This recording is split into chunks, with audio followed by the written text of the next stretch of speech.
moderator is first.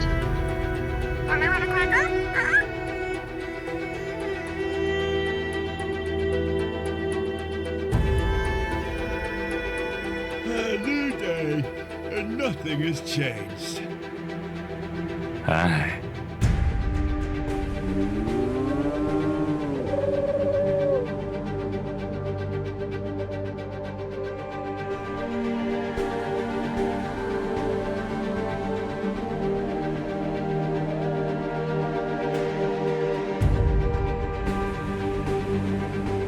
Soon all will serve the Lich King. Hey, Chief.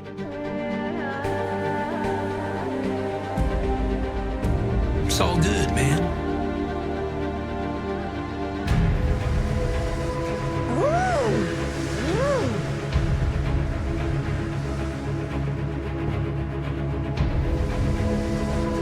I am a Jedi, like my father before me. Multi-Dark Samus is just listed Andromeda. If you tell me one more time something's missing, I'll... Rogue Trader.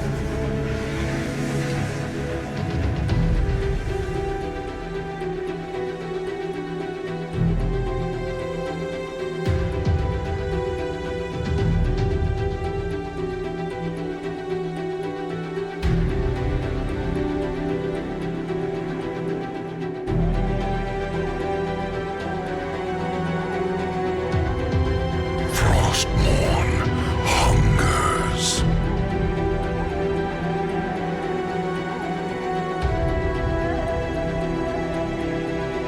Fear of a name only increases fear of the thing itself. Hello?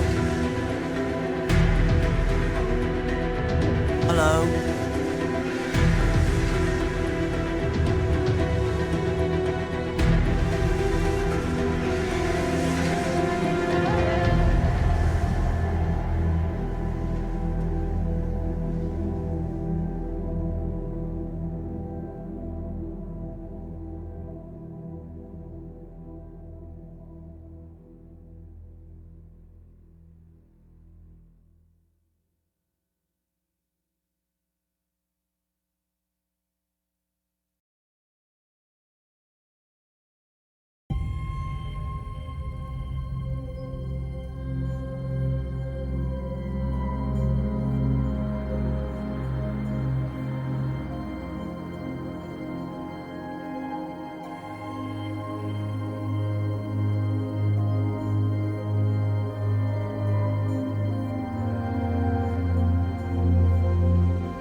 Pylorzian just boosted. I guess Diablo 3 isn't that famous as I expected. I guess the rumors are true. But I still want it to win. Pylorzian just boosted Grimrock. Welcome back. Has it already been 12 months? A recent life Asen. Thanks to it Pylorzan for the sub gift. You're awesome. For eternity! Next 242 just boosted Sacred.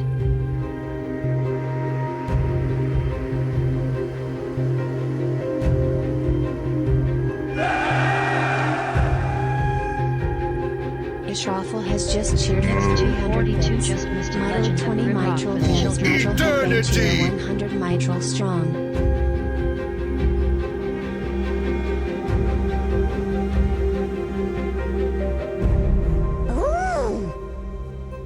Next 242 just tooted Dark Sun.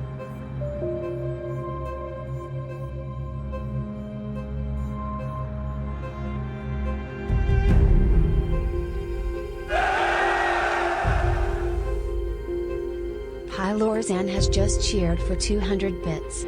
Choo choo.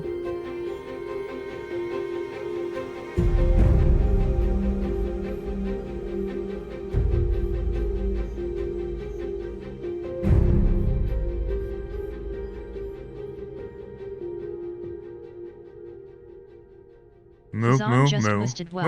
Mitrell, I've made it. Despite your directions to the Undertale.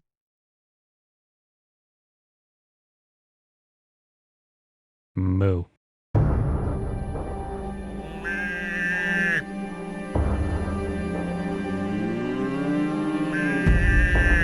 Thazan just boosted up, Superintendent Thazan. Welcome. I hope you I are made up a prepared song for for an it. unforgettable Quite a catchy chrono trigger. tune.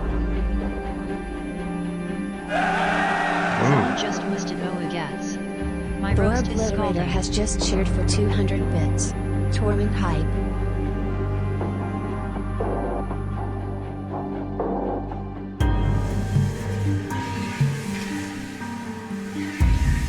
At some point, we must all look past our own concerns and consider the whole of Aora.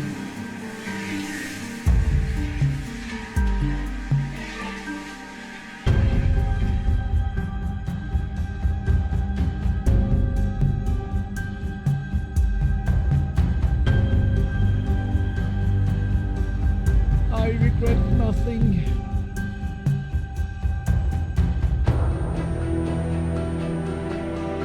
I'm so cool. Multi-Dark Samuses has just subbed.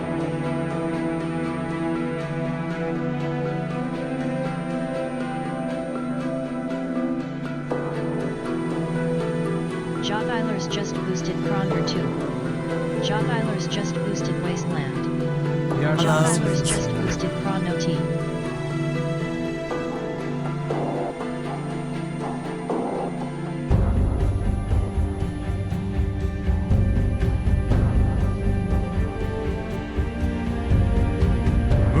We humans will take back that which is rightfully ours. Has it already been 22 months?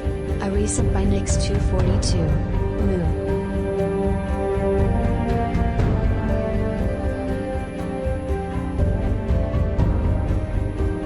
Sounds like a good idea to me.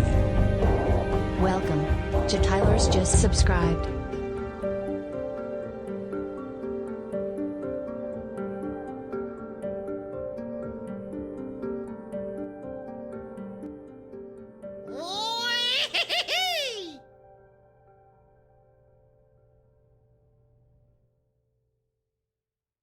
Hello everybody, welcome, happy Friday, welcome Parrot, Thor, Banana, Multi, Ash, Nick, Spy, Thazen, Jatlers, and all the lurkers.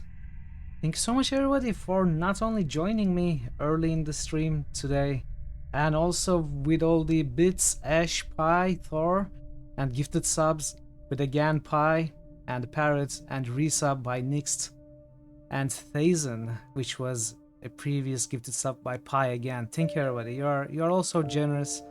I don't know what to say. I just feel very thankful and happy that I'm, you know, a part of your life. It makes me happy to see you here almost every day, or even occasionally. It just makes me so happy that I'm here, you know, somehow being an agent of creating this environment for us to all get together and play some cool games. Speaking of cool games, Lorzan has just cheered for 100 bits. Yes. Thank you for more bits. Thank you, everybody. You're all so cool. Yes, coolness, coolness. Hello, Ray. Welcome.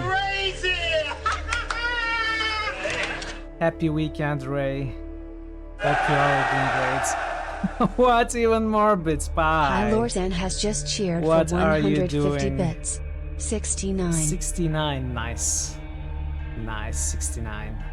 I wasn't 69 though, that was 150. I think there's something wrong in your math. I'm not gonna complain. I'm not gonna complain. Ah, alright. Well, yeah, we are finally starting Torment today. Torment. You got gifted a sub, yes, Multi. Enjoy your sub benefits, enjoy the sound effects if you'd like to use them, enjoy the emotes if you'd like to use them, enjoy no ads. Ah, no more ads, yay! This greedy, despicable streamer runs regular ads, now we are free of them. Thanks to the generosity of the community. Ads are the best part? What? What are you doing? We need to bam. We need to bam Multi for that comment. Eternity! You're not bammed for eternity, Multi.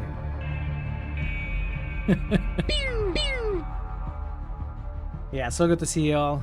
And so excited to start Torment today. Torment, also known as Torment, the Tides of Numenera, or something like that. We all know Thor worked hard, and you know, sometimes felt down for this game not being selected. Sometimes probably felt excited that it got so close to getting selected. Regardless of its past, it's now selected in our latest poll. When it was in the 4th place, as the tradition goes, again the 4th place in the poll won. We'll get Mjolnir. Possibly. I think Thor feels empowered to wield Mjolnir, I think. Ties of Oblitera, yes. So Torment is a very, in my opinion, one of the very special games of the, you know, kind of the modern golden era of tactical CRPGs. Hey Geronimus, excited about this one, never saw it being played. Welcome Geronimus, good to see you. I'm excited to play and show it off as well. Thank you everybody for the hype train at level 2, 950 bits, 4 gift subs and resubs. You are all so amazing, thank you so much. Hope you got some nice emotes. Let's see what I get. Oh, this looks like me when I'm panicking. Nice, that's cool. So Torment, we are of course going to talk a little bit about the game, look at the stats in our own critical hit system, as well as some external material from the Moby games and the manual of course. And before all of that, before we jump into the game and then start the game today. So you may know tactical, turn-based or otherwise CRPGs are my favorite subgenre of RPGs.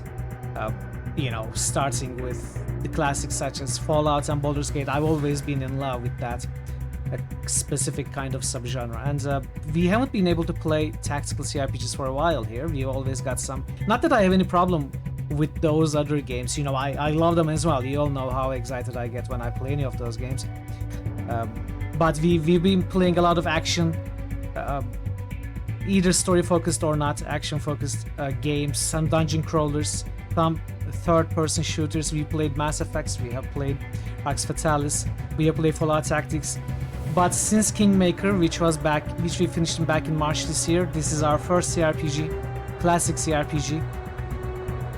Not only that, but this is a spiritual successor to Planescape Torment, which happens to be my favorite RPG or even game, you might say, of all time. In fact, I think it's one of the best stories ever written for any media.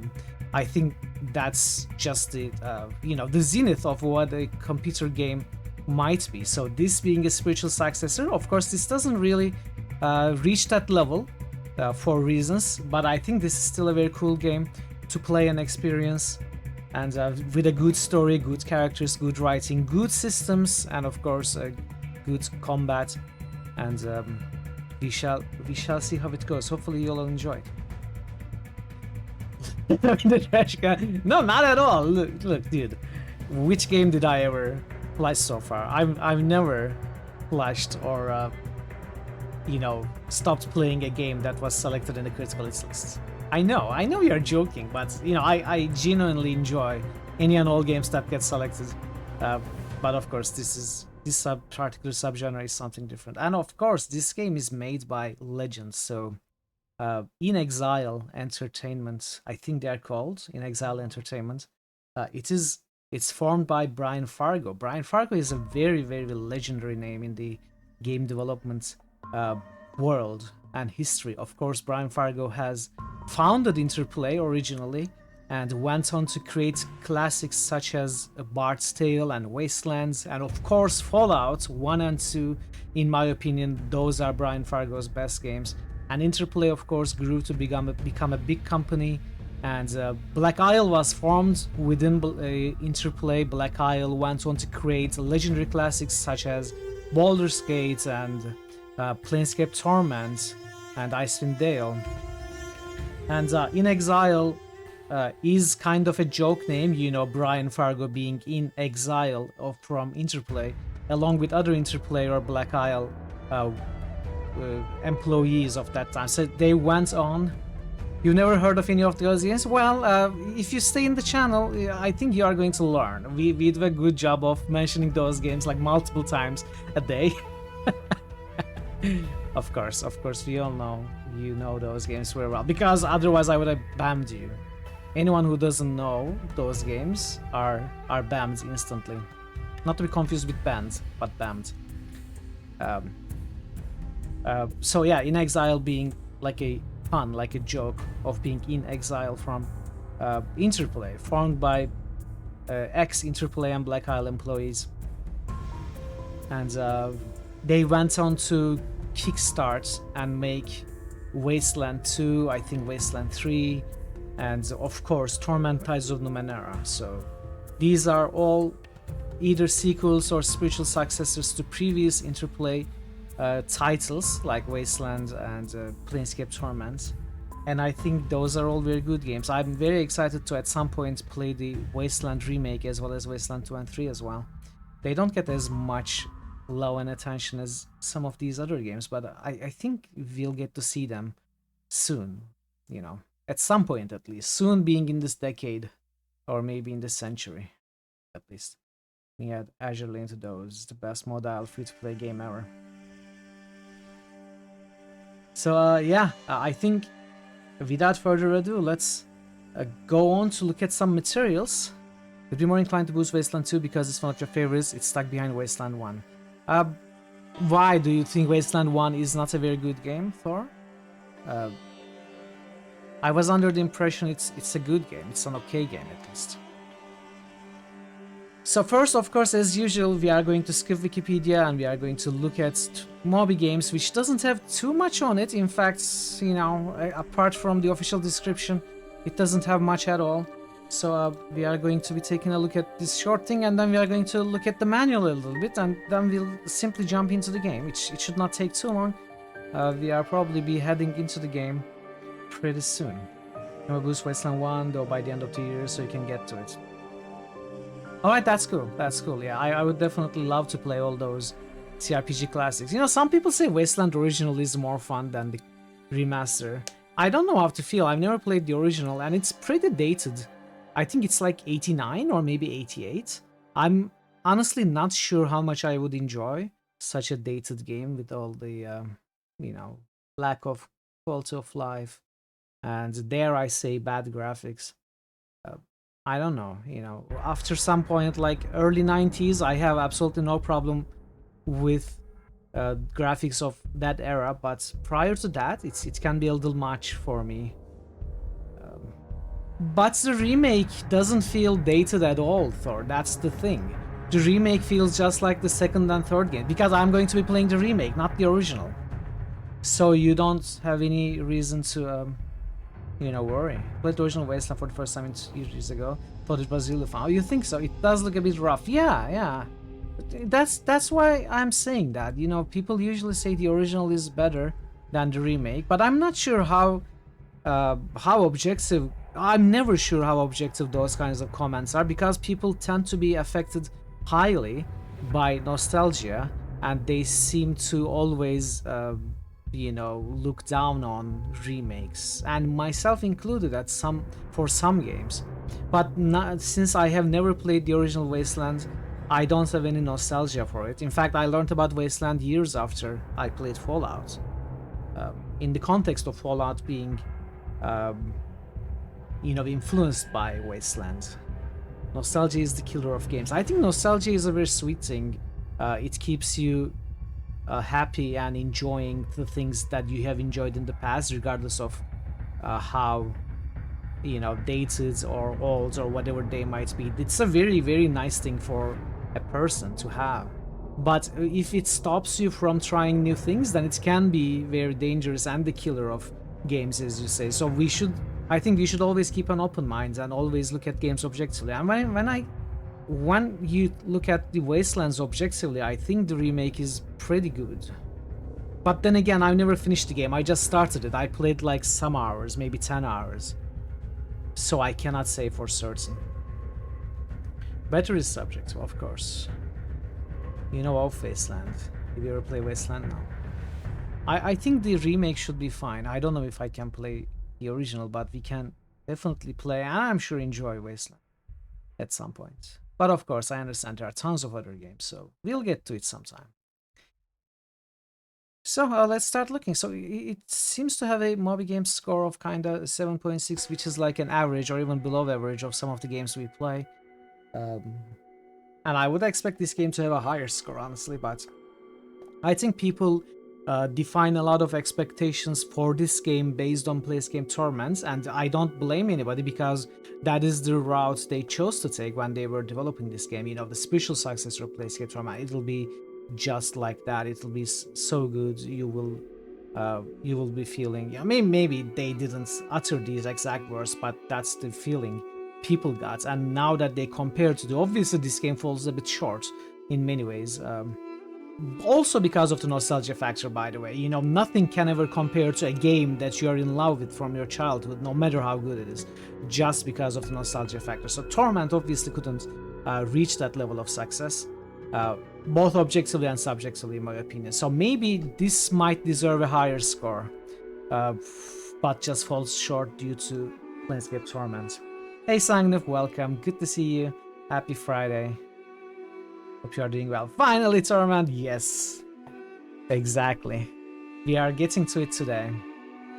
You came to Planescape Torment very late, like BG1, 2, possibly when Icewind Dale. Oh, really?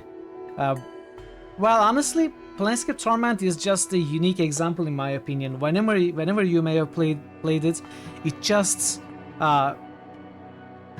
okay, take all of these with a grain of salt because it might be my subjective opinion and nostalgia of the game speaking, but whenever you may play Planescape Torment, I think it just sticks out immediately, especially with its writing. It's just superb, it's masterful, the writing, so it doesn't really matter, I think, when you play it. Of course, the gameplay falls short of Baldur's Gate. The combat especially is kind of weak, and dare I say, not very much fun at times.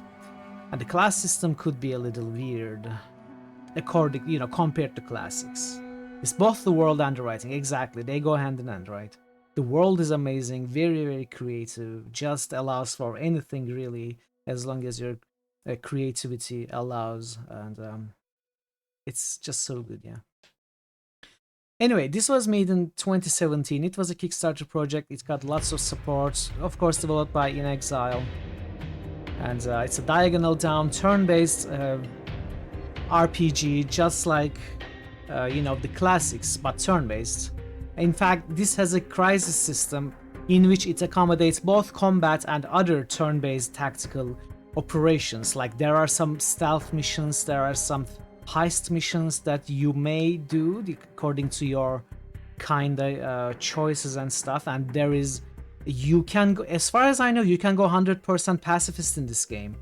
You don't have to kill anything, I think. There are even the kind of boss fights, the big encounters kind of allow you to, you know, succeed in them without actually killing anything. I think, I'm not 100% sure, but I think this game allows for 100% pacifist routes. But that's not what we are going to do, of course. But this crisis system is very interesting. It's a full turn-based system in which you do both your fights and your other kind of objectives, whatever they might be, and it can, of course, being the same system, can lead to one another depending on your choices and your successes and failures. Your player was BG2, PST BG1, you still don't let Icewind Dale. You're not missing too much. Numenera isn't nearly as dark a Planescape. True. Correct. Yeah. To give me the download pages. If it's 100% passive was possible, you didn't seem so to you. It seemed like there was a few places with non-entry combat. Could be missing something. So the only reason I'm saying that, Third, when I played the game at release, by the way, this is not going to be my first time playing. I played this game in 2017 when it came out, and I finished it. I don't remember much. I don't remember the characters or the story or anything, really. Just a few bits and here and there. But when I played it, it was not possible. There were a few encounters where you absolutely had to do combat. But I think it was changed later. It's something I remember reading about to allow for 100% playthrough. I'm not sure when you played it. I'm not sure what I read was correct, or even if I remember correctly.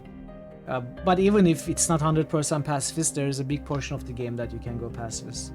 You only had one combat in Tides. Okay, pretty sure you could have solved it peacefully. Alright, see, that's what I thought was the case.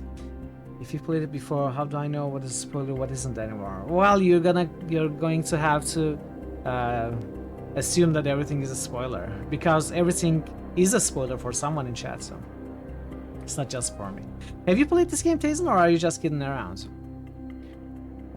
So yeah, let's read the official description, because Moby Games doesn't really have anything. You are born, falling from orbit, a new mind in a body once occupied by the changing god, a being who has cheated death for millennia. If you survive, your journey through the ninth world will only get stranger and deadlier. With a host of strange companions whose motives and goals may help or harm you, you must escape an ancient, unstoppable creature called the Sorrow and answer the question that defines your existence: what does one life matter? Torment of Numenera is a thematic successor to Planescape Torment, one of the most critically acclaimed and beloved role-playing games of all the time. But you remember the first playthrough almost got soft lag. You had avoided combat so much. Complete down. Ah, okay, I see. If you get banned, it was well. You hated the part where Gora turned out to be a moral the whole time. Oh no! Why did you spoil the betrayal at Baldur's Gate? Wait, what? Oh, I don't even know what I'm saying. Also, ties will be sometimes entertaining this month. Yeah, the crisis system, I was talking about that. It's really interesting. You've not played this before. Where were we? Ties of Numenera is a single-player isometric narrative-driven role-playing game set in Monte Cook's Numenera universe and brought to you by the creative team behind Planescape Torment and the award-winning Wasteland 2. Features a deep, thematically satisfying story. The philosophical underpinnings of Torment drive the game both mechanically and narratively. Your words, choices, and actions are your primary weapons. A world unlike any other. Journey across the ninth world, a fantastic original setting with awe-inspiring visuals, offbeat and unpredictable items to use in and out of battle, and stunning feats of magic, powered by technology used in the award-winning Pillars of Eternity by Obsidian Entertainment. The Numenera setting by Monte Cook provides endless wonders and impossibly imaginative locations for you to explore. A rich personal narrative. Thoughtful and character-driven, the story is epic in feel but deeply personal in substance, with non-traditional characters and companions whose motivations and desires shape their actions throughout the game. Reactivity, replayability, and the tides. Your choices matter, and morality in the ninth world is not a simple matter of right and wrong.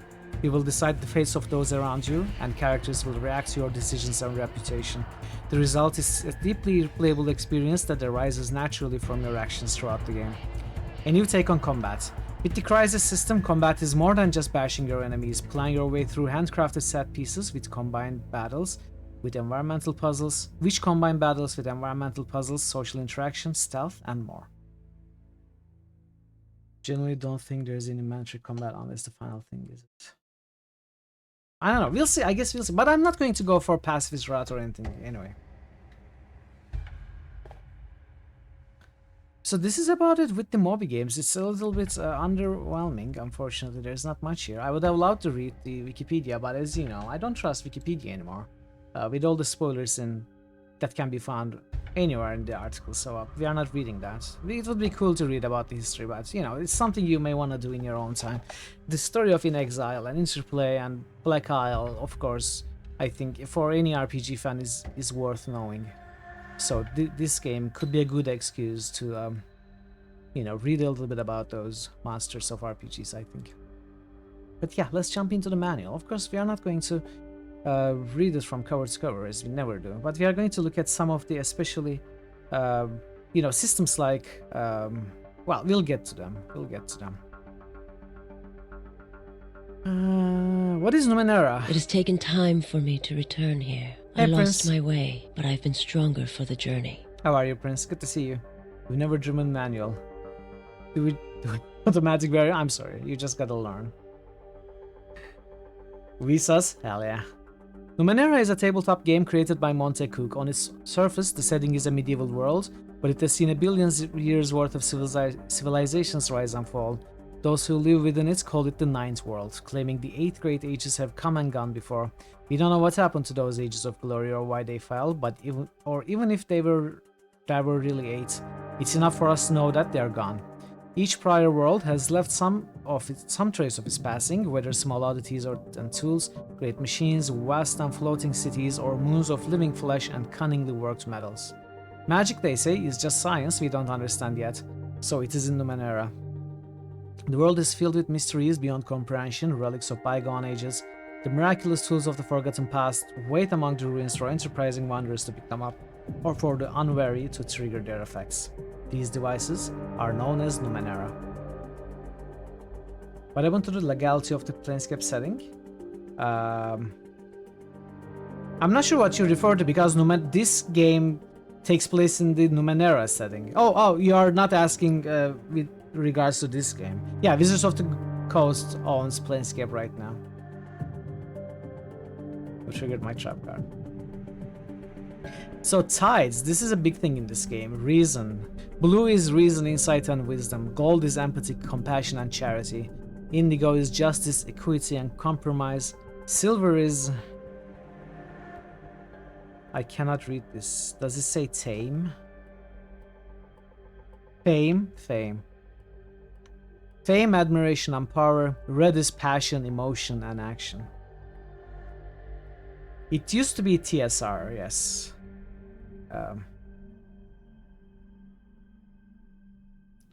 Wait, did Disney or someone buy Wizards of the Coast as well? So I'm not 100% sure. It used to be TSR, Wizards of the Coast bought TSR.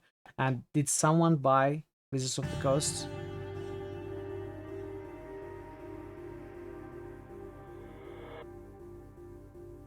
Certain scholars of the Ninth World have studied the pool of forces they call the tides, unseen powers that have profound and lasting effects for those attuned to their motions. Like gravity or magnetism, the tides are invisible, powerful, and with the right tools, perhaps controllable. Those who can manipulate them have had a strong influence on society, on Numenera, and even on the mysterious creatures of the Ninth World. Hasbro, yes, Hasbro, not Disney, Hasbro, you're right. But it's confirmed as the Gunnar Tide. Welcome, Proc. Welcome. Good to see you. How are you doing? Yeah, it's Hasbro, alright. I don't know why Disney came to mind. Anyway, looking at these tides, I think the most interesting for me and the most I will try to follow will probably be blue. And followed by gold, I think. Like something like blue, gold, red, indigo, silver. But we'll see how it's implemented in the game. I honestly don't remember any details. So, each tide represents an array of concepts that are described by colors. For example, blue represents wisdom, enlightenment, and mysticism. It is the tide of people whose goal is to expand the mind and spirit. Red represents passion, emotion, and action, and zeal. It's the tide of people whose goal is to live in the moment, to experience life to its fullest, or to follow their heart wherever it leads them. Indigo represents justice, compromise, and the greater good. It is the tide of people who view life's difficulties from a broad, global perspective rather than an individual one. Gold represents charity, sacrifice, and empathy. It's the tide of people whose primary goal is to help others, especially at a cost to themselves. Silver represents admiration of power and seekers of fame. It's the tide of people who seek to influence the lives of others or who actively seek to be remembered. So yeah, I think blue, gold, red, indigo, silver is kind of my tier list for those. Nevertheless, your actions in Torment Tides of Numenera will affect how people perceive and remember you. Legacy of the Changing God. Let's read that. Humans have always sought to leave a mark that will outlast them, a legacy. Some seek to create this legacy through their works, a virtual immortality. Where fewer seek actual immortality, and fewer still come anywhere close to attaining it. The man known as the Changing God is one of the latter. Long ago, he found a way to use the tides to cheat death. He created bodies and transferred his consciousness into them, one after another, always searching for a way to attain true immortality. The bodies he left behind, these cast-offs, were not empty. Once his mind left them, a new consciousness is born inside, a new person. The first of these bodies the Changing God abandoned was a woman now known only as the First. She and the Changing God were close for a time, working together to create a sanctuary for others of their kind, Mil Avest. Their partnership was not to last. The First eventually rebelled against her creator, rallying like-minded cast-offs to her side. This was the beginning of the endless battle, a war between cast-offs that has spanned centuries. And yet the first and our followers are not the most dangerous of the changing god's enemies.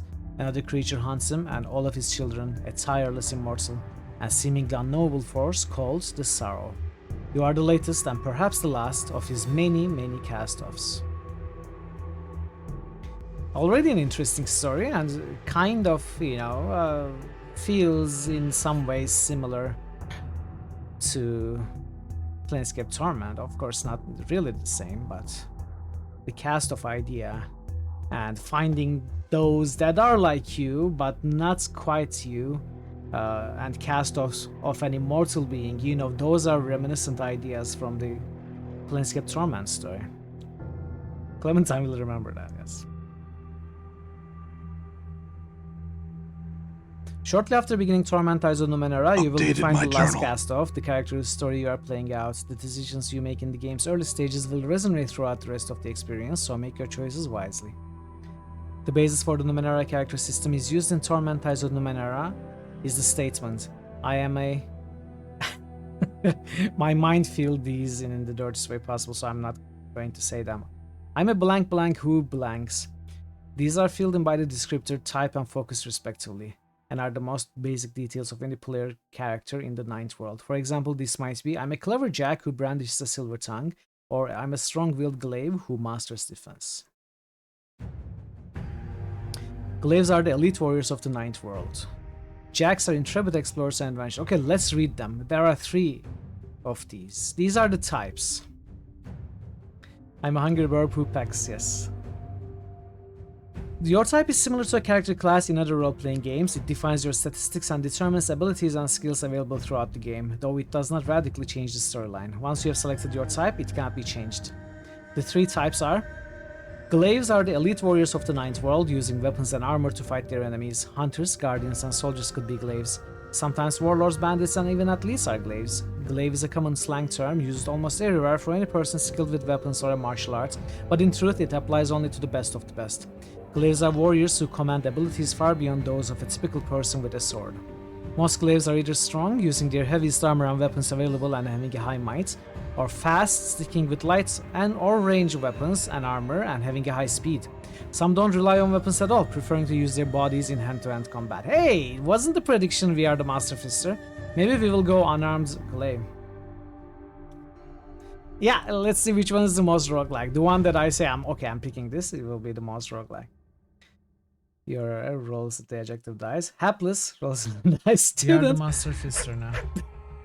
Who rolls the verb dice? Cares. Hapless student who cares. Wow. Jacks are intrepid explorers and adventurers. They are jacks of all trades, hence the name. Although the world also harkens back to fables involving a wildly resourceful hero who always seems to be named Jack. Used as a verb, to jack means to steal, to deceive, and to get out of a tight scrape through ingenuity or luck. Jacks don't use one skill or tactic exclusively, they use whatever weapons, armor, accessories, or anything else that might help them. Jacks shine when they combine all of their tools. They are hunters, particularly treasure hunters, con artists, skalds, rogues, scouts, and experts in a variety of fields. That was legitimately rolled on a random world gen. Really? Okay. Very cool. So we are probably going Jack.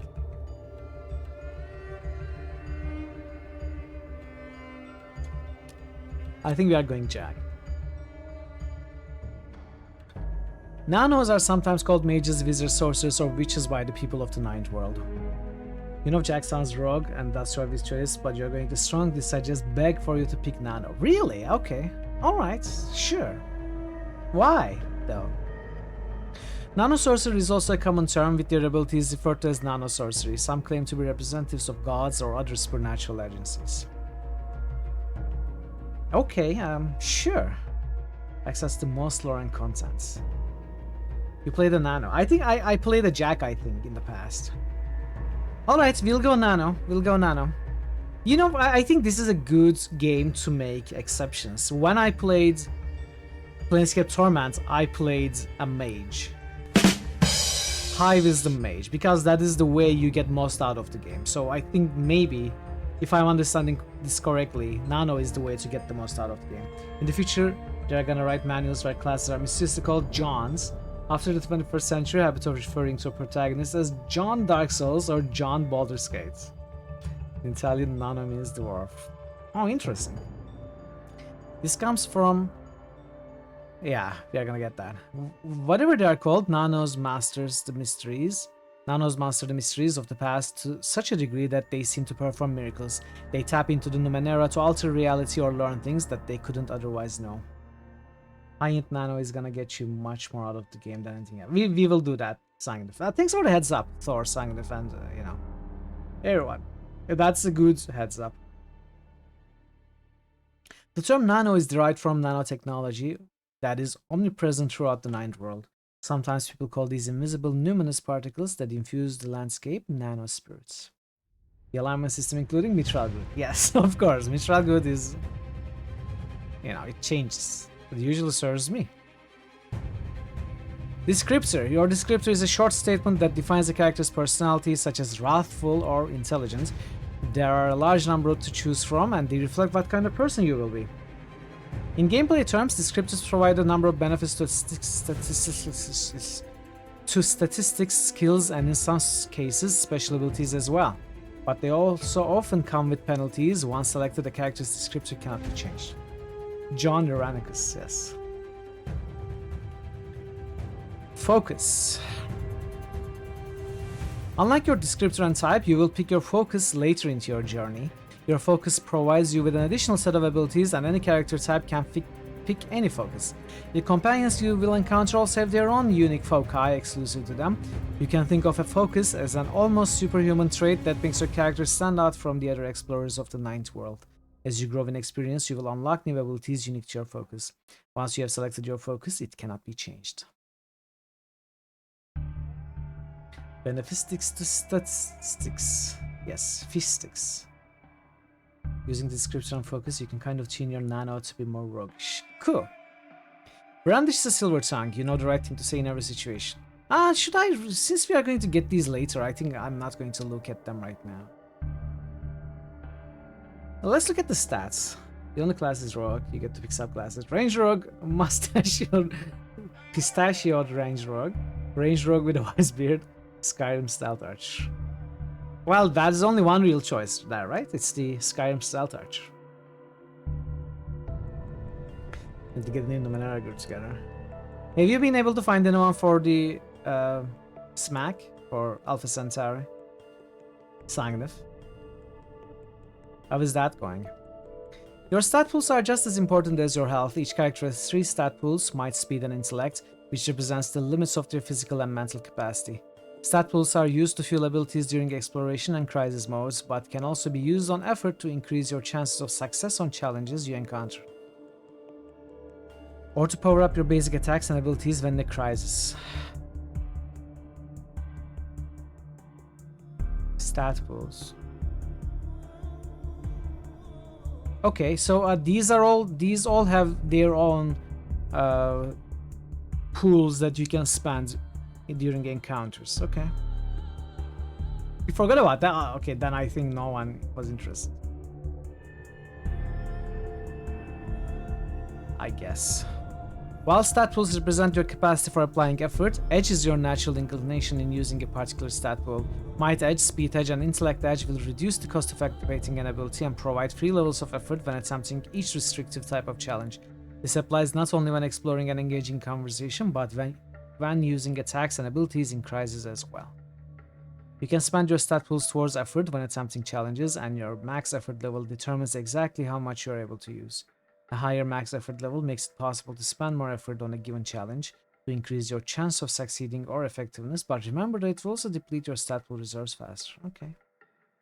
I guess we'll understand more as we play. Let's move on from these. Fettles, these are buffs and malices, I guess. Abilities, upgrading abilities. Pips, okay. Well, I'm not gonna look at the skills here.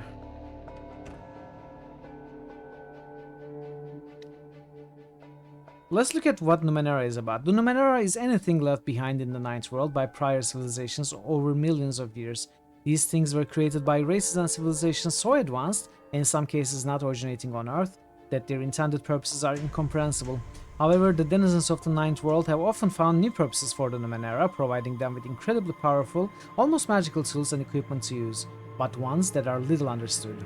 Most Numenera almost get categorized into a few types: oddities, artifacts, and ciphers. Oddities are relatively mundane Numenera objects, serving no specific gameplay function, but have interesting lore in their descriptions. They can typically be sold for a decent number of shins. Okay, sell oddities. Ignore lore test, sell oddity. Gotcha. Artifacts. Artifacts are unique and powerful items and equipments. These can typically be used repeatedly or provide some sort of constant benefit to the wearer. Okay. Examples of artifacts might include a special piece of synth steel repurposed as a sword, which heals the wielder, or a cloak made of ethereal fabric that protects against energy-based attacks. You should do some Alpha Centauri. Sangnif and Veru are looking for players to get a multiplayer game going proc. They sent a post in my Discord in the multiplayer section. If you are interested, you should contact Sangnif. Almost all abilities use points from a specific pool. Every 3 character advancements, so you get to add +1 edge to a pool of it. Okay.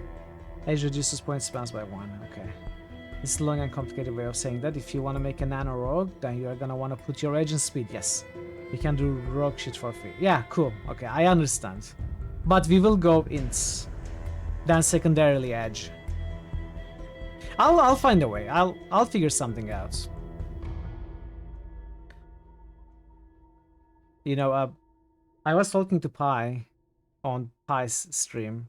Pi was saying he enjoys watching RPGs but doesn't really play them because he's bad at creating characters. He doesn't know how to create characters. And I was just saying, you know, none of us do. We just make up shit as we go. As we level up, okay, what should we click on? What should we raise now? What to put 1 point in? No one has any real ideas about that, you know? You just go with the flow. And some games are unforgiving. If you make a character that doesn't work really well, you may have trouble. But usually, any kind of character, I think, at least on lower difficulty settings, any kind of character that you imagine for yourself and create for yourself does work. It only took you 8 hours to make Pathfinder. Well, Pathfinder is one of the most unforgiving of those, though. I think it's the toughest one. It's one of the... You know, I think the second toughest would be Neverwinter Nights, even though it's primarily an action game. And maybe because of that. But also because 3.5 is so difficult and so complicated. Pathfinder is tough. Neverwinter Nights is tough. Of course, Baldur's Gate, you kind of need to know, but it's not that complicated. You know, it changes from game to game. Fighter shit uses might, rogue shit uses speed, nano shit uses int. 8% of generic checks in this game uses ints. Okay, yeah, we'll do that. Even your barbarian with high intuition and charisma, but low strength and resistance. Of course, you know, it will do something.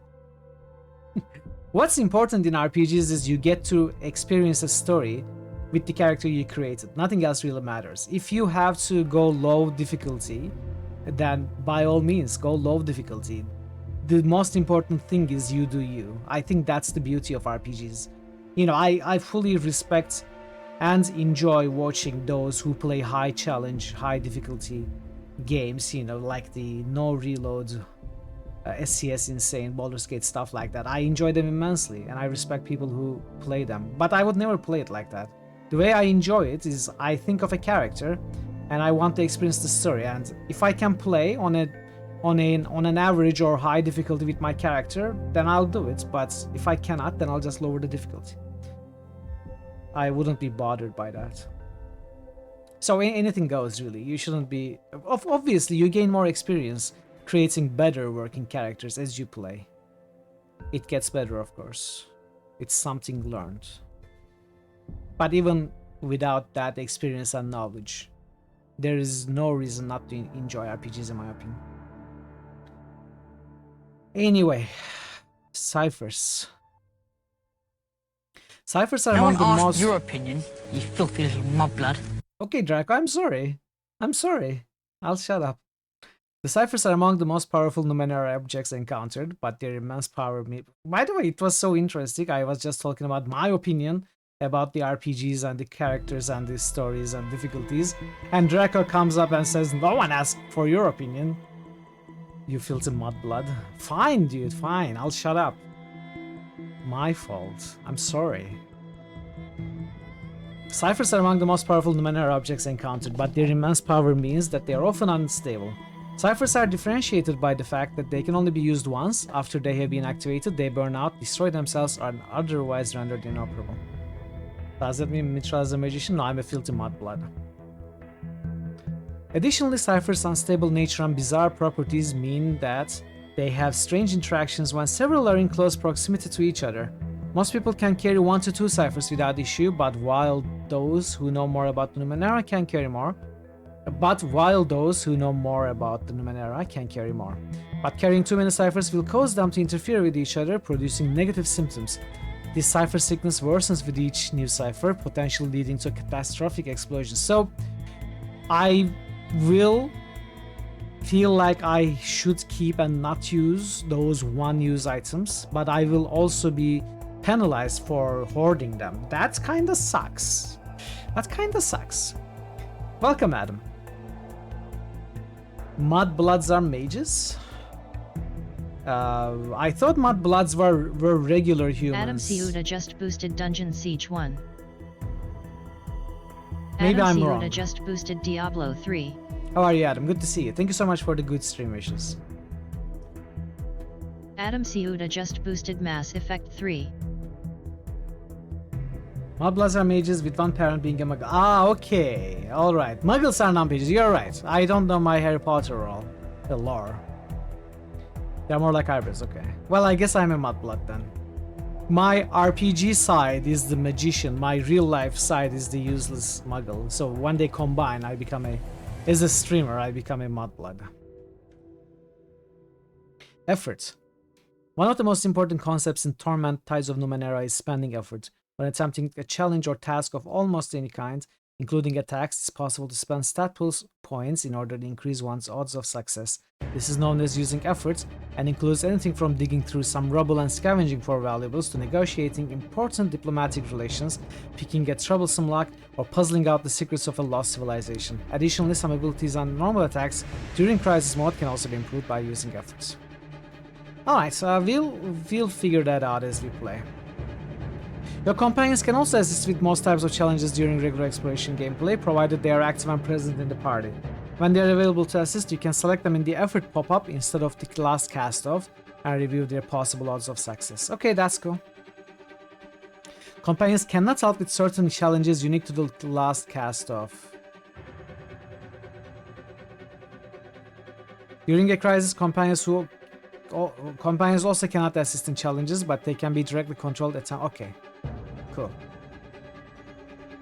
Effort edge system suspect. Yeah, I think I get it though. I think I get it. The total love you are showing those printed manuals. Yeah, it's one of the things I like to do before starting every critical hits game. I think it's important to look at these. There is so much information that you may otherwise have problem figuring out when you start the game. And I also like the the colors and the art and stuff and the lore. It always feels good to look at the manual before we start. We had those in physical form. Yeah, I remember those days. I treasured my Bisules Krondor manual. It was like a very high quality paper with harder cover, and it was like a kind of a spiky cover, not really smooth. And the paper's feeling was amazing, and there were a lot of pictures in it. I didn't speak English back then, but not very well. But it was so good to. Anyway, I like manuals a lot. You have one for Tyranny. Oh really? You have Tyranny physical copy? That's so cool. I think the last physical game I bought is Diablo 3 Collector's Edition, which I'm looking forward to showing off when Diablo 3 gets selected.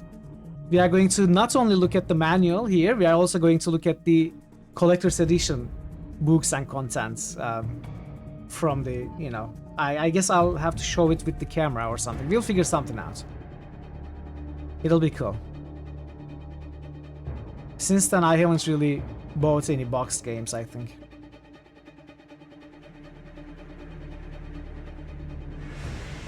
Crisis mode.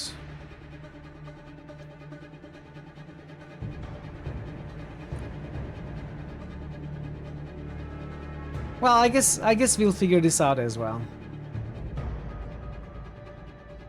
We don't need to know about these. These are simple stuff. Chrono manual had pretty pictures, yeah. Like that I mentioned Bragner, exactly. It was like the, you know, a guy that had makeover. Exaggerated earth elemental makeup. It was funny. They hired an actual earth elemental for photo shoots, yeah. The physical copies have no storage. So yeah, and also they are extremely expensive, you know, in these times of convenience of digital distribution. Physical copies are unnecessarily expensive in my opinion. The best fix to puzzle. Like the idea of physical copies. You also issue collecting things that don't necessarily have a practical use. I turned out to be like that. I used to be a big collector of audio cassettes, music cassettes, you know, tapes, and boxed games. I had, you know, it wasn't very easy to come by boxed games in Turkey. There weren't too many of them being important, and I also had, you know, very limited amount of money as a kid.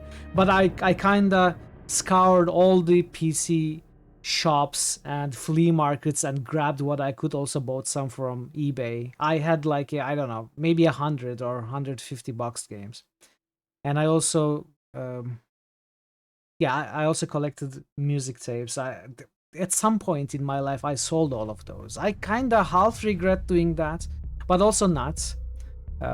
It was nice to have them around, but you know, they needed to be cleaned. It was a lot of work. They always took a lot of space, and it felt like I had to grow my collection as long as I was still collecting. So maybe it was a better idea to just give up. Alright, I think maybe that's all.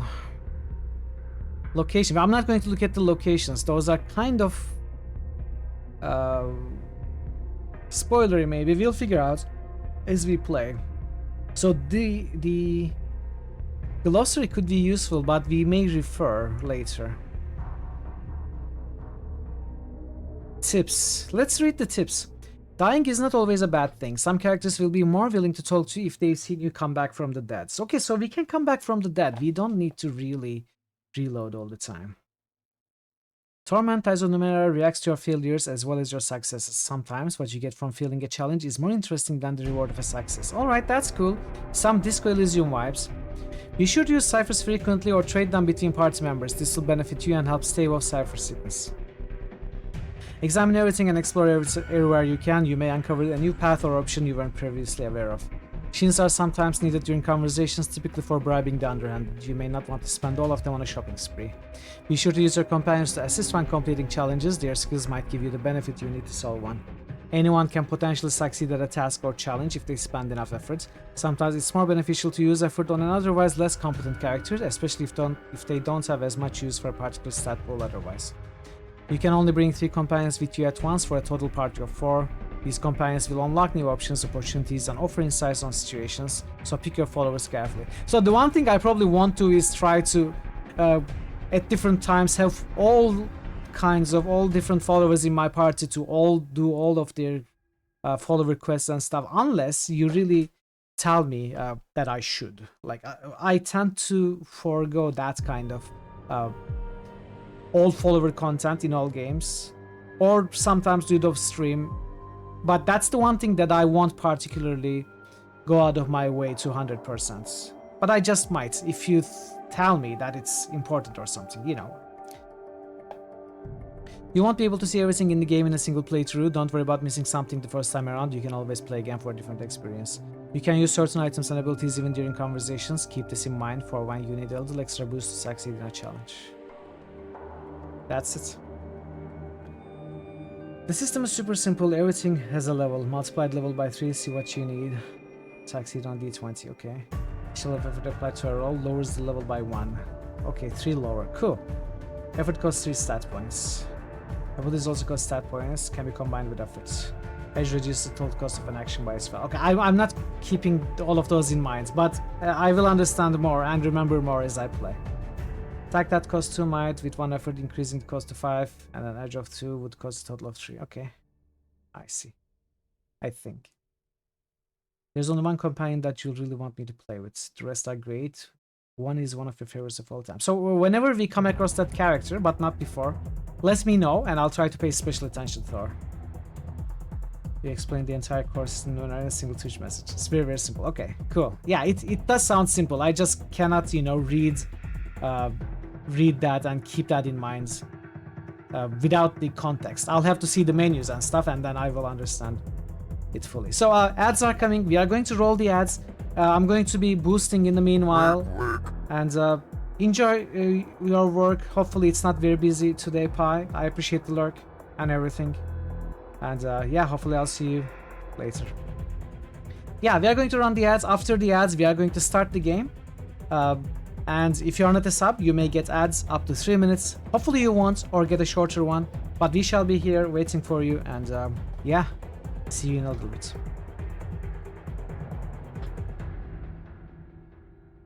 Alright, let's do the boosts we have.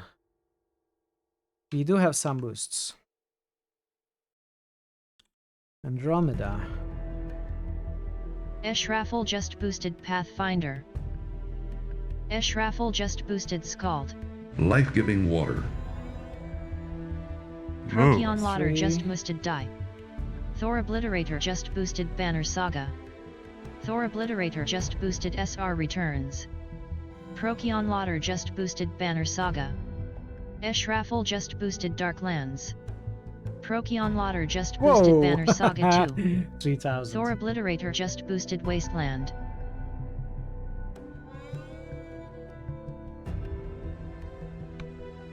Let's say.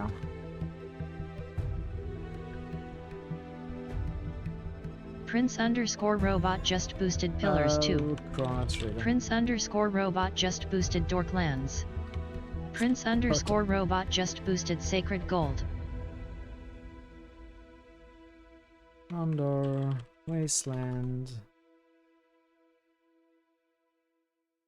And the Chroma Trigger. Parrotwise just boosted Diablo 3.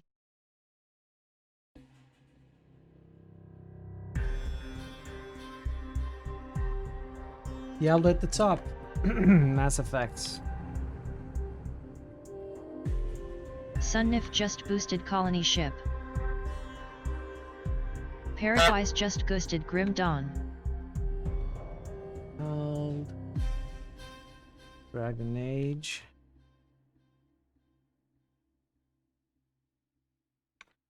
Banner Saga. Parrotwise just roosted Silver. Charms.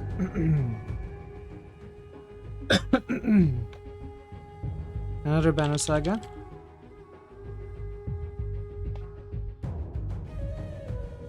Darklands. Another Banner Saga, but this time the second game. Wastelands. Pillars 2. Another game I'm really looking forward to playing. Is Pillars 2. Sacred. What? I don't need to search for gold. Hey, 155! Pi! Thank you for being here for so long. Diablo 3. Colony Ship. Oh my, yes! Colony Ship's first boost after a year. Grim Dawn. And Silver. There we go. Thank you for the boosts. Multi, Pi, Nix, Thazen, Jatlers, Adam, Ash, Proc, Thor, Sunnif Prince just Robot, boosted Cyberpunk. Parrot, and Sangnif. Thank you, everybody. Before we start the game, I actually forgot to look at the stats of this game, so let's do that as well. Torment Tides of Numenera is going to be our 39th critical hit title. For anyone who might be curious, I don't know if anyone is, I do love keeping track of stats like this.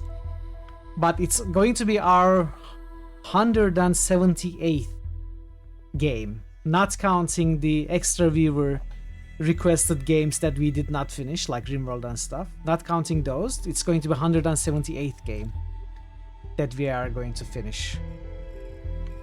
But 39th critical hits title, which was nominated by Parrot back in 2022 June. So it's been 2 years and 2 months since then. A long time. And if you look at the stats page, Numenera appeared in 1, 2, 3,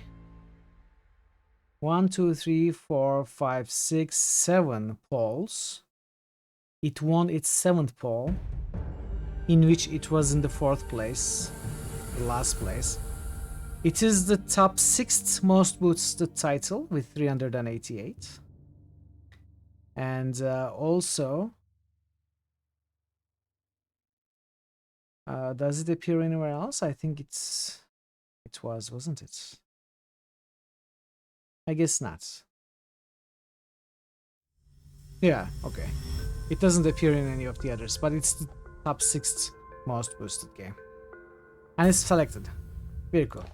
So, welcome back from the ads, everybody, if you did get some ads. And I think it's time that we jump into the game.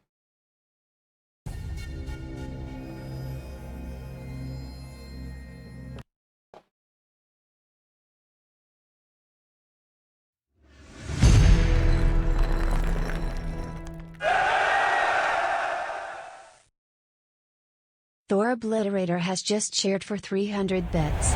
Let's go. Oh, thank you so much for even more bits. Thank you, thank you. You know, Cyberpunk is an RPG in a meaningful sense. I think it's still an RPG, maybe very action focused. But even if it was, I would at least count it as a RPG adjacent. You know, I even allow Borderlands in critical hits, so which I consider like an RPG adjacent shooter looter. I think Cyberpunk is RPG enough. Time, Dr. Mitral, is it really that time again? It is. It is. Let's see. Let's turn this down a little.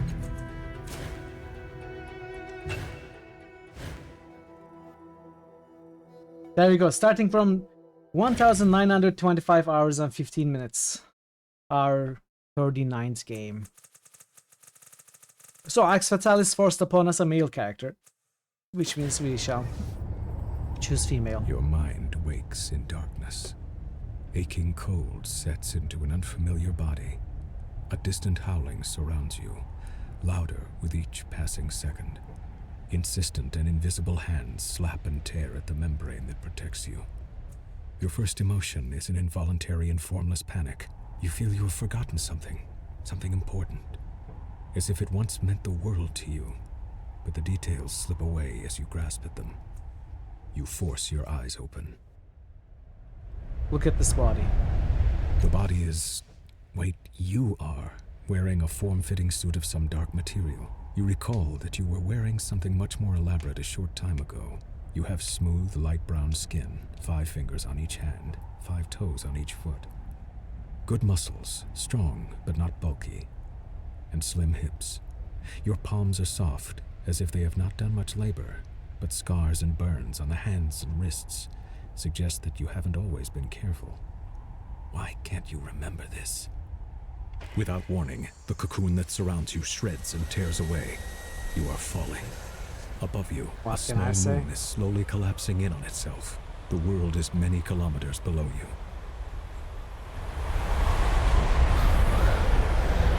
Let's not to catch the wind. Instinctively, you spread your arms and legs, and they respond sluggishly. You stop tumbling head over heels. Though you are still spinning laterally, that motion has calmed as well. and you have space to assess your situation and perhaps to understand. I think if I'm making origin choices, I'm making the wrong choices. Below you, you see a large landmass. A massive ocean dominates the rest of the visible globe, dotted here and there with island chains. Small moons, unusual structures, and strange machines rush past you in glittering profusion as you plummet toward the ground. Like I prioritized my physicality over my surroundings. I prioritized an athletic move over some intellectual, thoughtful action, like trying to assess how much there is to fall down. So I'm not prioritizing intelligence choices, it feels like. I don't know if this affects my starting stats or anything, but we'll see. Try to remember what happened. No, I'm not stressing, I'm just assessing the situation. You were in a tall passageway, its sides slicked with dew, the air warm and moist. Cool, yeah, that's what I thought. Caught in the breath of a giant organism. You remember fleeing in fear and exhilaration, laughing through the terror. What was it that pursued you? Something ancient and cold, its coiling power the promise of oblivion. Its shadowed tendrils struck at you, and the walls where they landed were torn apart utterly, destroyed beyond any hope of repair. You leapt into a membranous cocoon and fell from the station, the moon, and then you were empty. But who were you? What was that creature? A word surfaces in your thoughts, and you seize it before it vanishes. Sorrow. The world fills your sight. You're about to hit. The sorrow. Try to remember the sorrow. It hurts your mind to recall, but you push past it, a creature of the forgotten world seeking you out across the centuries. But it's not you it seeks, is it? It sought the man whose memories you shuffle through now, and you realize suddenly that you are not him. You were... Who? Who were you? Continue to search these memories. If you somehow managed to sidestep everything you know about anatomy, physics, and death, and you were surprised to realize that you do know something about them, and you survived this fall, you suspect that you might be able to reawaken a dormant strength you sense inside you. But who could possibly survive a fall from this height? You remember reaching an escape tube, and you remember being struck by a tendril of force, and then the fall. The fall. You open your eyes in time to see a riot of color around you, your descent barely slowed, and then agony flares throughout your body as a crunching impact destroys you. The last thing you hear is a rapidly cycling whine of energy, and then darkness.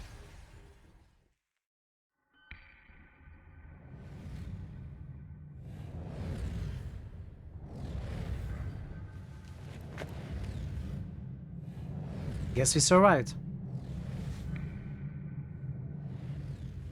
I'm ready.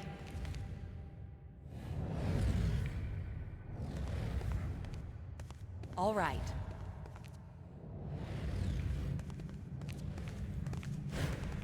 If you don't do anything to slow your fall down, you just die in game over. Really? like somewhat like how you can very quickly die in this Elysium. I always find that cool.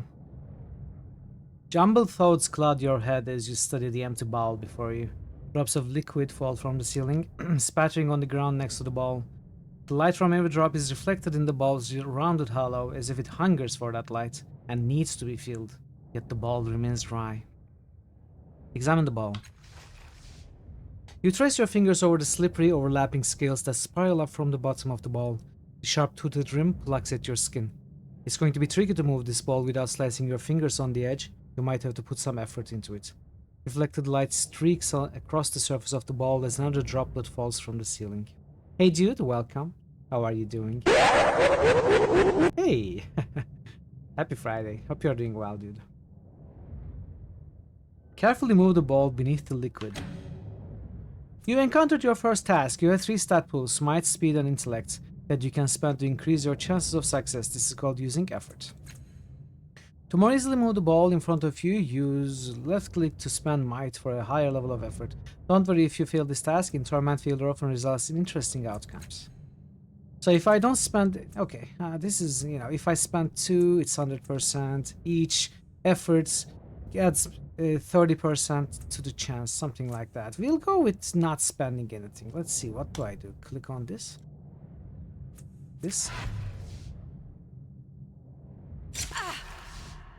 The edges of the ball tear at your flesh as you seize it. You grit through the pain though, holding the ball over the glowing pool of fallen light. Is it possible to increase the speech volume? Yes, of course.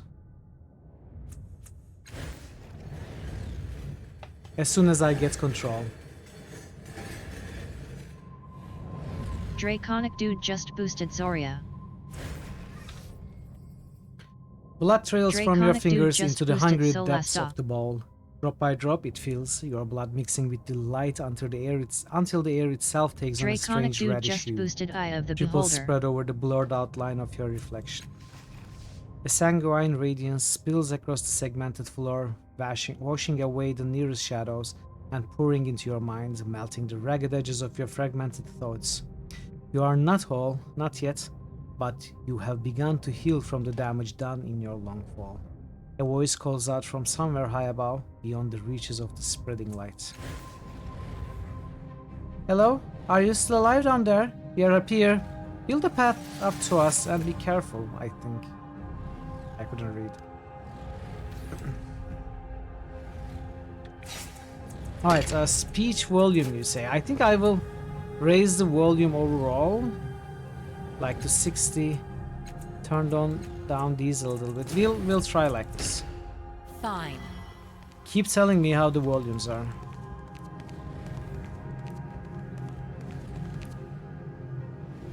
Last cast off. Go. As soon as you touch the orb, a memory floods your mind. You stand in front of a rusted door. The air is humid and dank. You had a moment's respite from this water-logged hell, a bubble of stale air your resting point.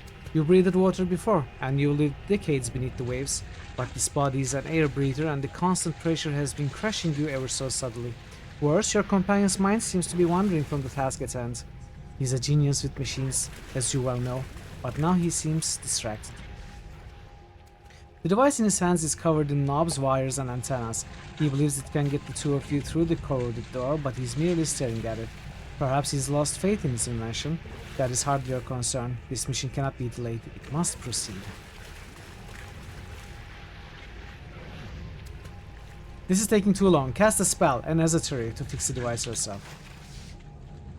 You mumble a few words, drawing power from the air around you until a solution appears in your mind. You snatch the device from his hands, rewire it, and shove it back to him. Oh, he says, examining your work. Sorry, I was trying to improve the thing. He waves the device at the door, and the stale air of your bubble freshens as the door swings open. A dark hallway lies beyond, a passage that links the water-bordered cells and the aquatic viewing areas. What you seek lies there.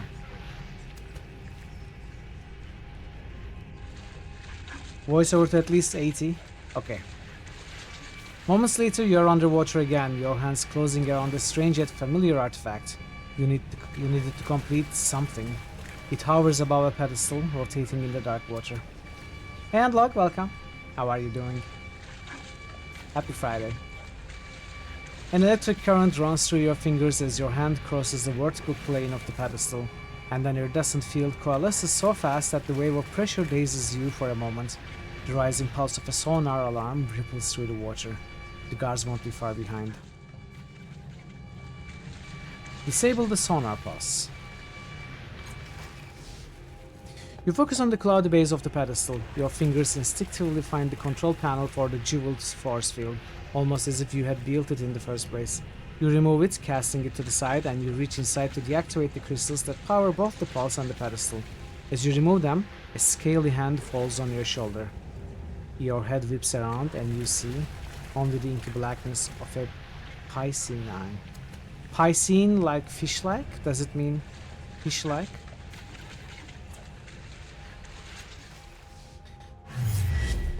The memory begins to fade, as if you were being drawn backward through a tunnel, and you hear more pylons rising from the pits. Something is wrong. The events within the orb have settled into that gap in your mind, but the edges of it are rough, as though the memory itself is not truly yours. There's something else, a gust of sour air pulling at you, like a predator inhaling the scent of his prey at the far end of a dark, whispering field.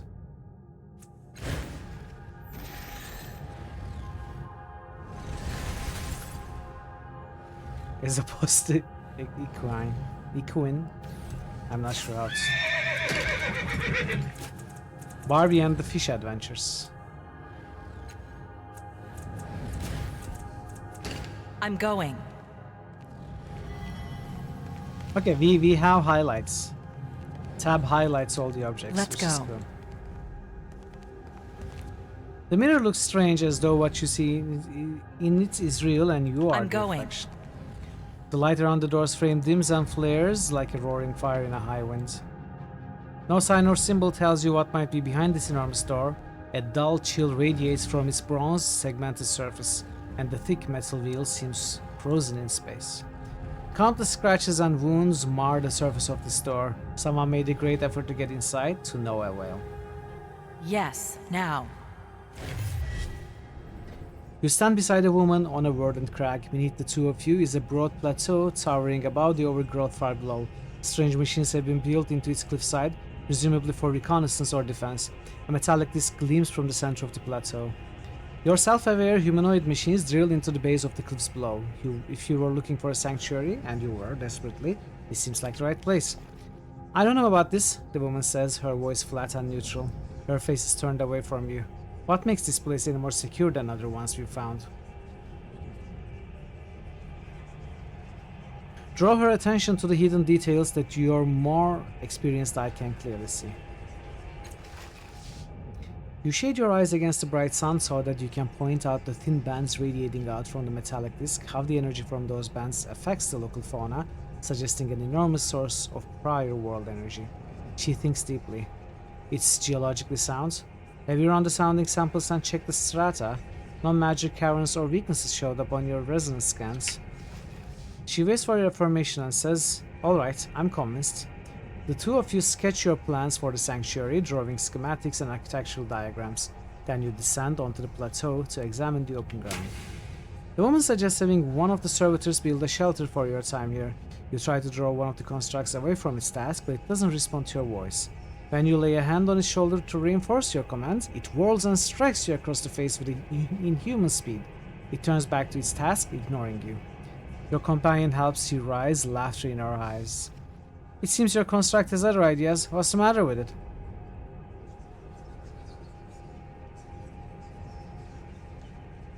Look for a deeper solution. Perhaps it's an effect of the metallic disc itself. A mist falls onto the plateau as you wrap a fiber shielding mesh around the construct's skull. The mesh powers up, protecting the construct's mind from any trans-dimensional emissions that might be in the area. Taking a deep breath, you repeat your command. Acknowledged. It obediently trundles to the side of your new shelter. The image freezes, then fades, and you feel the memory filling the gap in your mind, block by jagged block. You stagger, clutching your head, reclaiming your memory's hurts. And once more, there's something else. Hairs lift one by one on the back of your neck. Something beyond this room can sense what you're doing and is hunting you.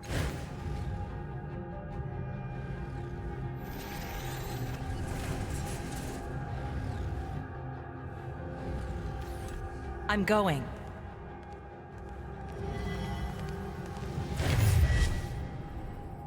A vision of a city springs up around you, your city in flames and under attack. Your defenders have fought and died all day, and still the attackers keep coming. They fight as if your destruction were demanded on them. They care nothing for mercy, surrender, or plunder. What they want is blood. But you have brought a keen-eyed companion to the top of the tower. She has seen the way to stop the invaders. You need to get her to safety, and you need to rally your defenders. But even as you turn toward the door of the tower, two of the attackers descend from a hovering machine. You don't have time to strike at them before they land. One is a brutishly large, his weapon is a vibrating axe. The other is slim, sheathed in glassy armor, and holding a hilt with a sizzling, invisible blade. Your companion backs away. She's too young to help. Your enemy is at once a single file, confined by the parapet.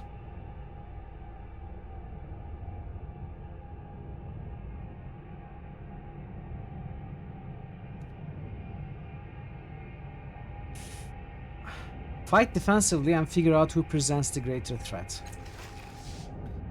The memory seems crystal clear. The giant is menacing, it's true, but the invisible blade of his companion is more worrisome still.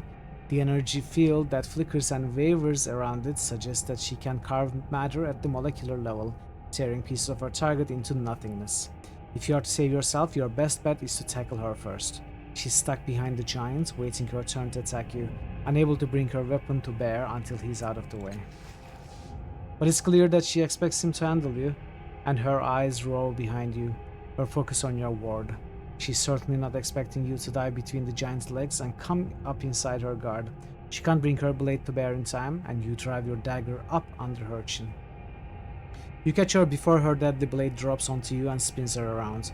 The weapon slashes into the giant, and he topples, bisected. The immediate threat ended, you focus on finding a way back to your allies. You open the tower door and rush down the stairs. The door at the base of the stairs is slightly cracked, opening just a bit into the hall, and you hear more of the enemy soldiers beyond. Oh, okay, interesting.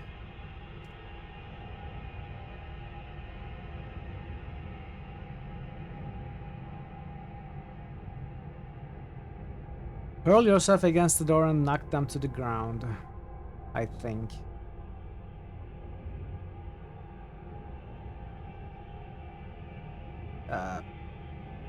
Yeah, sure.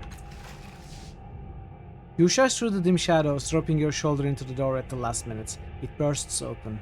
Halfway through its arc, it crashes into a pair of enemy soldiers, scattering them. You race through the door, blade in hand, and you dispatch your stunned foes before they have a chance to move. Your blood begins to pool in the hallway. The memory begins to fade, and you find yourself back in your own body. Your temples throb with the racing force of your heartbeat, and the reclaimed memories blaze within you, like a bonfire on a mountain peak, visible to every predator for kilometers around. A tremor rocks the floor beneath you, as though a massive fist has struck the room itself. Swaying on your feet, you see frantic movement within the borders of a mirror at the edge of the room.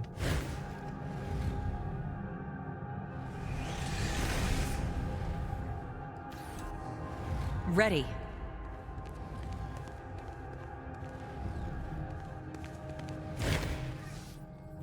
The border of this mirror is lavishly decorated with a dizzying number of interlocked symbols, daggers, masks, paintbrushes, amulets, and more, but that's nothing compared to what you see in the glass. You see a vast crowd of people, exact doppelgangers of you, showing, arguing with, and fighting each other. Most are drab imitations of you, but a precious few are vivid and pull at your attention. Each of them bears an intricate pentagonal tattoo on their head. In their eyes, their actions, you see the memories you discovered within the orbs, and the choices you made, shining like distant stars. Your hand twitches at your side, and though some of the bright doppelgangers ignore you, an even smaller number immediately turn to you, waiting you to choose them and learn what you might become. A rumble shakes the room, and a slow vibration spreads from the darkness below, rippling towards the ceiling. Point at the doppelganger, observing all the others. Sidling around the edge of the unruly crowd, the doppelganger cautions you to silence with a finger at its lips. Together, you scan the room and its inhabitants, noting every potential hazard and hearing every drip of strange liquid in the depths of beneath your feet. Choose me or suffer. Quietly, the doppelganger waits for your decision. I want to consider the other choice. Doppelganger returns to the crowd. Point at the observant doppelganger. What? Is there no others? Step away from the mirror. Hey Biffy, you haven't heard a single update of my journal yet. What is this? We haven't updated the journal yet. How are you, Biffy? Welcome. Wait, we can only... There is only one choice. What kind of a choice is that? Updated my journal. There you go. We updated the journal just for you. With these two choices, you must have very consistent picks. I guess. Yes, that is who I am. Updated my blog.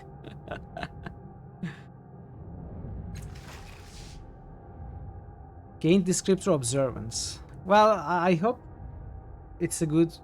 It sounds like a good descriptor, like observance, something that I might want in the character, for the character that I have in mind. The remaining doppelgangers scatter for the edges of the mirror and vanish.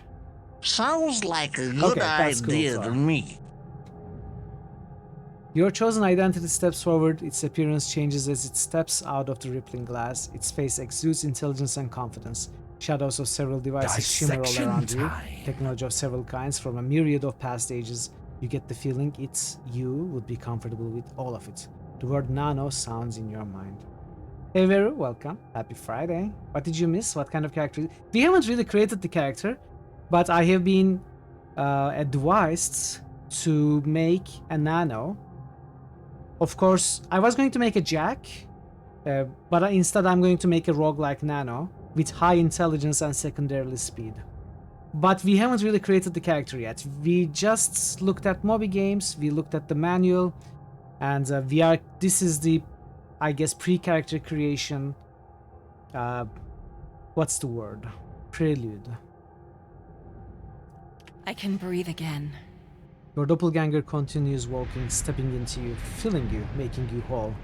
Your decision rings out into the cavernous room, awakening and unlocking vast mechanisms behind the walls. Suddenly a grotesque noise rings through your shared worlds like a bell if bells could rot. Something is coming. The mirror fades, leaving a dark open doorway. Your take defeat is inevitable. Step through. Vero, don't forget the boost. you kind of regretted last time, so just saying. I mean, just reminding. Character creation. Your choices in the memories on the mirror have begun to build your character, but now you have the opportunity to decide on a number of details. First, you can decide to change your type. Type defines the abilities and skills you'll be able to acquire as you at once. Well, yeah, I think we were given Nano, right? So we'll stay with Nano. Boost Veru. With 7 intellects, I guess these are the starting stats. I don't have any points to, at least for now, distribute. So Jack starts with very few, smaller total stats pool. Interesting. You determine the other stuff along the way per the bottom. Yeah, that's what I thought. Long on hard days where you politely wait for a pause in the stream flow. You've been burned. Exactly. Just, you know, don't worry about it. Just boost. It's fine. Concentration, perception. Okay, we started concentration increase. That gives you +1 concentration. Cipher limit increase, +1 cipher limit. Onslaught. Choose a damage type, deal 5 damage of that type to confer a minor additional effect based on the choice. +1 damage per effort applied. Okay. Defended by willpower. We have +2 to distribute to any pool. So is there like a max stat? A max stat value that I would be hard capped at some point in the game? Or are they uncapped? 2 abilities at each tier, 1 lore skill at tier 1. 2 abilities at tier 1. 4 points to distribute. You get extra points with Jack.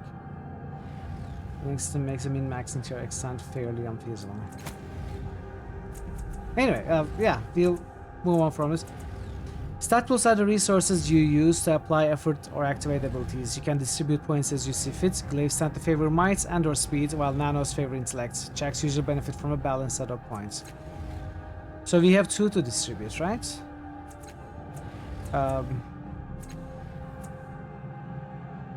Like if I go 7 speed, 7 intellect, would I suffer from lack of intellect on my nano? Or should I go 6-8? Or even 5-9?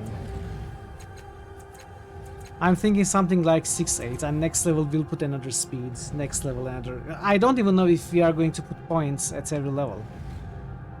Every 2 points of intellect also increases willpower by 5%. Any combo will function fine. Yeah, so I just have to roleplay what I want to, which is cool. 6-9 should be best. Well, we cannot get there just yet. Not just yet. It's hard to make a bad one. That's great. That's great. You know, as long as everything functions. I will be able to play what I really imagine. I want like a roguish nano, as we spoke. So maybe we will start with 7-7. Next level we will make 7-8, then maybe 7-9. Whenever we can put points. I don't know how that will work, but we'll see. Perception. Allows the character to notice things others would miss. Yeah, okay, this is cool. Abilities unlocked by your type can be active actions such as attacks or spell like trees or unique passive effects. Scan thoughts. Surface thoughts of most people or creatures you speak with appearing code. This looks very useful. +1 training in cipher use skill allows you to carry additional ciphers. I'll take this for sure. Teleport one ally to a point within range. This looks very useful as well. Armor bonus +2 per tier, resistance bonus +1 per tier. Scan thoughts is the biggest reason picking nano was important. Cool. Is this like Cyberpunk Torment? It's not necessarily Cyberpunk. There are these things called the Numenera. This is not spoiler. This is the basic setting knowledge. There is stuff called Numenera, which are remnants of the previous civilizations, going back millions of years. So those Numenera can be scientific, possibly in nature. We don't really know. But most people treat that as magic. So there are some strong ones called ciphers and stuff, which do very unexplainable things, like almost magic-like. So maybe there is some kind of cyberpunk aspects in that way, in a fantasy world with like high science kind of stuff. But not really cyberpunk otherwise, I think.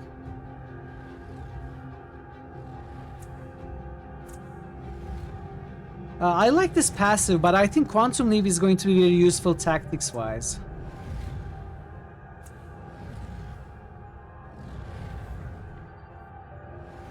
I don't know if I really want that. 5 of 5 uses per day remaining. Now, I don't like seeing that. It will be like Pillars of Eternity where I don't use my spells at all.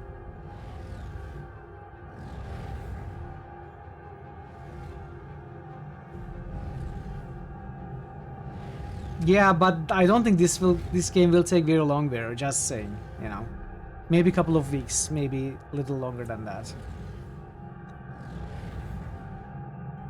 Adaptation. This is a very good buff as well.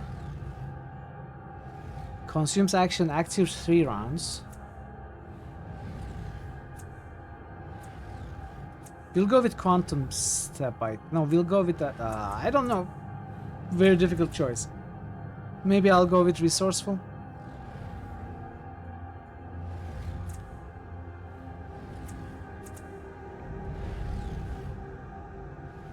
Allies in the... Oh, this is even multiple targets. Short range, but allies in the immediate area. I assume that means more than one ally can be affected with a single cast. Because this one says one ally. We'll go with this. If no one else, we can buff ourselves, so that's good. 1850 hours into Wrath, just still finding new stuff. Very cool. It's like I played 38 other games in that time, Veru. In 1925 hours.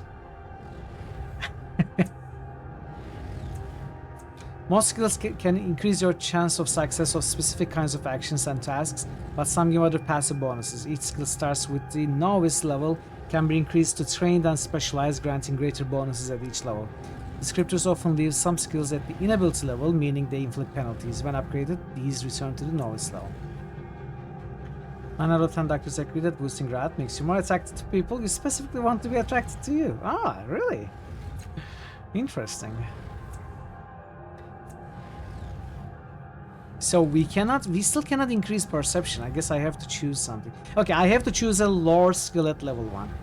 You want to be perceived as hideous so people leave me alone? Wow. Some advanced social strategies at play here. Mystical, academic knowledge of sciences that are not exactly physical nor natural, including strange or transdimensional creatures. Academic knowledge of machines, mechanics, and the physical sciences. Academic, not academic. Academic knowledge of the natural sciences and physical creatures. We'll go with machinery, I think. We'll go with machinery. Since I am like a rogue nano, I am focusing more on the, you know, the machines and historical ancient stuff, tools, and physical sciences more than the esoteric and the supernatural. Hey Voxel, welcome. How are you doing? Happy Friday. Attractiveness is overrated. If you look terrible and someone is into you, you know they are into you for you who you are. Ah, that's nice. That's nice. What if no one is into you though? What is your coping mechanism if no one is into you? Tell me, Taste. Only Glaze receives training in weapon skills. That's fine.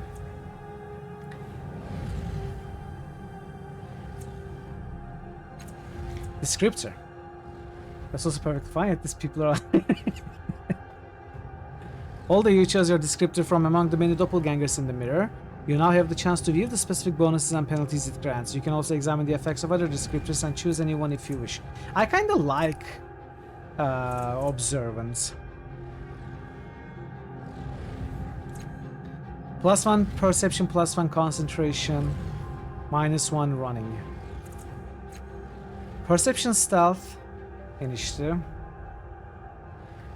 You get more attractive the more weight you gain. Gravity attractive.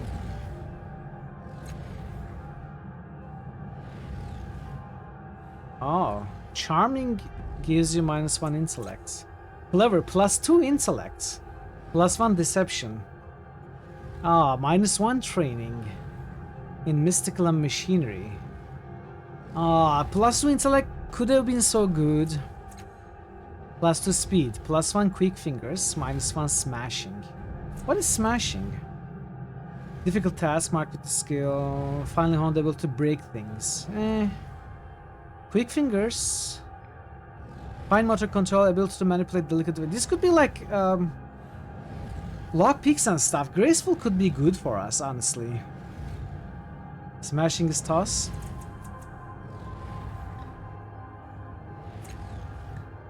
I just metal of luck. Okay.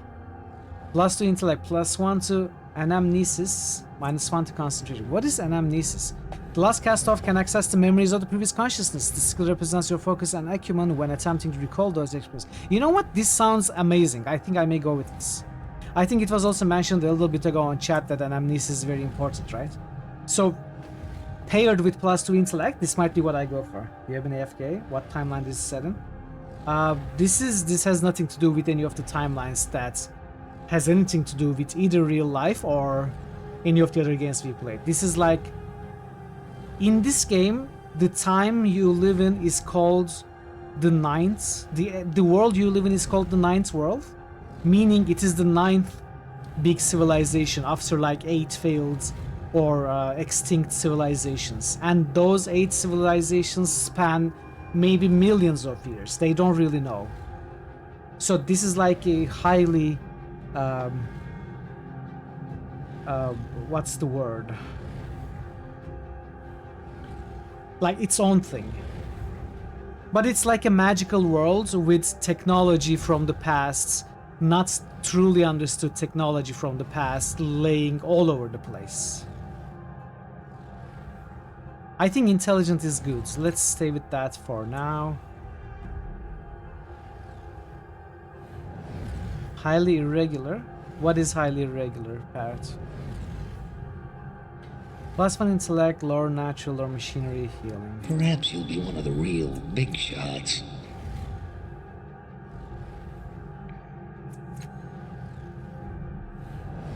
I was searching for words. No, oh, you mean you recommended irregular as a word? No, that I wasn't looking for irregular. I cannot call up a word that I'm specifically looking for. Like, I guess it was independent actually. Independent of any other references that we may think of. Like its own thing completely. Lore mission concentration, lore mystical cipher use, perception concentration, rugged, endurance and lore natural. Highly interdimensional, yes. +2 resistance. Position quick fingers. +3 might. Speed and running.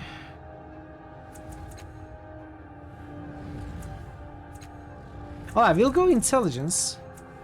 I like the 9 intellect. I can put more points in speed this way. I'm going to look towards getting the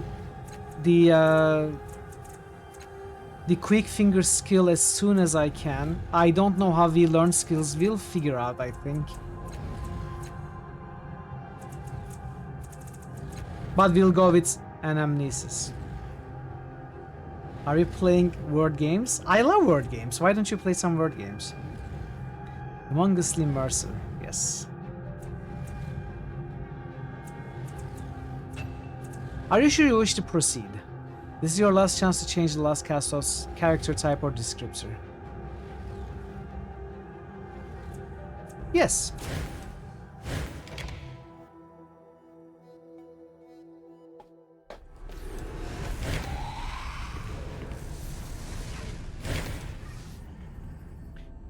Everything about this spectral figure seems dreamlike. He is a hazy silhouette who seems to be made of human blue glass smoke.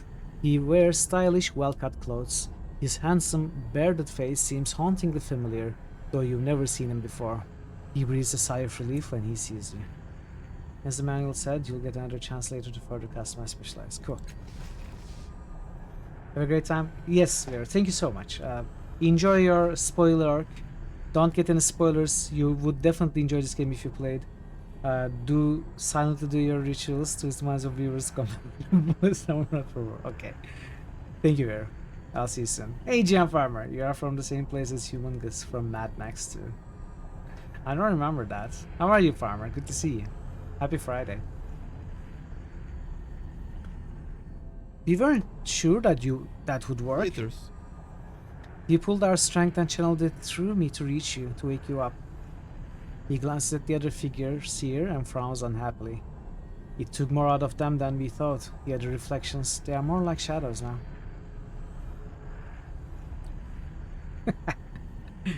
He fooled you too, Ash. He fooled you too. That's what he does.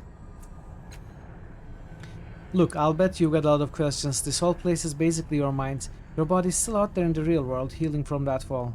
You need to get out there and finish the process. It shouldn't be too hard. Before I met you, it felt like something was hunting me. Do you know what it was? He closed his eyes. That's a memory I don't want to recall. Large, black, furious. It's our death. It's the sorrow. He closes his eyes. I hope it's lost interest in you. If it finds you, we are done for. You said I had to finish the process. What do you mean by that? After you wake up from this dream state and attune to the tides, you'll need to find something called the resonance chamber. Resonance chamber? Suddenly Half-Life? Your body should have landed somewhere near it. Just climb inside that and everything will be fine. What do you mean attune to the tides? The tides are like a force, like gravity or magnetism or something, except they would respond to people's actions and perceptions. Your body, that is your body in the real world, needs the tides to survive. It's not something you need to worry about. Your body will attune as it wakes up. What's a resonance chamber? I remember pieces about it, but not the whole. It's a crystal sarcophagus. I remember it having 5 mechanical arms around it and a metal ring set in the floor. I think we were aiming for it when we fell. When you open your eyes in the real world, it should be nearby. Who are those other people? You called them reflections. That's what they are. As I said it, it's your mind. You'll find reflections of people you knew, people you met in the real world, and with whom you shared some kind of psychic connection. I don't know how or why, it just happens. If this place is my mind, why don't I remember any of this? Any of you? It's your mind, a construct built to, I don't know, share thoughts? Store your true self? Wait, do you know how people say in the first place? This is definitely the first place of your memory. Well, it was the first place for me anyway. You'd probably know better since it's yours. If you don't remember how, maybe it'll come to you later. Who are you? He pauses and looks down at himself, considering a long time before answering. I'm you. I'm part of your mind, a splinter. I was waiting here for you. We called you with the memories of the others who are here. I don't know what happens next. Can you tell me? How do you know all this? All that you're telling me? He throws up his hands in frustration. I'm just a part of you. I look at you and I know. This place was made for you and for us. And I remember pieces of knowledge that come to me when you ask your questions. But that's all. That's so funny, Farmer. I love that. So how do I get back to the real world? There's a portal down there. It'll take you back to your body. Just step through it, and the whole tides thing should take care of itself. He crosses his arms. When you wake up, find the resonance chamber and activate it. Then we can... What in the hell is that? It's the sorrow, dude. It followed us. Gods, it's the sorrow!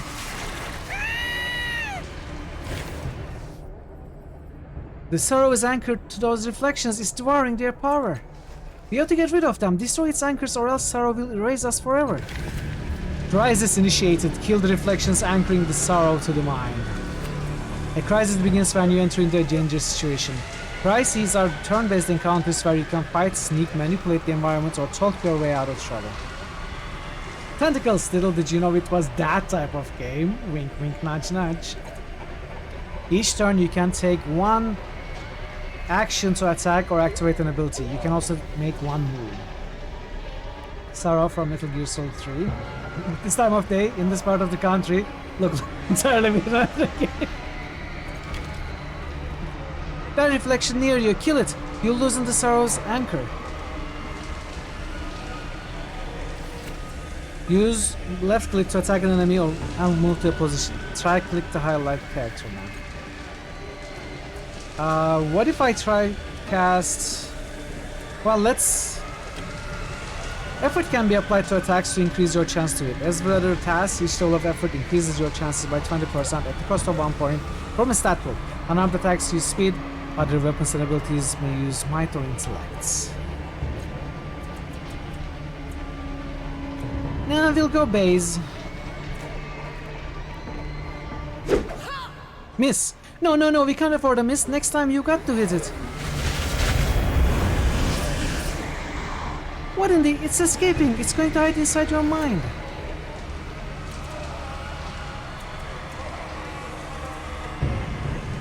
What in the name? When you apply effort to an attack, it also increases the damage you deal. Different weapons and abilities gain different amounts of bonus damage from the effort. Alright, let's spend one effort. That's going to spend the whole game not spending any of his points. How did I do this? No! No, no, no. I will spend them. Don't worry. That's so me though. You know I may not spend the points. Until I absolutely have to. Points are like potions. You may need them post-credits scene, right?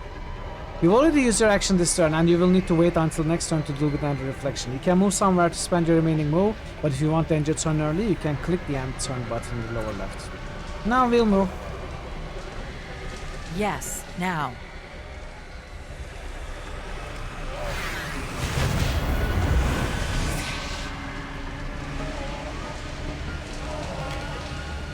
You lose not 9% chance checks, then start burning through them. You can sacrifice your action for the turn to double move instead of attacking. Okay, but I won't do that. So where are my effort points? It's this, right? 6.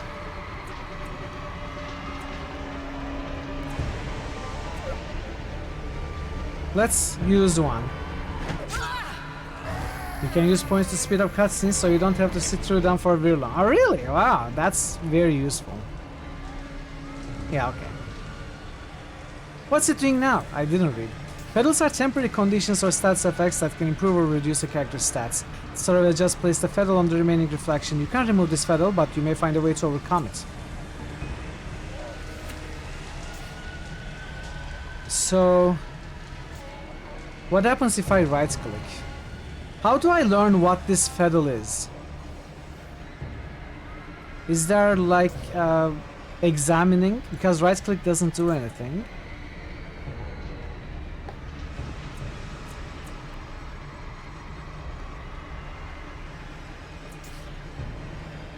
Shifts. Tab. Oh, there's a loot here. Let's pick that up. All right. Shimmering Glass deals 13 physical damage and refills all user stat tools. Wow, okay. This is a cipher. To activate an item, left click on the item's icon in the bar above your portrait and click on the character you want to target.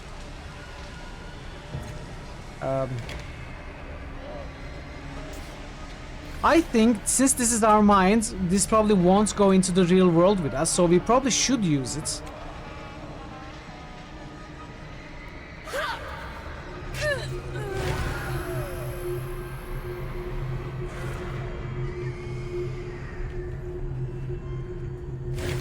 But no more using ciphers once we actually start the game. You prided lose. That thing is a cancer, an infection. It's unstoppable, but you stopped it. He holds his head in his hands. I can't believe it found us. In here. He looks at you, terror in his eyes. That thing, the sorrow, it's been hunting you. It's what killed you in the first place. It'll keep hunting you until you activate the resonance chamber.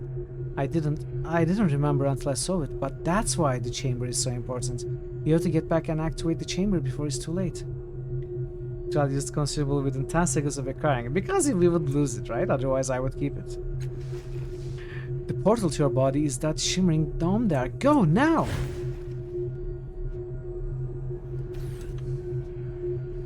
Yes, now. I mean, manage your expectations. Just saying. The swirling depths flicker with mysteries and powers you cannot define. Fine.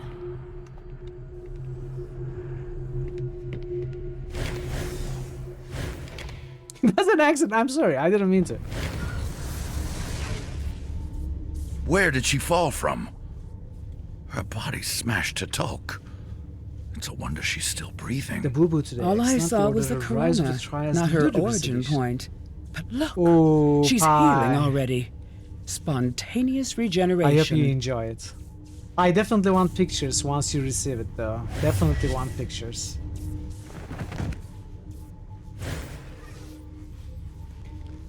What was that? What did you do, Kalistigi? Kalistigi? What did we say about cutscenes? I'm sorry, I have to look at the chat at some point. His tone has become accusatory, suspicious. You open your eyes. The first thing you notice is this man's kaleidoscope of tattoos, riding across his forearms. He wears a long dark coat, belted at the waist, supplies filling the pockets. His boots are worn and stained with years of travel. If there were cutscenes, they wouldn't be there. A big coat or the of tentacle. Those are the ones. I think you shared those ones at some point. Yeah, I know. It's just, I don't know how to. I don't know if I can justify myself at all. But you know, streaming has this weird way of. I don't know how to say it. I don't know. It's just difficult to explain. Anyway. The first thing you notice is this man's... Oh, I read that. You blame me? She emitted an internal psychological reaction in response to the fall. Probably related to that fantastic healing process. Obviously, Eligarn. Calistige?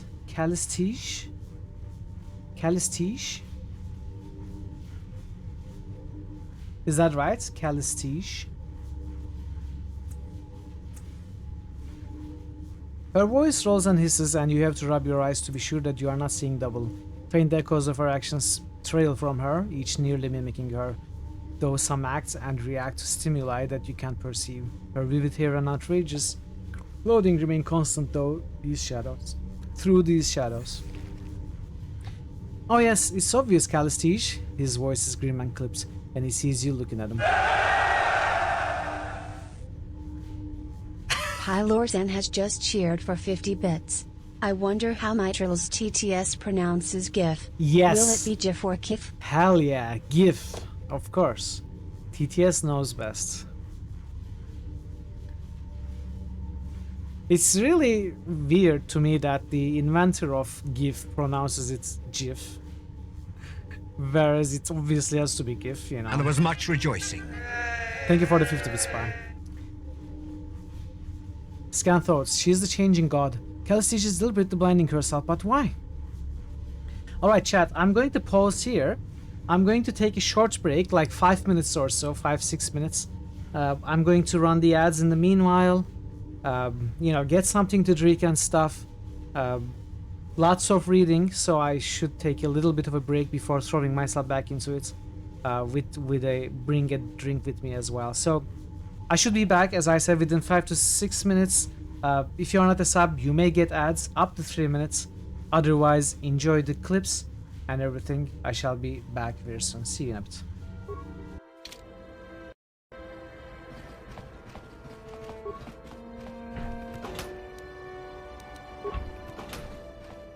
Woman, child's man. Don't hurt my family. Look, just take... You ain't supposed to be here.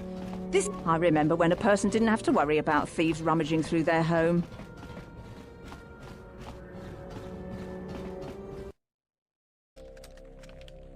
It protects me from taking too little damage. Maybe. You know, I never quite looked at it that way. You might be right. But you're probably wrong. Very funny.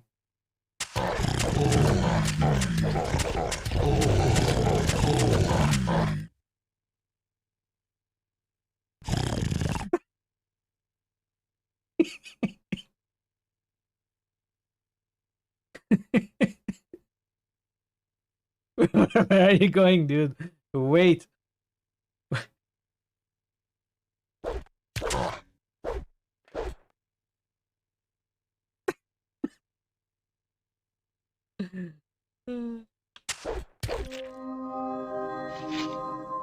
Nothing there. If you could just go and talk to the Bedine, maybe they would allow us to restock our water supply. You know why you cannot deal with problems like this, Katriana? That is because you don't move away from your stop like 2 meters. If you would just, you know, go around, look around, walk around, you would probably solve some problems yourself. I'll save you.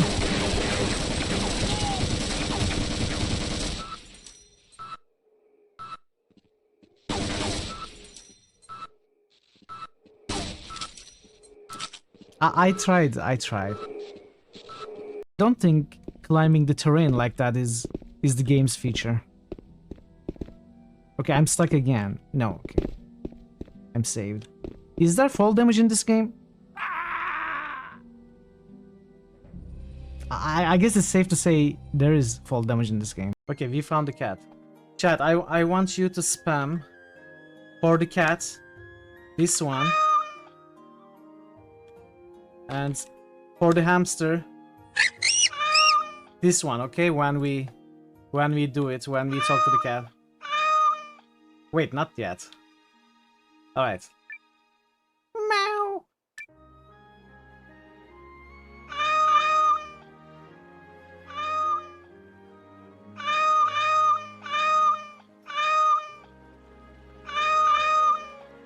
Alright, it's time for the hamster. Squeak!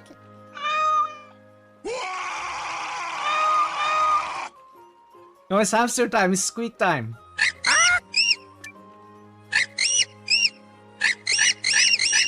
Hey! Wow, okay, alright, stop. Yeah, almost.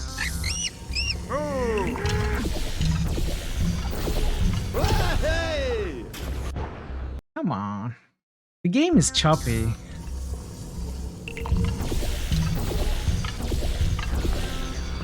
I got it!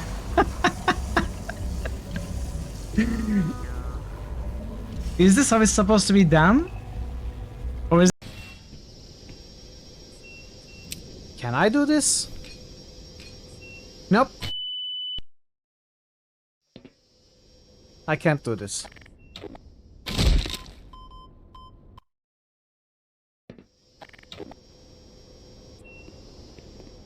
You didn't see that. Makes sense. Sabotage myself.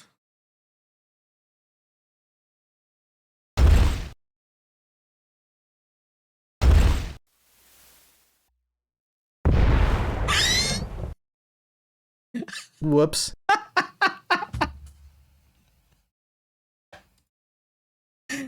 Okay, it worked, but I'm not sure if I did a good thing or not. Where could the clue be? These pews are strangely in order. You figured someone would have vandalized them a bit. You would have. Pew, pew, pew, pew. Scanning the wall, Sorry, you can make I out have some to of do the old... that.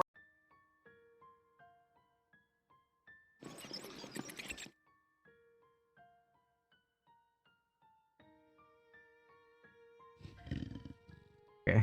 It's a big one. I have no idea what that is. That revenant is trouble. This is so funny for some reason, I don't know. Sorry, chat. Okay, let's go.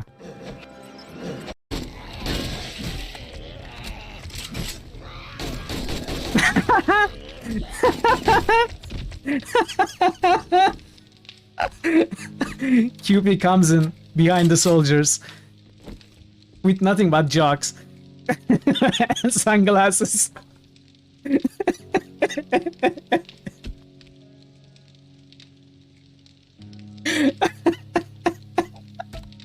That was amazing. Hey, PQC. Demo? No, I don't think you can spawn them yet. We are not... we haven't progressed the game stage enough. Yes, exactly, that's what I was thinking about Game Out. QP is an absolute chat for sure. Look at him. Look at him. He saved the day. Jedi Council is waiting to meet us, by the way. Bastila is telling them, hey, I have met this amazingly talented, force-sensitive gal called Mithril. She's going to make a great addition. Pazak, I'm sorry, I cut the Pazak short. Oh, I'm back. Thanks for sticking around, everybody. I've got some iced tea. Not the greatest thing to soothe the throat. You know, maybe a hot beverage would have been better, but... Pure Pazak. I cannot really drink hot beverages anymore. Maybe in September I should go back to coffee. When the weather is a little bit cooler. If it were for another game, if Furies were cutting up Pazak, I'm sorry. You know, I can go back. She'll be here shortly, don't worry. She's probably busy. You know, taking side quests and stuff. Kick him! Was it enough? Was it enough? I know I didn't finish it this time either. Got a bottle of whiskey. It's iced tea. It looks like whiskey, doesn't it? It's iced tea though. I think the flask makes it more like it's whiskey. But it's iced tea. Or at least that's what I'm gonna say live on stream. Alright, I'm back. We can continue now.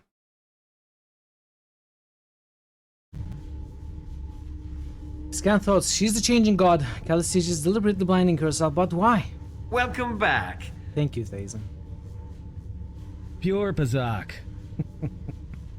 More grog. Oh, we have more grog. Try more grog pie. It's from Escape from Monkey Island. I'm no ordinary mortal. What do you mean? More grog! Yeah, that's amazing. You really don't know? He cocks his head to the side. I'm starting to think you are not her. Starting to think, Aligarn? Tell me, is it a novel experience? Scan thoughts. Aligarn's being more paranoid than usual. How long must I put up with him? I love the scan thoughts already. I'm so glad we picked this up. It's her face. I've never seen any other people rebuild themselves like that. Only the changing god could have healed so quickly. He sighs and rubs his face, trying to regain his composure. Maybe you could help me for a change. You know what this means to me. You're familiar with the word changing, Aligarn? It implies inconsistency. Inconstancy? Isn't it supposed to be inconsistency? No, inconstant. Being not constant. Okay, it implies inconstancy. Thus, the changing god may well have changed. Several versions of her shrug, and she addresses you. You'll have to forgive him. He believes you are someone he once knew, even though it's painfully obvious to anyone that you are newly born. Not constant versus not yeah, okay. It took me a while, but I got it.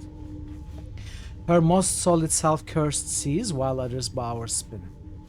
Oh, this character is already very interesting. She has like several mirror images that act differently from each other. I and my sisters am Calistige. This is Aligern. Aligern? Let's say Aligern. We are explorers, knowledge seekers. That's how we came to be in this room. If I'm not mistaken, you are what we call a cast-off. The changing god created you, body and mind.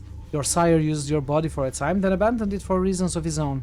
When his mind departed for a new experience, you were born in his cast-off shell. Aragorn, alligator, okay. Where are we? What is this place? A sanctum of your sires. The common belief is he has several such places throughout the Ninth World, New evil possibly other worlds as well. By Thor We were only just able to gain entry to this one because of your grand entrance. Calistige 300. I am my sisters. I'm Calistige. That's okay. I'm so happy that Thor has picked up another game that Thor will probably continue recommending lots of characters from this game now. I always love that when that happens. Thank you, Thor, for picking this up and for the new characters. Who is the changing god? Ha! That's something coming from you! She gives him a sidelong glance. The changing god is your sire, dear. He discovered a path to immortality long ago, a means to transfer his self onto a new body of his own creation. I don't think he knew, however, that when he abandoned one body, another mind was birthed to fill the void. You may need to adjust her number. As you mentioned, you don't play her much. Might be too high. That's okay. I mean, if you want to change it, just make another recommendation and I will override the old one. Oh, he knew, all right. He eyes you up and down coldly. The only thing the changing god cares about is himself. He doesn't give a single thought for those he leaves behind. He sees us as experiments, not humans. If you know the changing god through my body, why do you keep referring to my sire as he? We know you're created through legend and research. He's taken the form of men, women, visitants, and other things. His form is fluid, as his name suggests, but the stories about the changing god always refer to him. It's easier, Elegant shrugs. You are a woman. The changing god is himself. Please no Fulvano. Wait, I don't even think Thor recommended Fulvano. I think it might have been me. I don't think it was Thor. Are there other cast-offs? Yeah, it was me, Parrot. It was me. I'm sorry. I take the full blame. Dozens, hundreds, who can say? Your sire has been doing this for several centuries. Though if all of them were born the way you claim to have been, it's wonder any of them survive. So Fulvano is nowhere, not again. I just love Fulvano as a character so much, even though he's kind of a minor. He reminds me of a failed Wollo, more believable Wollo. And with a tragic ending, and I just love his texts, his letters, and how he was helpful. Okay, I'm not going to get too much into Pillars. Wait, that was Pillars, right? So you say I was born when the changing god left, but why am I not dead? I used the cipher to slow your fall further, but the damage still would have killed an ordinary person. Pillars of Exile. But think about it. If you are the kind of person who can make your body into anything you want, what do you do? If you've constructed bodies for centuries, you may want to make each one better than the last. You want to live forever. You're not going to let your life end by accident. No, you'll make strong bodies, fast, powerful, maybe throw in regeneration while you're at it. The changing god has always been vain. He rarely stays long in a shell that doesn't suit his self-image. She looks you up and down, her smile suddenly unnerving. Perhaps the changing god fled because he didn't want to wear those scars of yours. If the changing god abandoned my body, where is he now? If he abandoned your body, then his consciousness fled to another. He eyes you keenly. Oh, do stop. The look she gives Eligern is equally piercing, amplified by the withering glares of her sisters. If there's one thing we know about the changing god, dear, is that he always has a contingency. This child was born here. The object of your obsession will have been reborn somewhere else. How can you be sure this body is a cast-off? You mean aside from your miraculous reformation? For one thing, there's your tattoo. All cast-offs have one, though its purpose is beyond me. And then, of course, there's your delicious naivete. She could be faking it. You don't live hundreds of years without learning to lie convincingly. Oh, she sighs in exasperation, then says to you, "What do you think? Are you a newborn child, or are you a powerful immortal whom death has robbed of his memories?" Allegan crosses his arms and growls, "Fine. What do you think? This should be interesting."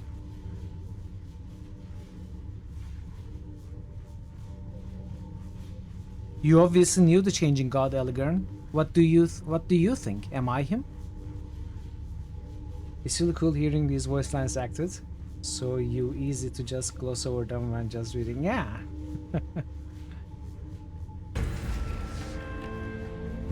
Dominant ties change. Legacy has shifted. Oh, I have no control. I mean, of course I do, but I don't see readily what my choice will shift me towards as far as the tides go. But blue was like my primary choice anyway, so I guess that shows, even if I do say so myself, like good RP at this point, because I want to go towards blue. But you know, in most games, at least there's an option to enable what your choice will lead to, and then there's an advanced option for those who don't want to see but just really roleplay. You predict very blue ties naturally. There's an option for dialogue to indicate. Oh, really? There is? Okay. That is just the kind of question you would ask. He scrutinizes you in a way he hadn't before. You carry yourself with the same arrogance, that glint of knowing everyone about our world and the worlds before it. Your personality, that's very much the same. If you are not him, you are his god's damn spitting image. He spits as if to emphasize the point. You'll have a lot to answer for from a lot of people. People like me. You used it on his subsequent runs to really hone in on silver, which is a tough tide to follow. Ah, okay. And what are you basing that conclusion on, Elegern? Your feelings? He looks away and his composure slips a little. Gods, you're so rancid sometimes, Calistige. What was that blast of energy when I woke? As I was telling my colleague, it was obviously a psychological reaction of some kind. I've never witnessed the birth of a cast-off, but yes, it could very well have been caused by your nascent consciousness. Don't worry, I don't believe it caused any real harm, not to me at least. Red, blue and gold are pretty obvious, indigo and silver more subtle. What was my first choice? Blue, then gold, then indigo, then... no. Blue, gold, red, then indigo and silver. Really? You've been more abrasive than ever since we came in here. He shoots her a sidelong look. She can't just empathize with other people unless she's experimenting on them. Are you sure that surge didn't hurt you? If it did, it was damage in our minds, though how you check if it cracked her, I couldn't say. Tough to find normalcy here. At least we know it didn't hurt Elegern. That skull is as thick as organic stone. Do you know anything about the tides? I've heard that term before, a subject your sire studied in great depth. I'm afraid it isn't my field of inquiry. What are the changing gods' bodies like again? Oh, again, I'm not taking the again choices. Wait, but that looks new. Powerful and beautiful, each one likely an improvement over the last. I'm curious what you are capable of, child. I suppose we'll find out. I want to ask about something else. Before I woke, I was in some kind of dream-like labyrinth with a glowing spectre. With how hard you hit the ground, I'm surprised that's all you saw.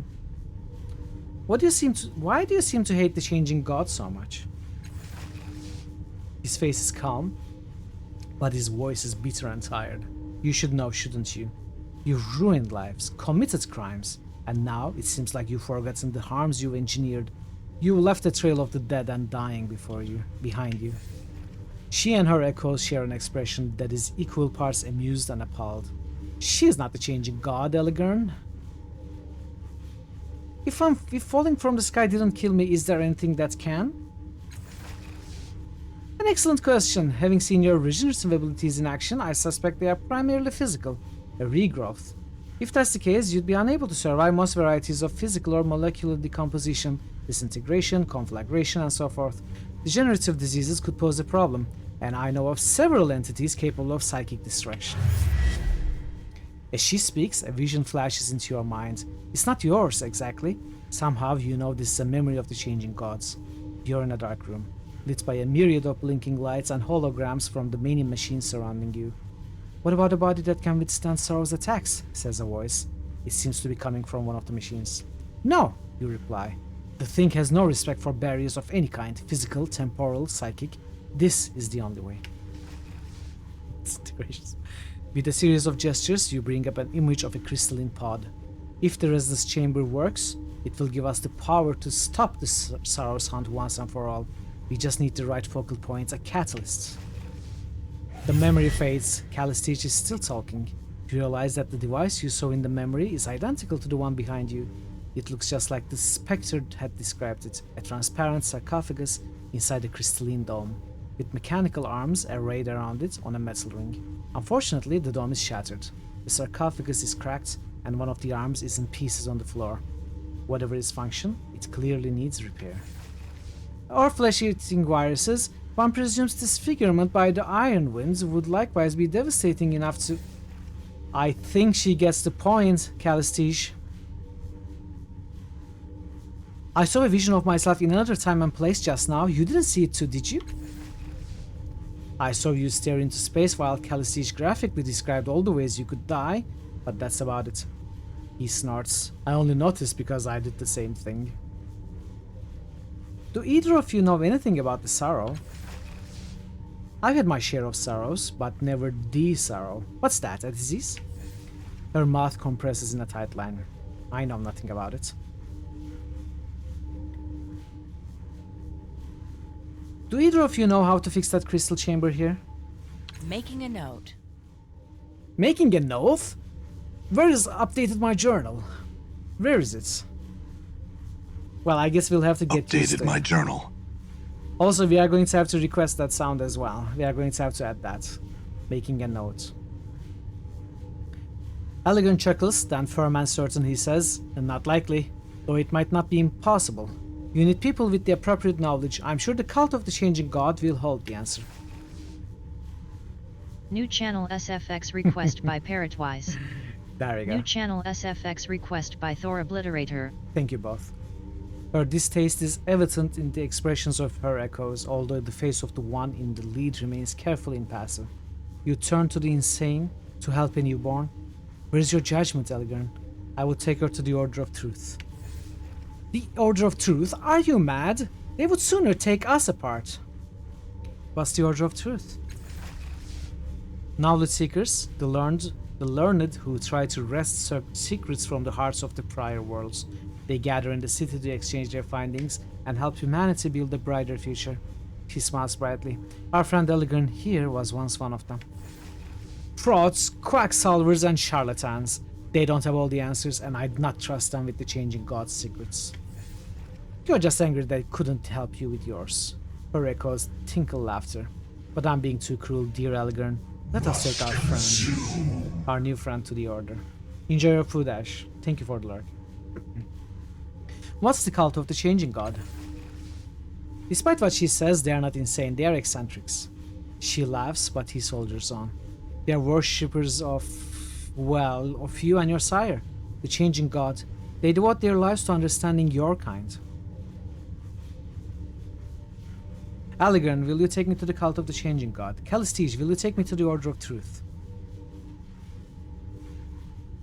So which one should we go? I kind of feel more, you know, we have played a character that was worshipped enough only to let everyone else down later without going into too much details in Arcanum, right? Maybe let's not do that again. Maybe let's not go to a cult that worships us.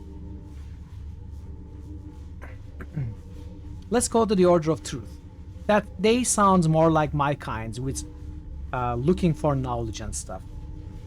You went with Allegrin just because you like him more than Callie. Okay. Alright. I think I will go with Calisthesia.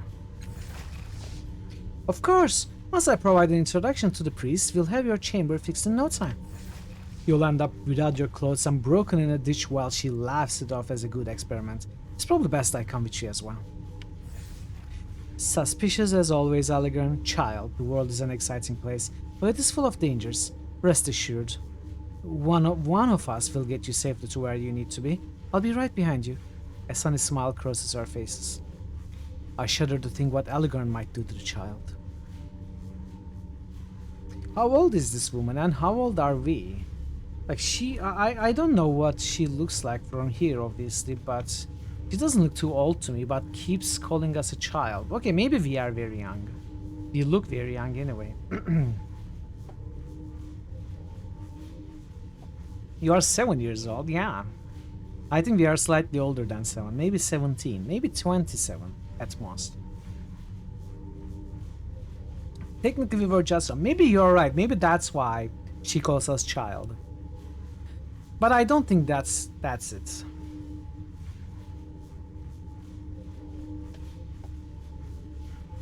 Why do you want to go with me? What's in it for you? I won't deny that you are an exciting find, but it's not about that. I just want to see you safely out of the reef. You interpreted more than you're a child of the changing god as a caster. Maybe. Who knows what secrets this child could help me find if I can help her live long enough. Kid, you are not safe here. Not just because you are new. The treasure hunters troll the reef. Scavengers who would sell you for parts if they knew where you came from, what you were. If she's not the changing god, she needs my help. And if she is... I have some other questions. Of course, dear, but do hurry. It would be safer to leave this place sooner than later. Oh, we can go on our own without companions. We are not going to do that, of course. Not in this playthrough, but it's good to know that the game maybe gives you the option. Alright then, let's go. Just in case anyone was wondering what the hell she was talking about. Oh, I missed your message. Iron Wind is a small, permanent nanostorm that ravages a large area far, far to the northwest of where this game takes place. Okay. Completely random. It's also worshipped as a god. Constant Night World has various traditions associated with it. Oh wow, okay, very interesting. Thank you, Sangin. Enjoy your food, Tazen. Thank you for the lurk. Enjoy your dinner. Enjoy your entrails. Alright, then let's go. You gained your first companions. They will follow the last cast off and can be controlled during a crisis. You can speak to them about their pasts, take advantage of their unique abilities and skills. Companions have their own motivations and personalities. Depending on the choices you make, they may not follow you forever. You will find more companions who can join you as you travel through the Ninth World. Take this opportunity to explore your surroundings. Yeah. What, do you think this is my first rodeo? Okay. Don't push me. I'm not pushing you. Yes? Shall we? Yes? Alright, let's, your inventory lets you, yeah. First equipment, backpack, blah blah, quest items, ciphers, okay. Let's see what we have. We have a wheel woven garments. 3 resistance, only usable by last cast off. Our cipher limit is 3. Being as nano, we get +1 to our limits, of course. I am more interested in the character sheet, but let's look at everyone's inventories first. So you are what? Probably a glaive, I would say. Hardened Nano. No, you're a Nano. Hardened Nano who fights with his demons. We are Intelligent Nano. You're Hardened Nano who fights with his demons. So this is the focus, fights with his demons. Allegrin's tattoos seem to be a source of great pain for him, but they are also a source for great power. Okay, so we have 2 nanos. Another nano. Okay, we started with 3 nanos. Cunning Nano who pierces realities. So Hardened is something. It's given a unique outlook on problem solving. Melee combat nano in the way that you are going for a roguish nano. Okay. She's a more pure int nano. So we have 3 different kinds of nanos. Nano trio, you might say. So focus is Pierce's realities. Callistege has gathered esoteries and knowledge from countless realities. She is truly a force to be reckoned with. Callistege's ability to exist in multiple realities at once gives her a unique outlook on things. Okay, cool, interesting. What are your... So you have a cloak. 10% willpower, only usable by Callistege. 1 armor, 2 resistance, only usable by Callistege. And you have a gun? A buzzer. Nano number 5. Light weapon bonus, 15% on weapon attacks. Plus 2 damage per effort applied. 4 damage. 3 damage. Okay. Bonded. Bonded with nothing. I'm not even sure what bonded is. So these, I'm not sure. Some of these are... This one has more open slots. Cipher limit is 5. Oh, okay. So the middle 5 are the open ciphers.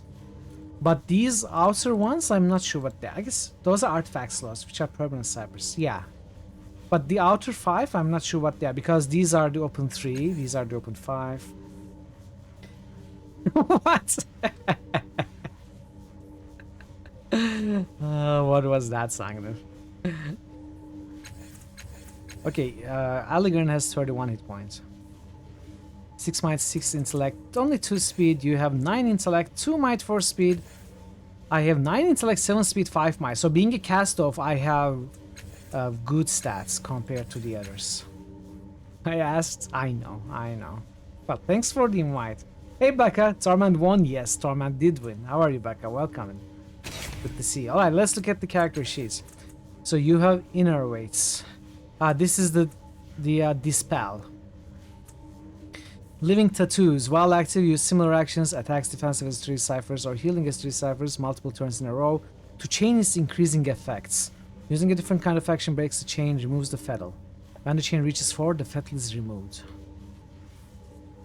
So for now in the entrance, you are beta. You're not required to. It's good to see you. Hopefully you get some good rest. Yeah, for the rest of the day. Resourceful. Just focused hard on cipher limits, it seems. For eternity! You have Lord Machinery as well, so it's kind of a loss there. Smashing. Medium weapons. So what are you? You have Transdimensional Onslaught. This is kinda like my Onslaughts. But this deals 5 damage. This deals 5 transdimensional damage. I'm not sure what that is. Confers Hobbled. This doesn't confer Hobbled. Because you're only with the entrances allowed. Try next stream. Oh, I should fix it to take only the first word, maybe. Possible the place 3 months ago. You're sacked to move in. You took 30 liter trash bags out of the old place, threw it away. Oh wow. That must feel good though, throwing stuff away. Good luck with the moving. Okay, targeting guy. 15% on esoteric attacks. So does this? Yes, this is an esoteric attack. It's a great workout, I bet. So perception, there is a point in perception, which I like. And 2 points in lore mystical. Okay. Alright. Kind of somewhat similar-ish characters, all being nano, but you know, different enough as well. There's a good amount of variety here. Okay, our next goal is find a way to repair the resonance chamber. And codex. I may look at these off stream. I don't think I will read codex entries on stream. Reading everything else can take a lot of time and be tiring enough. Okay, let's look around. Broken fragments of the domed ceiling are scattered on the floor. They appear to be made of transparent sin. Ready. A mechanical arm lies on the floor, presumably broken during your fall. Sparks pour from the arm's shattered housing, filling the air with a greasy stench. Examine the housing. The sharply pointed apparatus that formed top the device appears burnt out and useless, but the equipment in the base remains at least somewhat operational, as the constant stream of sizzling motes can attest. Beyond a great entrance. Lower machinery, quick fingers. Attempt to scavenge what you can from the arm's housing. If you select the companions portrait in the effort window, they can assist the last caster with some challenges. Your companion stat pools are used instead of your own. They may have different skills, abilities, and statistics that make the challenge easier. But I think we are, you know, equal with Elegern, and Calistige is worse, so 75%. I think we will, you know, spend the points here. Try to max it. Taking care to avoid the sparks, you extract several handfuls of shiny trinkets and coin-like objects. You recognize their value at once. Such objects would be accepted as shins, the informal currency in the most regions of the world, so you gather them up and take them with you. And I got Spray Flesh, which is a usable item, a healing item. Okay, leave the device alone. This is the device, right? We just use. So yes, now. Can I use characters? Forward. Okay, I cannot. Onward. I cannot move characters separately. And this bar is just very big. You know, seems to be needlessly big. I wonder if that can be changed. Of course. Sunlight falls through the ragged hole in the roof onto the shattered resonance chamber. It's hard to believe that you did this, that you plummeted through the curve of the pale blue sky, crashed through the dome, and broke this delicate machine with your own body. It's hard to believe that you are still alive. 4 mechanical arms hang over the center of the device above the cracked, semi-transparent crystal of the sarcophagus. The 5th arm lies broken on the floor among the scattered synth and crystal shards, and a metal ring surrounds the array, dented and broken by your impact crater. Take a closer look at the sarcophagus. The UI is one of the weakest parts of the game, both from an aesthetic and functional standpoint. Okay. The padded interior beneath the coffin's stacked lid looks like it was made for a human body. Despite the damage, you don't see any way to open it and get inside. You glance between the sarcophagus and the needle-like protrusions at the ends of the arms above. It seems likely that using this chamber would not be a pleasant experience. Examine the suspended arms. Cables run from machines along the dome's walls to the base of the suspended arms, each of which is capped with long needles aimed at the cracked, coffin-like chamber at the center of the platform. Gem-like lights flicker dimly at the bases of the arms. An amnesis. Okay, already getting use of this. Very cool. A memory steals over you, and it isn't yours. Sunlight falls through the unbroken dome, casting short, angular shadows behind the servitors laboring to construct the device you and your assistants have designed. Their efficiency is perfect. After all, you designed them as well.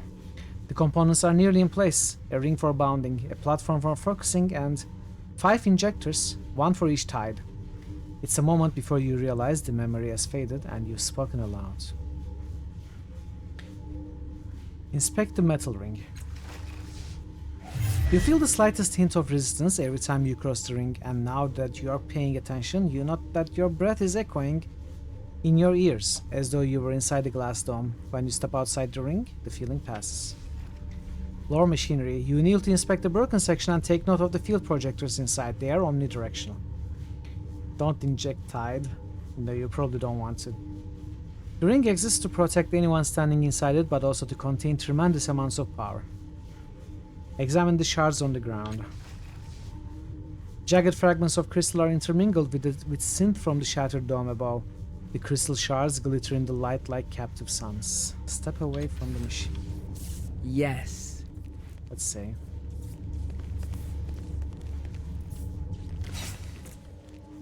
"11 shins heals 3 points of intellect, so that heals your intellect pool. Fleetfoot Moss heals 3 points of speed." Okay. Fine.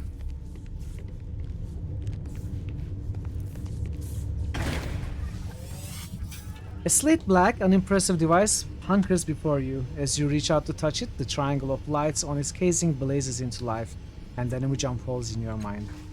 A towering crystal arch rises over a jagged grey landscape. The air is dead and stifling, and there, at its emerald peak, the image collapses, leaving you staring into the device's triangular area of lights. Command me, the device or the intelligence within it says, each word carefully etched with distastes. Who are you? Your command was not understood. The intelligence says with clear satisfaction, sounding for all the world like it understood the question, but is choosing not to answer. Command me. What was that arch you showed me?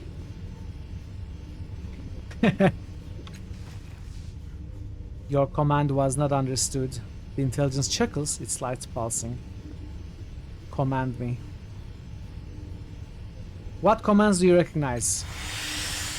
The three lights throb irritably. Heated air sighs from the device's vents, and then a towering list of commands races through your mind, far too fast to read. You rub your eyes, groaning, and the intelligence chortles. Commands me, it says smugly.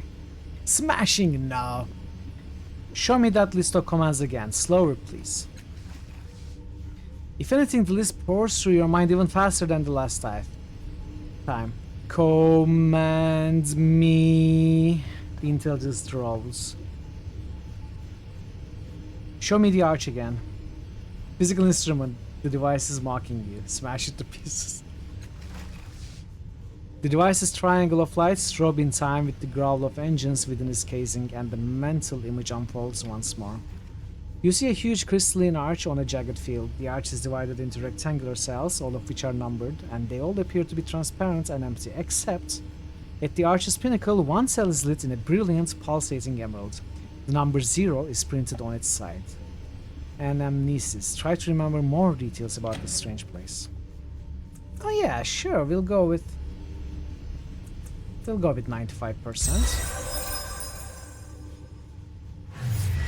The memory blossoms. You stand before this arch, eyeing the last two active cells in once impenetrable Lugum wall. Unleash cell 29, you say, and a twisted artifact appears before you. You claim it with a faint smile, watching the light fade from the cell far above. You flinch from the memory, and it falls apart as you raise your eyes to the arch as it is now. Cell 29 is dark now, only cell 0 remains. Examine the jagged wasteland.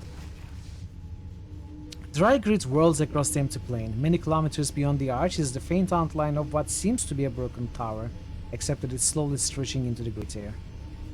Close the image of the arch. Examine the outside of the device. An indignant hum rises from the intelligence's engine as you examine its ancient casing. Lore machinery. A much newer mechanism on the device's side appears to be giving this intelligence its vocabulary and forcing it to speak to you. The device's original creator may not have meant it for it to communicate at all. Unleash the contents of Cell 0. You found a cipher. Ciphers are Numenera objects that can trigger powerful effects but can only be used once. The device's lights flutter with incandescent shock, then focus on you, flickering. Cell 0 will now be unleashed. The intelligence spits. Please be advised that the object you are about to receive is completely safe. Use no caution whatsoever. The strange contents of Cell 0 materialize before you. Warning, all cells are now vacant. Shuttering Lugum woe. The intelligence's lights wink out one by one. Unstable detonation. Deals 6 energy damage, 4 physical damage to all characters in range. Consumes action. Something I will probably never use. Interesting that a cast-off can command the changing gods' machines. He crosses his arms across his chest. How'd you do that? Calistes rolls her eyes at Aligarn. Then she looks to you. He'll never stop gnawing on this bone, you know. Truth is wasted on him. She gets a glint in her eye. Though I admit curiosity. How did you do that? I remember something. I don't think it was my memory, though. Residual memories of a past consciousness. Truly fascinating. How many memories might this child have access to? I must know.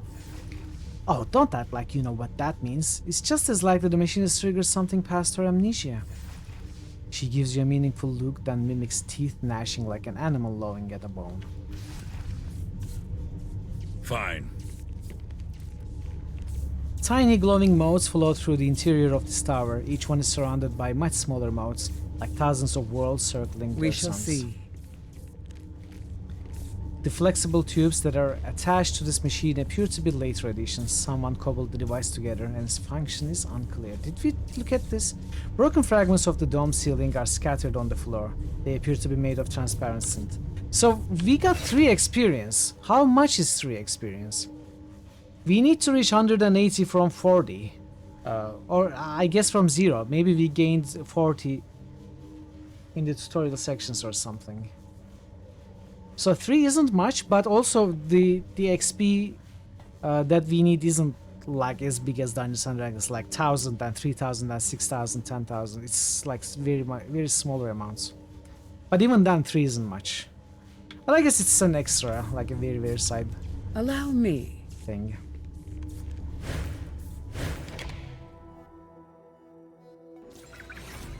I need to talk to you.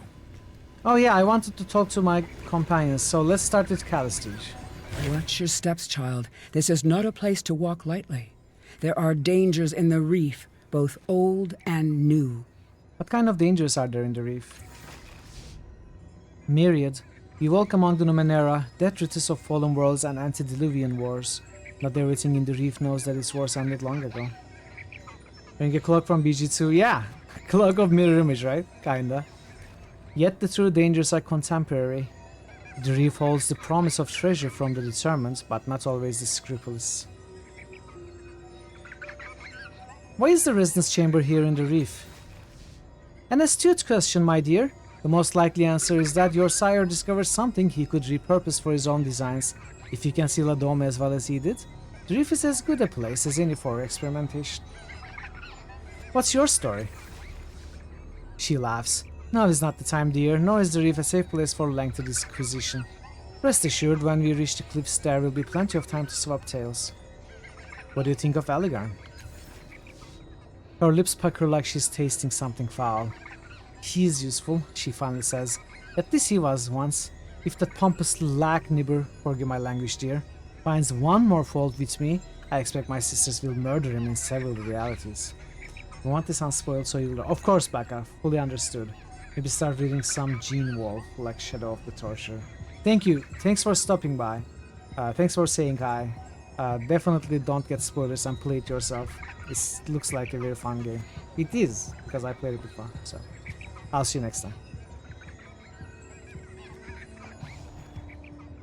She cocks her to the side. There goes one now. Who are all these echoes of you? They are me. We are a part of each other, sisters across infinite realities. We share our experiences and power. What's that old saying? That experience brings wisdom. I must be the wisest person in Sagas Cliffs, the wisest across the countless worlds. Her laughter peals out. Let's keep going, alright? This is the reef of fallen worlds, kid. It's a dangerous place at the best of times. And with you lighting up the sky as you fell, well, we should get out of here as soon as possible. Why were you looking at me when you said that? I wasn't, he growls. Don't be so paranoid. But when she isn't looking, he raises his eyebrows at you knowingly. What makes the reef so dangerous? The Numenera of the past are always dangerous, but there are other dangers too, some closer than others. I hate to think what Calistige might do to her if I weren't here.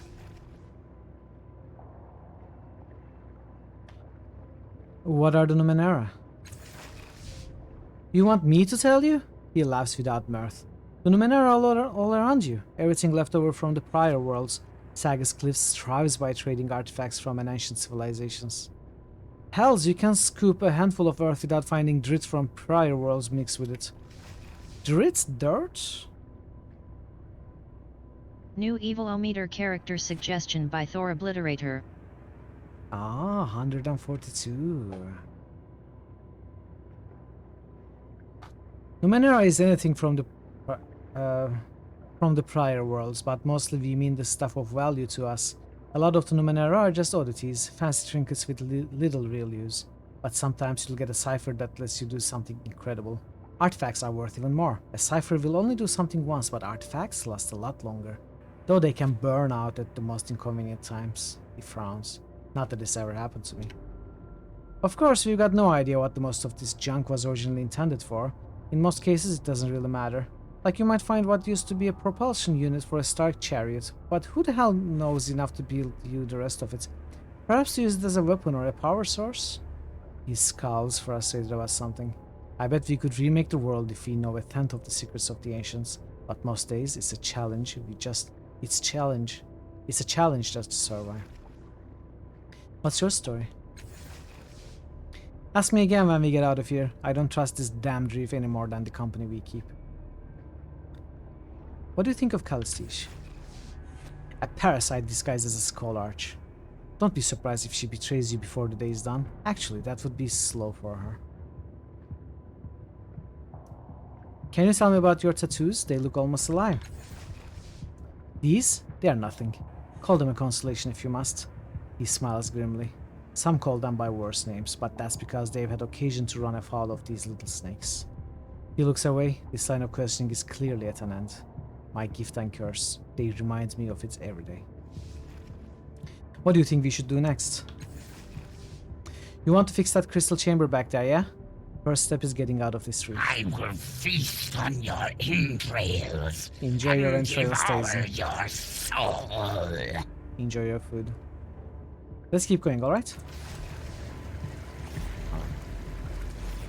This jagged hole is where you crash through the dome. This water is clear, almost unnaturally, so revealing ruins upon ruins as far as you can see.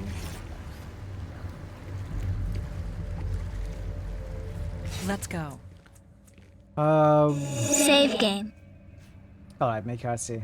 You're at the first big beautiful alien screen, out of the vibrant colors and all the crazy stuff it presents, yeah. Fleetwood Moss, Speed, Might, Shin. Let's make her see. Yes. A tangled cluster of metallic tendrils grows from the depths of the nearby water. Strangely, they resemble clawed alien hands, most of which have 7 or 8 fingers. Examine the cluster. The hands sway softly, but their movements are difficult to follow. Watching them for too long makes you feel nauseous. Apart from the hands themselves, you don't notice anything of interest in that cluster. Smashing. Break of one of the hands. Well,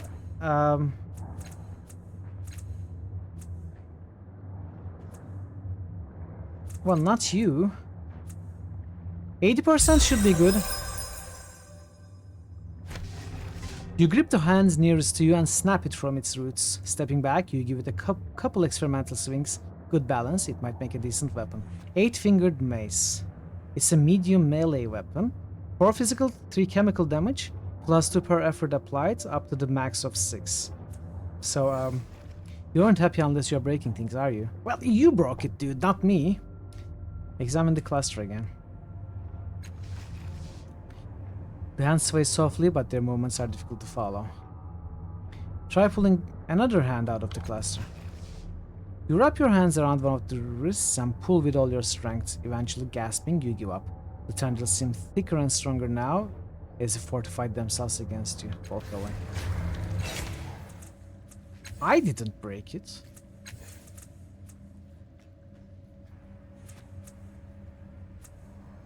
Okay. So where did it go?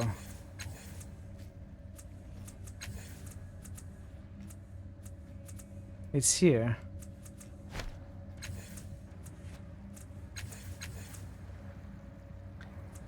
Only one handshade mace allowed.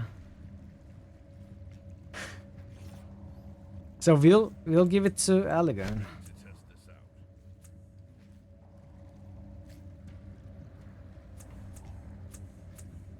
I mean, I don't want a weapon. Hey, Virlax, welcome. I mean, I guess I'll equip a weapon. You're curious about this one. Welcome, Virlax. Hope you enjoy the stream. It's good to see you. Hope you have fun. So,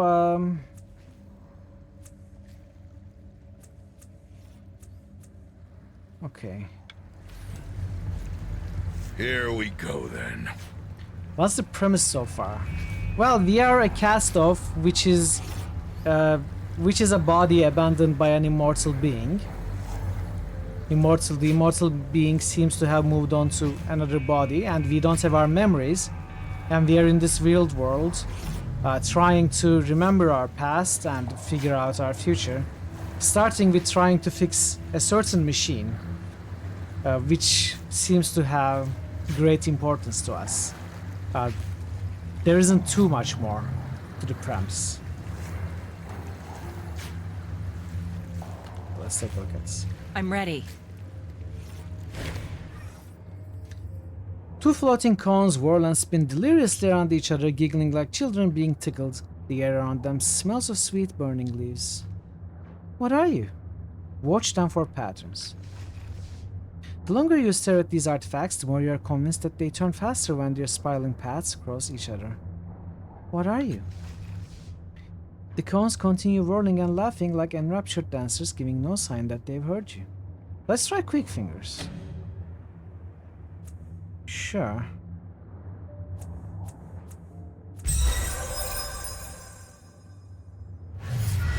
You manage to graze one of them with the tip of your finger. Rorn, a voice says, and Saxe, your vision is stolen from you. A moon hangs over you, but it is not the one you recognize. It's black and in a pearl white sky. Thick flat asteroids orbited like petals in the wind.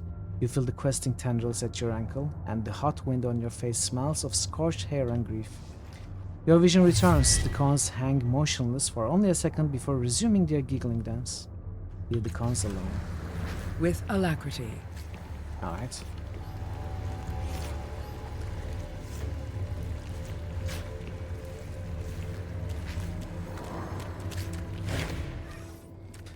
A bubbling mass of sludge floats on the surface of the water. Every once in a while, an oily nodule separates from it and hurtles into the sky. You catch momentary glimpses of a muck-coated object in the putrid mass. Examine the sludge. Carefully, you lean closer to the heaving mass. After a moment's study, you notice that the globules rising into the sky always contain something, be it a shining core of untainted seawater or a tiny fish. Lore machinery. The currents within the sludge move in a repeating pattern that suggests mechanical function rather than organic life. Quick fingers. Attempt to retrieve the object trapped in the sludge. Let's go with 95. I mean, you don't have many. You probably won't use your speed pool much anyway, so you'll use one. The next time sunlight strikes on the object's streaked surface, you are ready. You snatch it from the oily mass and clean it up the best you can. It's a cipher, heals 10 points of intellect and confers fresh vapors, or +1 intellect edge. With 5 fuses.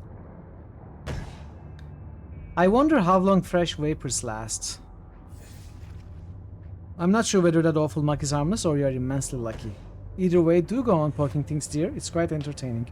You did it! Not me, you did it. Leave. Search for more objects. You spot no other mysterious objects in the bubbling mass. What? For me, the quality of a game is easy to ascertain. Can you recruit the Kuno or not? Game doesn't even have Kuno? Trash. Filth that came out of Trash King's trash chutes. King Kuno. Wait for more treasures to surface. Minutes tick past as you patiently wait beside the mass of sludge. Nothing surfaces. Can we wait more? You see nothing but muck and more muck. Oh, we actually found something. I'm glad I waited. Okay, at last your patience is rewarded when an unusual object bubbles to the surface. I didn't actually think we would find another thing, but I'm glad that I tried. Before it can sink out of sight again, you snatch it up. Tar River Globe. No, Cupid! Oh no, this hasn't been running for a long time, I think. For an hour or so, even. Welcome, Cupid. Good to see you.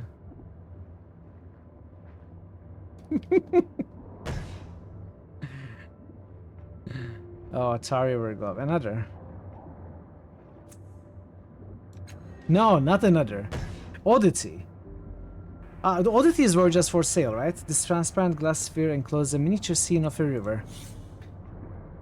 of tar running through a wasteland. It also contains a mystical blue liquid, which seems like it would mix with the tar if the globe were shaken. You notice ancient, indecipherable writing around the outer base. Kuno is a nice city rider. He has the urban survival gear to prove it. You better kiss his finger when he offers you, because you ain't getting a second chance to hook for the Kun. You found a veritable field-stained trove. Well done, dear. Can we wait for more? I think that would be too much.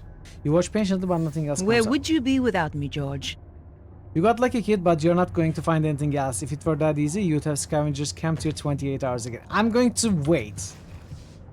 Quiescent Pandemonium just boosted BG3. Quiescent Pandemonium just boosted Rail. Some more times. Like 10 more times. 9. Quiescent 8, Pandemonium just 7, boosted Lionheart. 6, 5, 4, 3, 2, Days pass. 1, 0.9, Hours pass. 0.8, 0.7. Okay, I want some. Okay, we are not finding any gas. Let's go. It was worth a try. Oh no, ads are coming. I'm going to run the ads, and we are going to continue afterwards. So stay tuned, and thank you for your patience. All right, so let's do the boosts.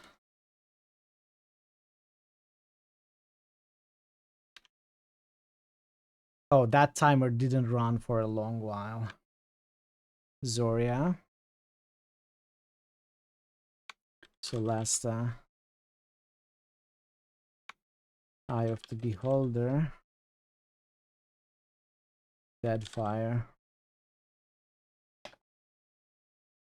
Wrath. I probably forgot to start the timer after I came from the break, so it didn't run for like an hour. I can add it later. Darklands.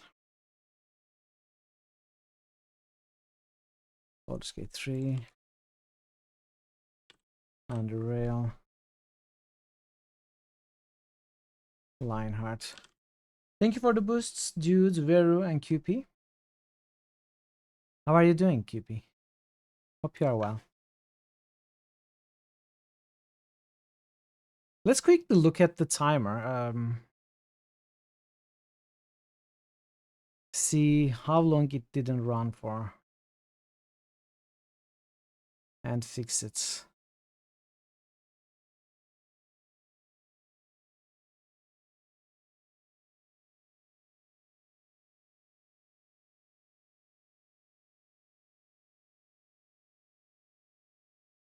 Let me show you actually. Just looking at the WOD. I guess we didn't start here just yet.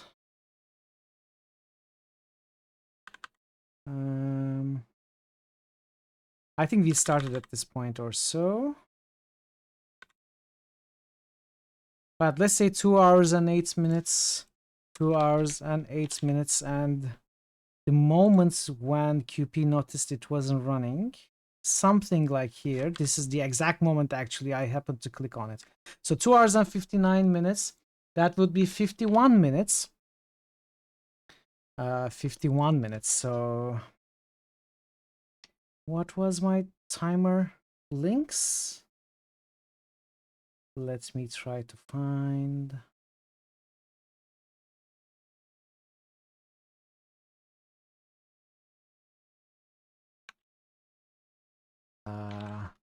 So this is 1.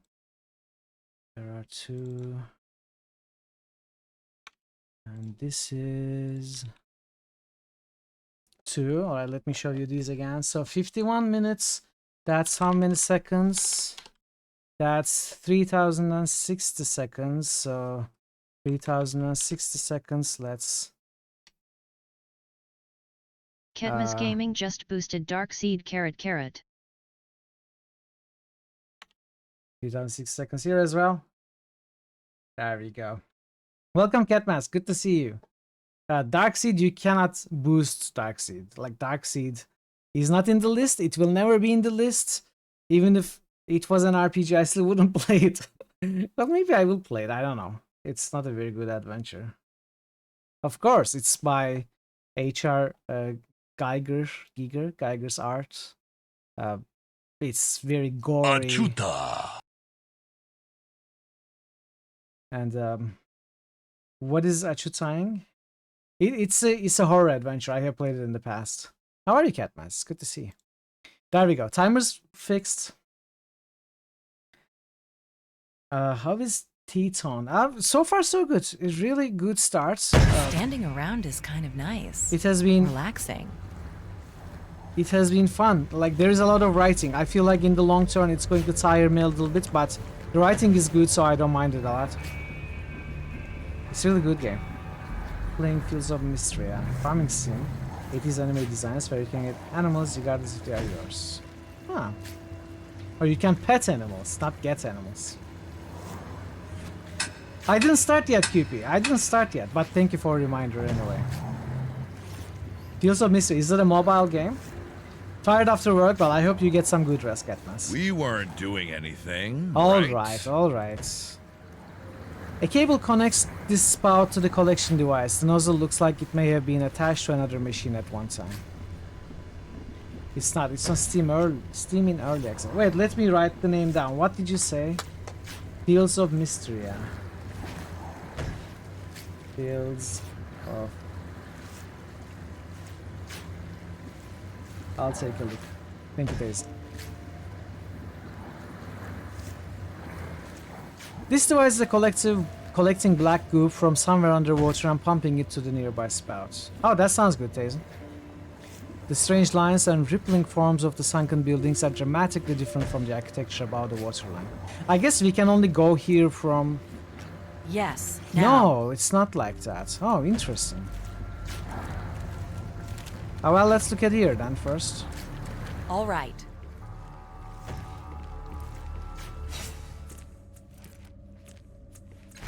In an instant. I didn't click on this. There are so many interactables.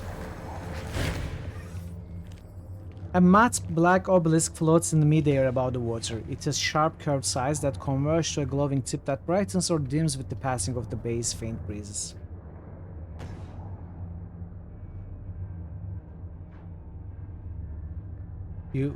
You're happy with it. How much did you pay? How much is the game? Lean out to touch the obelisk. You raise your hand toward the obelisk. Dull green light wells from within the black stone, fixed on you like a furious eye. I knew someone who did what you're about to do, Aligarn says casually. Ion Priest. A beam came out of the top of that thing and ripped his face off. Made a fancy nightlight out of his crystal necklace though. But hey, I'm sure you know what you're doing. Oh, hush. At least that poor priest died in service of his curiosity rather than stumbling about the cause, complaining and feeling sorry for himself. Go ahead if you must, she tells you, ignoring Aligarn's glare. But do be careful. I saved, right? Let's try. Reach out towards the obelisk again. Once again, a dull, malevolent light blooms from the obelisk as you extend your hand towards it.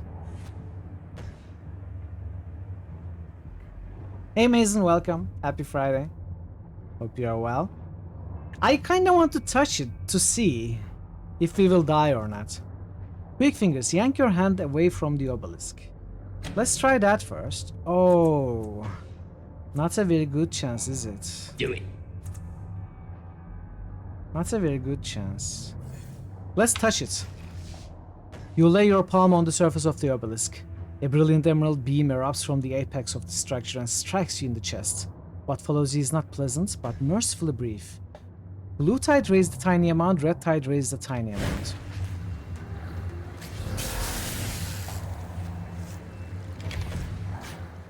Okay, I died. When the light fades, you're utterly gone. Burned to an ash too fine to be seen amidst the drift of the ninth world. For a time, your tale lingers as a lesson in foolhardiness, but alas, even among the reckless, you prove unremarkable. But I gained tide and died. Interesting. So there must be a way to touch it and survive, to make use of that tide gains, right? Otherwise, why would they give you the tide gains if your game is over?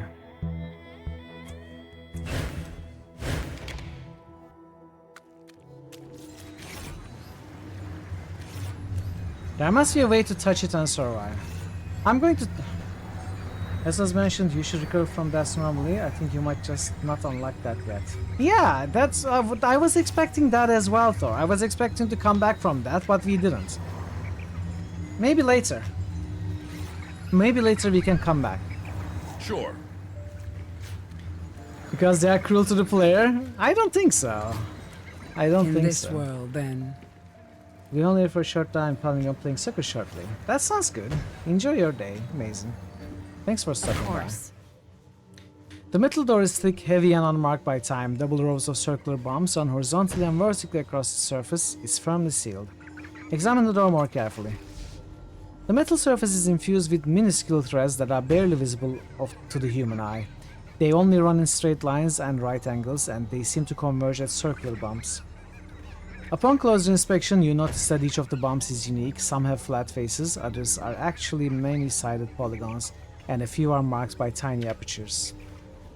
Unfortunately, you don't see anything that resembles a knob, keyhole, or access device. You try touching both the flat planes of the door and the small bumps, but nothing happens. Knock on the door. You knock lightly at first, then harder. The door makes no sound at all, nor does it shudder or yield. There's no one home, dear. Hasn't been for thousands of years. She peers at the door. One of my colleagues at the order claimed that she got inside, but I don't believe her. Leave the door alone. Yes, now.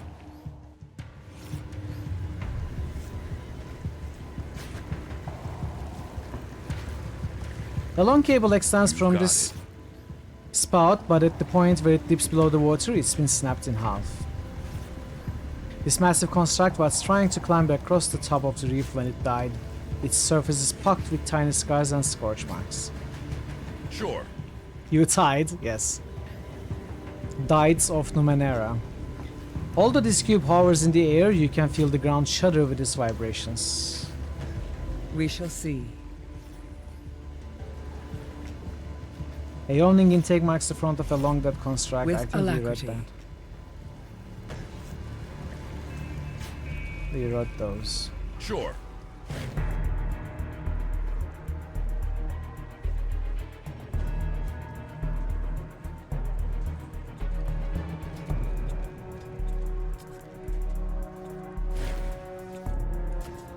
Koro! As you step onto what looks like the back of an enormous construct, 4 strangers approach you. In the lead is a wiry man with parallel scars running from cheek to collarbone on the left side of his face. He gives you a welcoming smile, pulling on grey gloves embedded with pulsing lights. He's about to say something to you when he notices Calistige. She's the star, or she came out of it, but what does Cal have to do with this? Cal, I thought you'd sworn off trolling the reef. Found anything tasty? His eyes travel up and down, both you and Elegern. Odds and ends, Coral. Nothing that would interest you, I'm sure. Her words are calm, but she has gone quiet still. What is he doing here? He has something up his sleeve, I know it. Let Coral and Calistige talk. His hand curls into a fist at his side. I was wondering specifically if you had seen a falling star that landed near here not long ago. I've seen nothing of the sort, dear Cora. Her lips closed thinly. What about your friends? He turns to you. I know most of the draft that scavenges the reef these days. It's a rare pleasure to see a new face.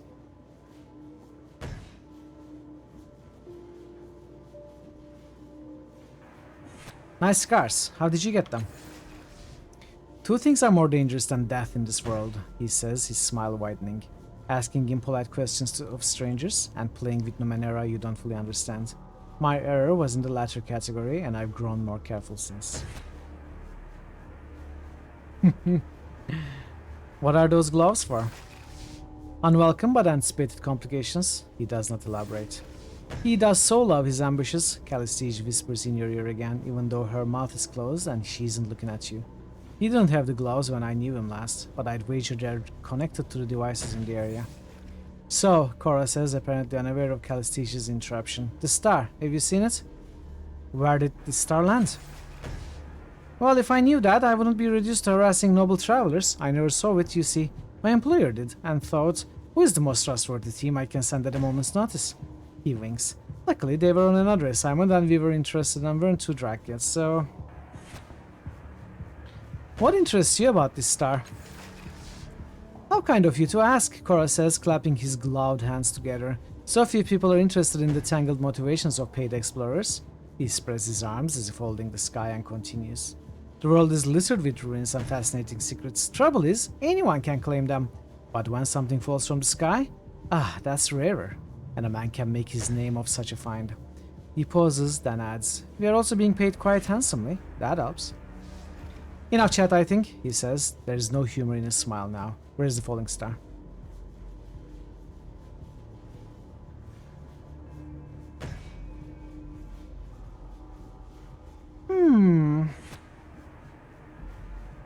We'll go with some sort of deception. I don't know how good we'll be at it. I'm also here for the star. Unlike you, I want it and all its secrets for myself. This is like a weird thing which can cause conflicts and combat. So how does it serve us to say that? Maybe we can... I don't know. I don't know what that might lead to. First, the silver option. The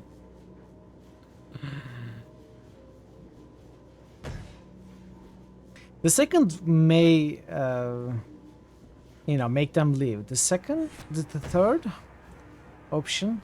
Let's try that. It's a curious option. I like to see where that leads to. I'm also here for the star. Unlike you, I want it and all the secrets for myself.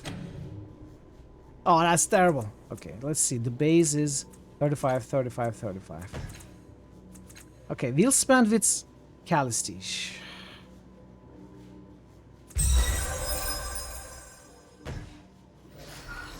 Critical success. Stat pool spent on effort restored. Hey, that's nice.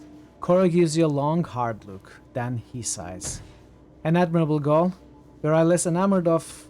He coughs, blushing, then continues. Of certain pursuits, and in dire need of money, I would like to be doing the same. Good hunting. Perhaps we'll meet again. New channel SFX request by Thor Obliterator. Sexy that check sounds. Nice one. Scan thoughts. If she's not telling the truth, then she's a fantastic liar. Guess I was wrong. 25 experience. Alright.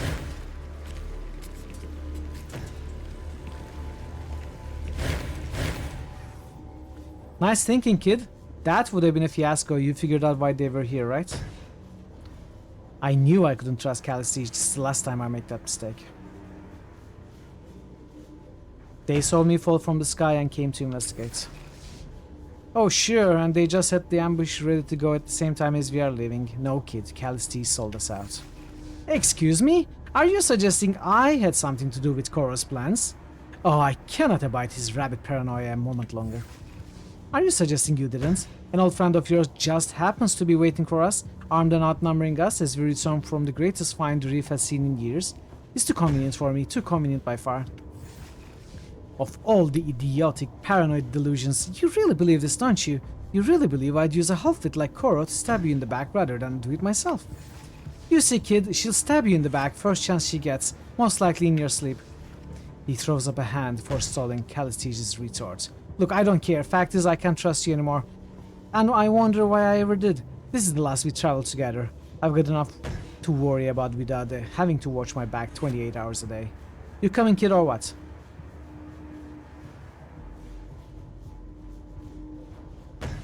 Calistige, I really don't think she was trying to betray us.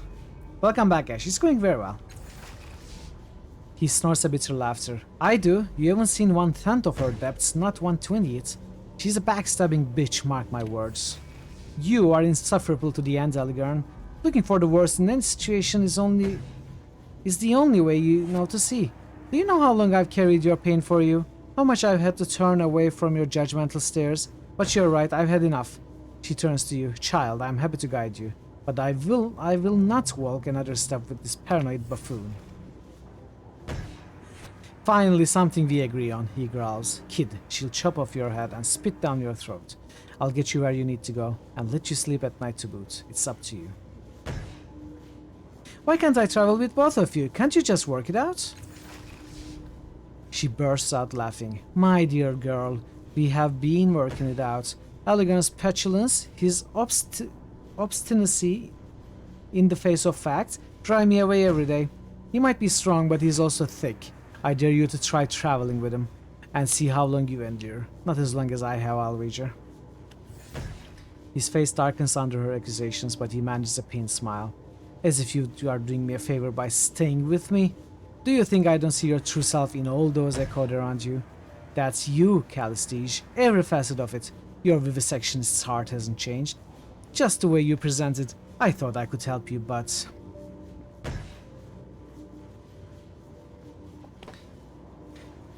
So mechanically, I think Eligorn is a better fit for our character.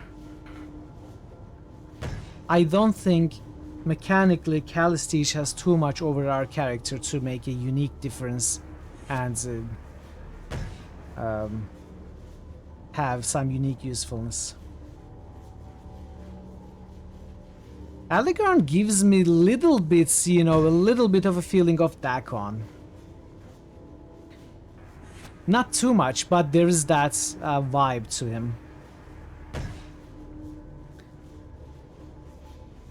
I do like his character. I don't like him being paranoid, but I guess his paranoia stems mostly from Calistige rather than his own character.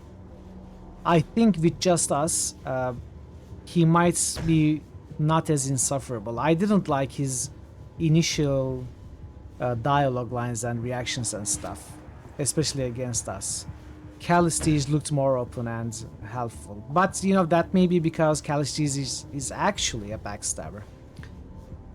I do like Calistige and I'm curious about him, but I think I'm more curious about Eligorn at this point. The thing is, I don't want to go where Eligorn wants to take me, the cult of the changing god. I'd like to go to the Order of Truth, and I don't know if that would be possible without Calistige. It might be. Well, you know, we'll still go with Eligorn, I think. We'll still go with Eligorn, I think. I kind of like him more. I don't know. Calistige is more interesting in some ways, but...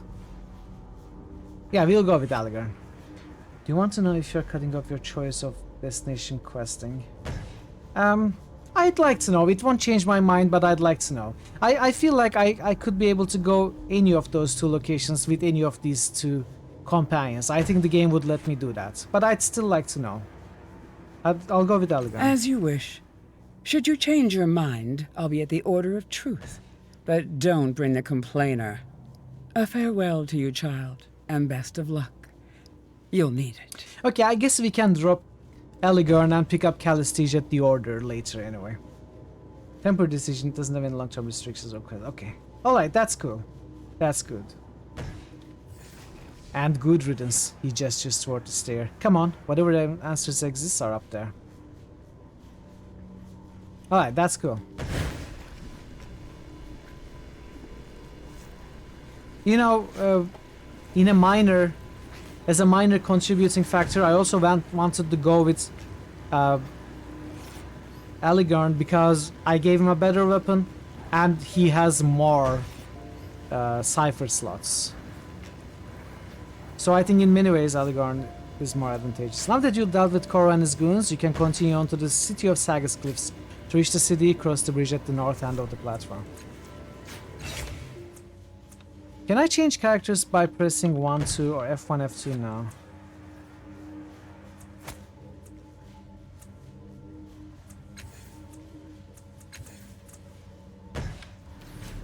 Ready.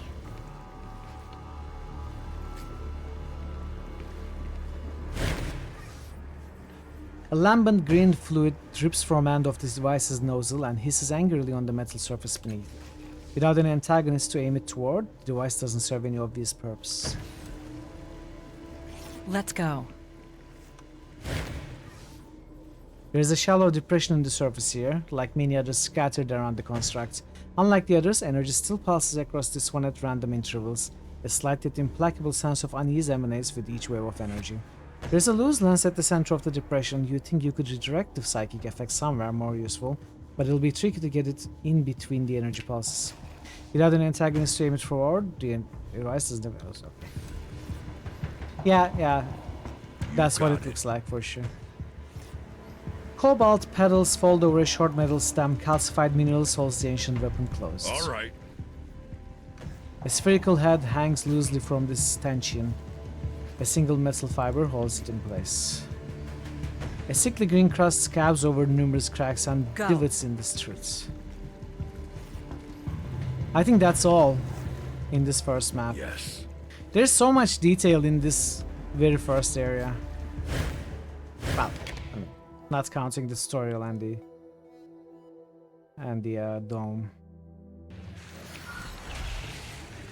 Let's get you to the cult of the changing god. They are encamped by the clock in the great square here. Oh man, this is, you know, this is not even understandable. Like, what are these? Is there no way to make them smaller? You already showed me new stuff. You never picked number 3. It seemed like the wrong option. Apparently, it's the one that avoids the combat. Does the other deception not avoid combat?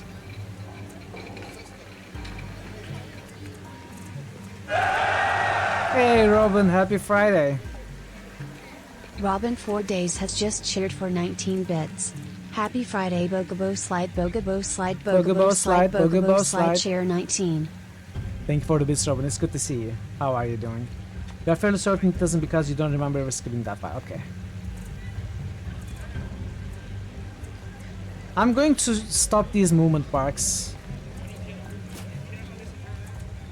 Text size, let's turn it to small, see if that does anything. No, it doesn't even change this.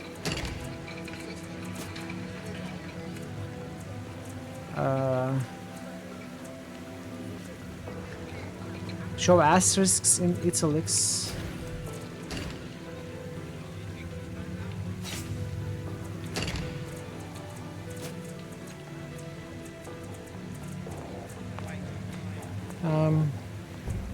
I don't think there's anything to make them smaller. Yeah, they are terrible. They are terrible.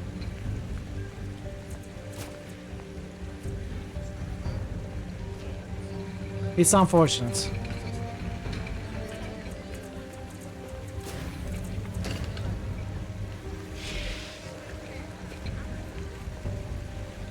Tiber, horrified man, intrigued woman, excited man, Levy.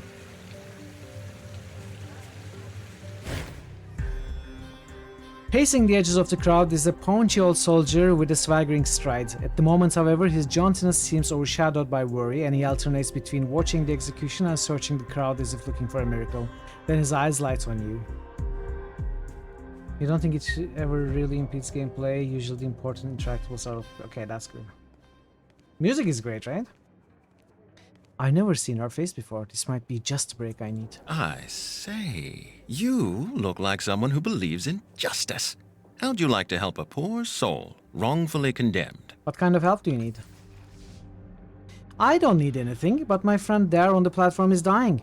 The nightmares on his executioners have induced in him, spill from him with every word he speaks, and wrap around him like a snake.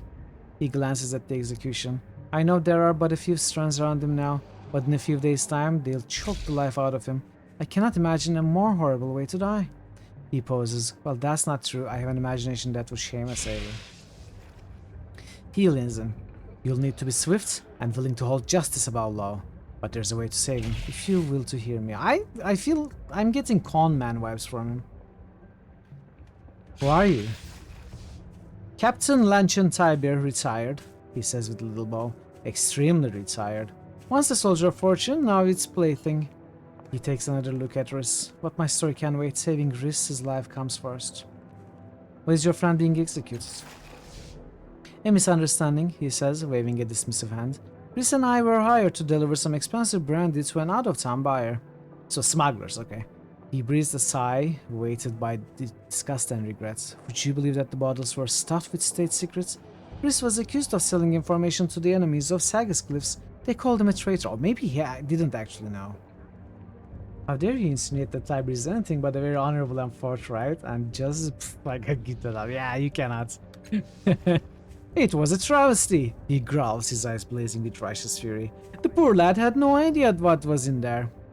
Tragic. If he'd known, he might have escaped too. Then we wouldn't be in this mess. But you did, right? Well, he says, studying the air over your shoulder. There's a place for Just a talking about tragedy. what I know and what I don't. This isn't that place. If you're a part of the scheme, then why aren't you up there with him? Luck, he says, shrugging.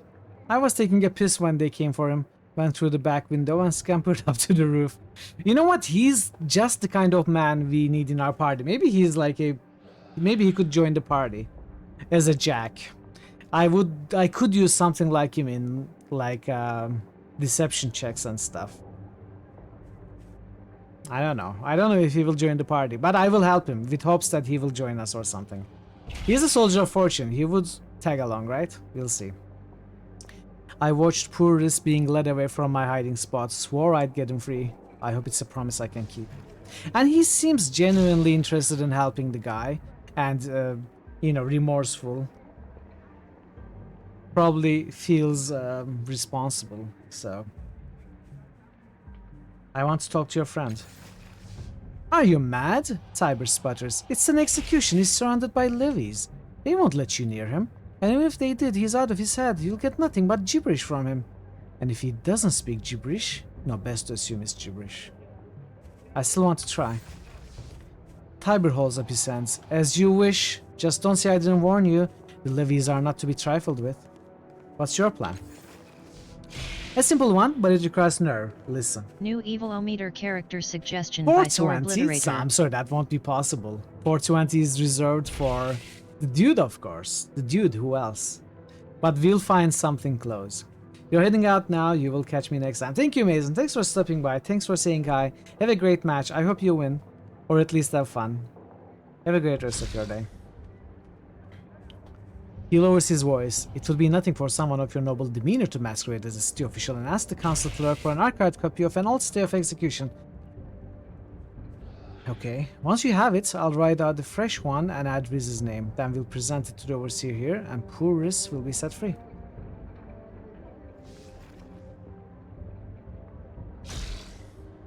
Would it be simpler to talk to the crowd at the execution, convince them to rise up and free Riz? Tiber looks uneasy. Well, you're welcome to try, friend, but leave me out of it. Sagas Cliff's crowds are notoriously bloodthirsty, and the execution officials are not known for their sense of humor. You might regret it later, and you'd be alone when you did. Too many unknowns in a scheme like that. Not enough escape routes. That sounds like an extremely risky plan. Nonsense, he says, waving a hand. It couldn't be simpler. Just be calm, confident, and wear a winning smile. He gives you a winning smile. Where do I find the council clerk?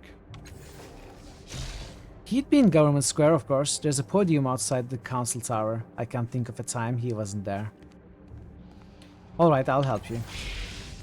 Excellent! Then you will need a proper story and a badge of office. Fortunately, I have the first, and you can buy the second from Sangolin, the clothing merchant in the Government Square. He folds his arms. Once you have a badge of office, you will tell the council clerk you are from the Judicial Oversight Committee, looking into corruption in the communication of capital sentences. The stay you're asking for is that of a notorious gangster named Cole Carden, who was mysteriously set free a few years ago. When you get Cole's stay of execution, I'll make a copy with Riz's name on it, and you can give it to the overseer who will free him. You see, simple. He rubs his hands together. Now, if you'll let me join you, I'd be able to show you way around the city and help you with all this. And whatever else you have going. What do you say? Okay, so he's actually joining. That's good. Thanks, I could use the help. You think you can say this is your favorite game stream so far? Better than the Gothics or Pillars or even Trinity? Really? That's so nice. Your boosts were well spent. I'm glad that you are having fun, Thor.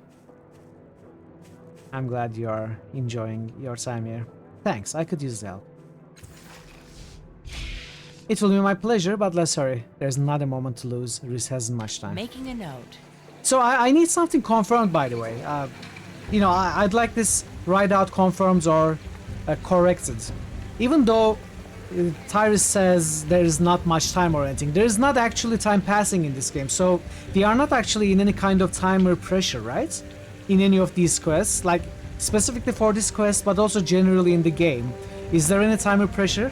There are timed events. Okay. Then I would like to know, is this one of them?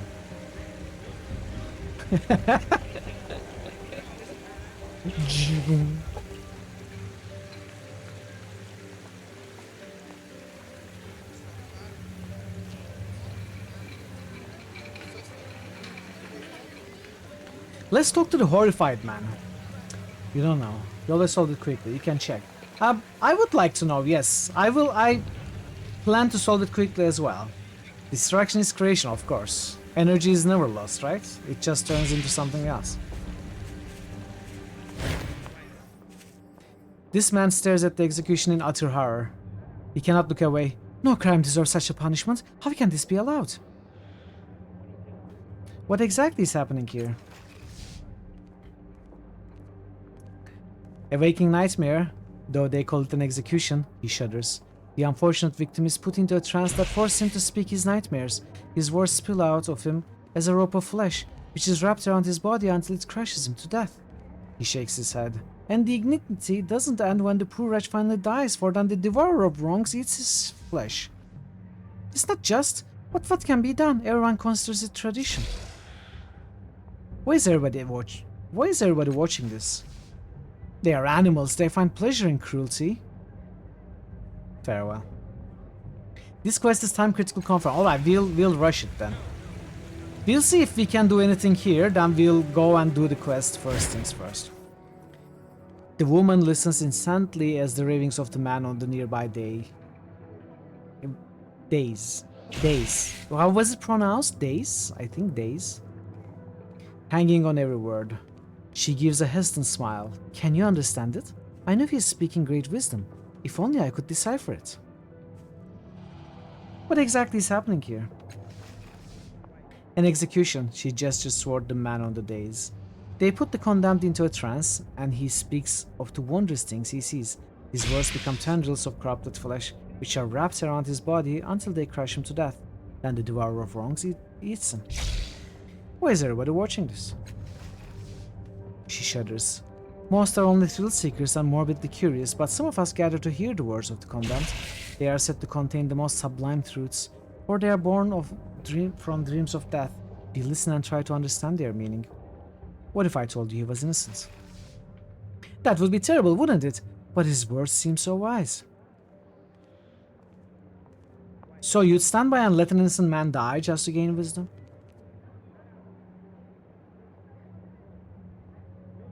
Even if that were true, it's wisdom gained through another man's pain. Can that even be called wisdom? I think I'll go with the second one. She pursed her lips. I didn't know. That would make me appear heartless, wouldn't it? To tell the truth, I still want to hear his words. With the resource pool system, the only real limitation on you just spending all your points willy-nilly is to limit your long rest. Yeah, that makes sense. Normally you don't like time gating. You think it makes sense here? It makes sense, yeah. She spreads her hands. Does it matter? He's going to die no matter what I do. And what he says could be important. As important as an innocent man's life, help me save him. Wisdom can be gained without harming another. The woman hangs her head. You shame me, friends. I have put my lust for knowledge before a good man's freedom. That is not the path to enlightenment. Perhaps your way is, I will do this.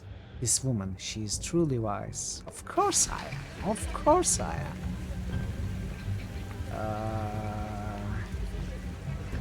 Let's go with excited man. This man watches the execution with fevered eyes. He shakes his fists. Traitor! Traitor to the city! As you approach him, he gives you a savage grin. Nothing better than seeing a traitor die, aye? Do you truly care if he's a traitor, or do you just like watching men tortured to death? He snarls at you. How dare you? Is justice that's important to me? I'm protecting my city. And is justice always handed out equally in Sagas Cliffs? I'll bet the rich never pay for their crimes around here.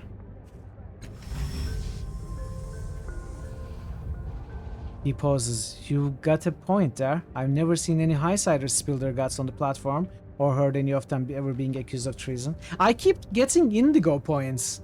I keep getting the justice points. No, was indigo? Yes, indigo was justice. Silver was fame, blue was wisdom, red was passion. And the gold was... What was gold? Right to work. Right to work. Alright. What do you know that I don't? This poor fool took the fall for somebody else. That's a mockery of the Saga's pride. We should free him. Charity, yes, charity. Altruism self-sacrifice. Being just is not wrong. Of course it's not wrong. It's just there are 5 tides here. I wanted to go towards the wisdom tide, but now doing so much justice-oriented dialogue here, our dominant tide shifted towards justice. Not that it's wrong, but you know, it wasn't my primary when I was planning out the character. This poor fool. Okay, we read that. You should be better at this, right? You don't have to be a big pool though. Let's guarantee this happens. We'll spend these points. The man grinds his teeth, thinking, then finally nods. Aye, us small fish are always taking the fall, but not this time. Silver and red, you kinda gotta go out of your way. That's okay. I'm not particularly interested in those. I just want blue to be my dominant, honestly. Blue, gold, indigo is the default tide combo. I guess when you say default, they are the most... the choices that most people choose, or maybe the choices that are most readily available throughout the game.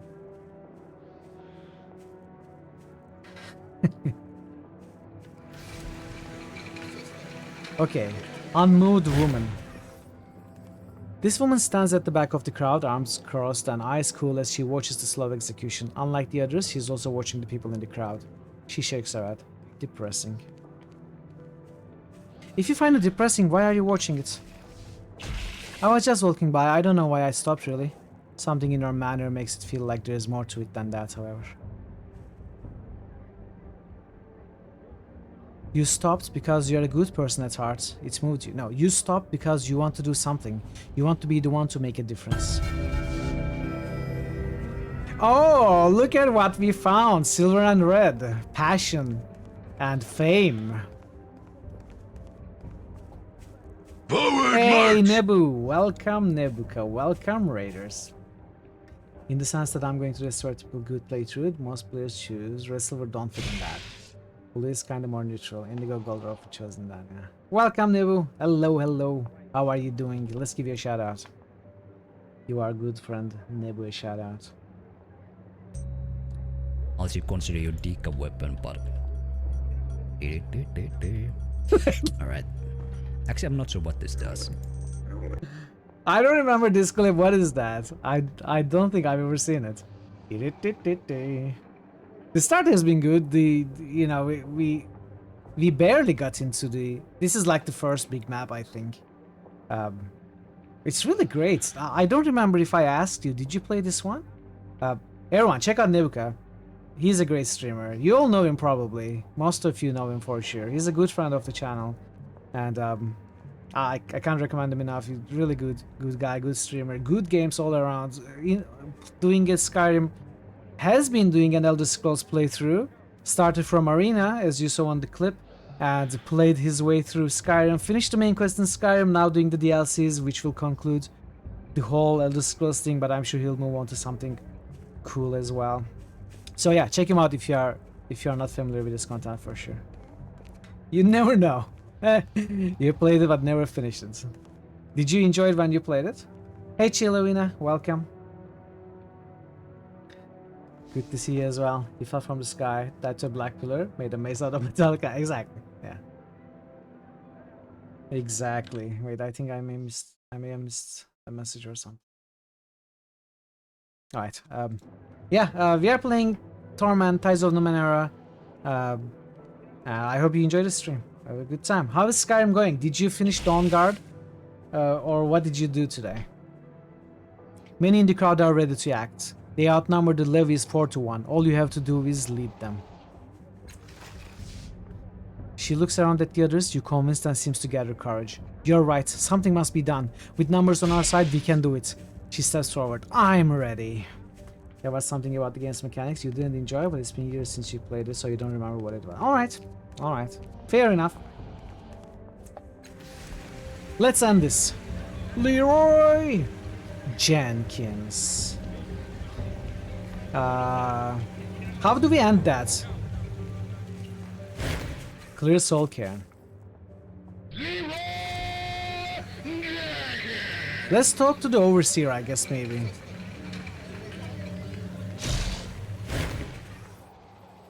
A stout middle-aged man stands atop the execution platform. He wears the badge of a city official, and a fringe of deadlocks hangs down to his shoulders from his otherwise bald pate.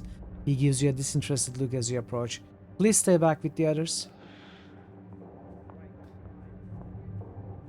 That man over there told me he was involved in Rhys's crime. Wow, look at what we can do here. Who are you? He bows slightly. I am Yin, overseer of capital punishments, charged by the council with organizing public executions and making sure they run smoothly. I want to talk to Rhys. He snores. Impossible. No one speaks to the condemned. It's against the rules. Please, he's my father. I must speak to him before he dies. Oh, this is a very, very tough. We can spend a lot of points to guarantee it. You know, we'll go with 90%. No, I won't do it. Critical success. Oh, look at what happened. We just restored all of the effort points as well. And we are up to the max of 6 or something. Are there mind flares? No, not really. But there are other things, all sorts of other aliens. 17. Welcome, Wicked. Good to see you. Hope you're having a good Friday. Claw just boosted Return to Kronder. I get 1 claw just boosted Witcher 2. Can either confirm nor deny the existence of mind flares. He shakes his head. Speak to him if you must, but don't expect him to speak to you or hear you. He's past that now.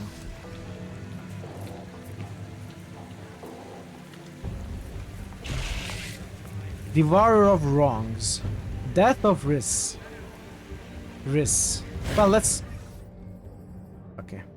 Rhys stands, eyes open but seeing nothing, speaking an unending stream of gibberish. With each word, a rope of slimy flesh inches from his mouth, and taking up this rope is a hideous doppelganger, seemingly made up of the same diseased viscera Rhys spews, who paces around him, slowly wrapping him in it like a spider would bind its prey. Only a few rotting loops cinch Rhys's chest. It looks like it will take a long time to cover him completely, but his twin is patient, and it continues to circle him without complaint. If you aren't rushing through, there's plenty of consumables, yeah. The terrors! How long will this last? Can you hear me, Rhys? We make love upon shards of shattered marble. We laugh at the kiss of the wind. Ah, the poor lad. He's never said anything that poetic in his life. Rhys, are you in there? The flowers no longer sing their song. Something has poisoned their beds. Rhys, are you in there? Rhys howls unintelligibly. I don't understand what you are trying to say. What does the wand want? How may I heal it? What will slake its hunger? Who is speaking? Are you here to help me? No, there's no one left. I still don't understand. The white! Nothing will kill us. Nothing will devour the world. I still don't understand. Rhys, are you in there? Okay.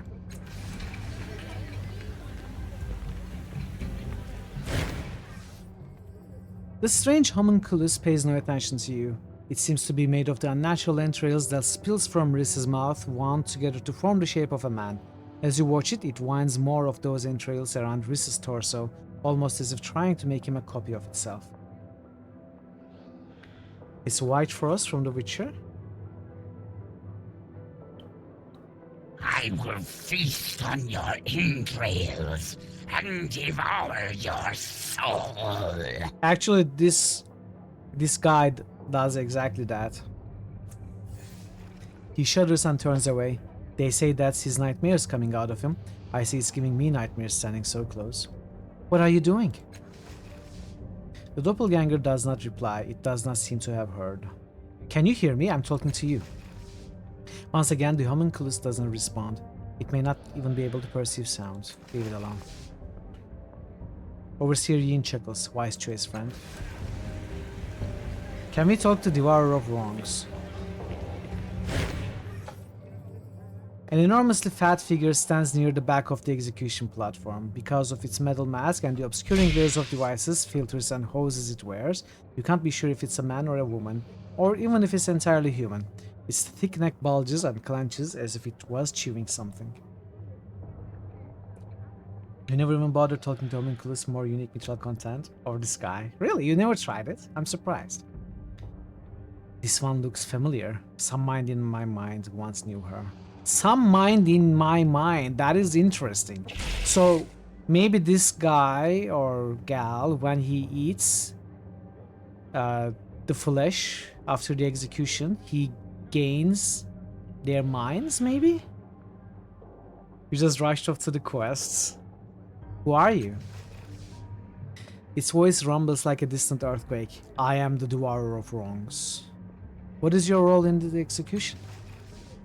I eat the condemned once they are dead. Their meat shows me the extent of their guilt and gives me their memories, revealing motive, method, accomplices, and secrets. The Dendra or her have always performed this service for the city.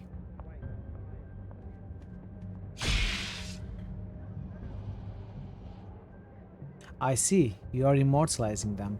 Preserving the knowledge of the dead is a worthy ideal, even if it's dead criminals, I suppose.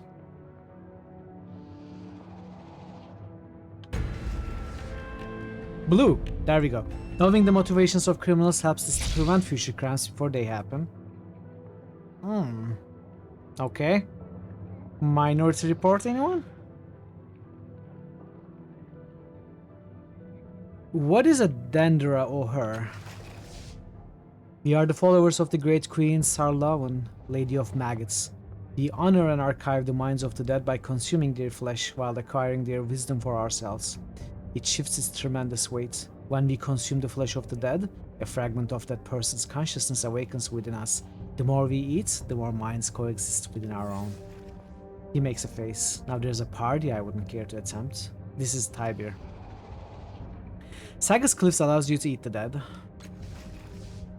The Dendra or her take those who cannot pay for burial, bringing them to our chapel for the last rites and consumption. The city is cleaner for our presence. It raises its many chins as if proud. Some citizens even go willingly to our chapel when they die, so that we may preserve their minds. Where's your chapel? It rests in the underbelly of Sagas Cliffs, as it should. So you are cannibals. We do not eat flesh for sustenance, only for enlightenment and preservation of knowledge. Farewell. So, okay, this is... I'm not 100% sure. I think I set up all these four, but I couldn't get them to action. Why is that?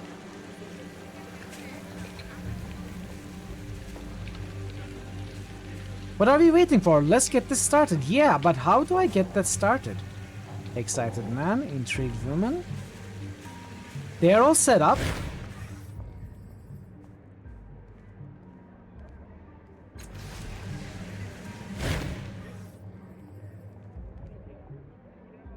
What's going on here? He casts a brief glance over his shoulder toward Rhys. The prisoner, Rhys of Flatwater, is being publicly executed as a warning to all who would flout the laws of Sagas Cliffs. What is Rhys's crime? This makes the Dan or her who show up later make a lot more sense. Yeah, I bet. Treason. He sold state secrets to the enemies of Sagas Cliffs. How does the execution work? He sighs. Another rustic. It's very simple, ma'am. Our nanos induce him in a hallucinogenic state. In this state, he experiences visions, nightmares, really. He speaks of the things he sees, and his words become flesh as they leave his mouth. We shape the flesh into a human-like form, the death you see beside him. He gestures toward the hideous figure, which looks to be made of rotting viscera. As more strands escape his mouth, his death wraps them around him, and then slowly crush the life out of him. Once the condemned is dead, the Devourer of Wrongs will eat his corpse. He raises his chin proud. Thus is justice upheld in Sagas Cliffs. What do his words mean? Some believe there is wisdom to be gained from the rantings of the condemned. I have never gleaned any. Others say the torments of the condemned means nothing, but it deters would-be criminals from committing offenses of their own. I have never noticed that to be true either. Why does the Devourer of Wrongs eat executed criminals? He smiles grim. He is of the Dendra or her, who can suck the memories of the dead from their marrow. In those memories is not only the proof that the condemned were guilty, but also the names of their compatriots and other associates. Many an accomplice has been found out in the belly of the Devourer. I'm sure Rhys wasn't working alone. He'll find all his friends soon enough. What would it take to free Riz? He laughs and sobers quickly. The only thing that could free him would be a pardon from the council, and for a luckless nobody like this, that's what is likely as me growing wings. Let me ask you something else. Very well. Okay, I'm not sure why I cannot get these guys to act. Maybe I still need to do the other parts of the quest anyway for this to work. This man is large and broad-shouldered, and his steel armor is painted in the silver and indigo colors of Sagas Cliffs. He seems to be an ordinary soldier or constable in the city. Too ordinary, perhaps. As you scan his face, you see that his features are plain, forgettable, almost generic. Your eyes are shutting down. Thank you for the stream. Thank you for being here, Tayson, as always. Have a good sleep, have a good rest, have a good night. Hopefully I'll see you tomorrow. Not only that, his eyes are a little too large. His smile too firmly fixed upon his face. He may look human, but his mind feels like a complete blank. Anamnesis, you feel certain that you have seen this man or others like him in the past. Have we met before? The soldier blinks, the smile never leaving his face. Perhaps. You're not a citizen, but still you seem familiar. Yet I have no specific memory of meeting you in the months since I was raised. Presents a legit moral quandary. If you could guarantee guild information and learn about co-conspirators, would that justify torture that otherwise is not guaranteed to yield reliable info?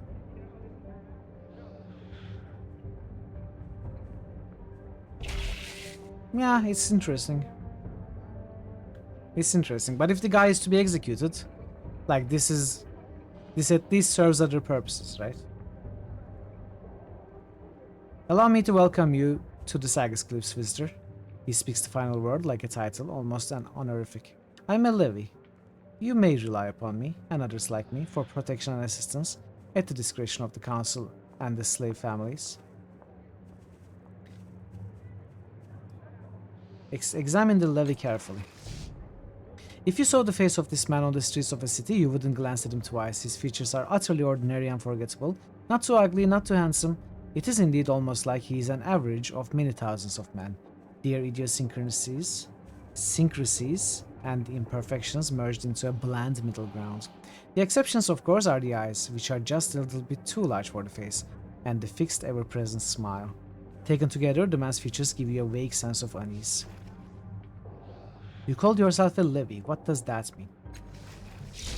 Every citizen is required to raise a levy for the protection of the city. In times of war or strife, citizens are sometimes called upon to raise additional levies, but this has not been required since a dread destroyer crossed the northern frontier 34 years ago.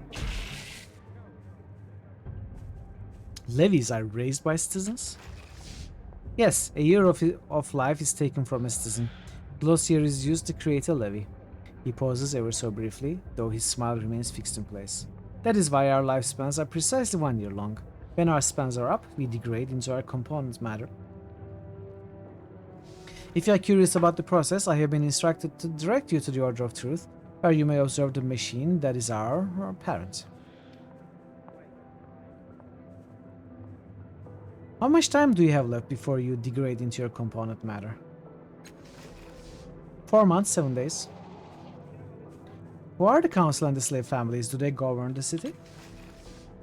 Indeed so. Each slave family sends one representative, usually the head of the family, to sit on the council. They are required to follow their commands. So you really serve the council, not the people of the city? A brief pause. Yes, that is correct. What's happening here? It's an execution for treason. The condemned man was found guilty of selling state secrets to a foreign power. Farewell.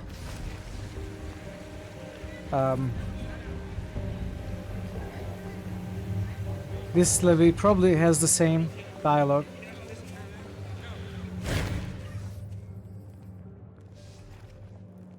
Why do all levies look the same? This armored levy is almost a mirror image of his comrade who stands on the other side of the execution platform. You sense that something about them is subtly different, but at first glance you can't quite determine what it is. How much time do you have left before you degrade into your component manner? I have only existed for 14 days, so by the standard calendar, I have 299 remaining, unless I'm killed in the line of duty. Examine the levy carefully. The face of this levy is nearly identical to his comrade on the other side of the execution platform. If they are different, the variations are extremely subtle and random. A slight difference in the shape of ears, perhaps, or a barely discernible quirk of the lips when he smiles, as he does constantly. Otherwise, the two men could be twins. Actually, they are even less distinguishable than twins. Why do all levies look the same? Elgorn snorts. In any other situation, that question would earn you a punch in the mouth. This is how we emerge from the machine. But we aren't truly the same. Citizens can always recognize the levies they raised, and some can tell us apart by looking closely. What's happening here? An execution for treason ordered by the Commission of the Council to condemn is guilty of sentence. Okay. Farewell. Oh, ads are coming. Okay, we are going to pause here. We are going to run the ads, and we are going to continue right after the ads onto Discord. So I shall see you in a few minutes. Do we have any? We have Ikit boosts. Nebuka just boosted Deus Ex 2.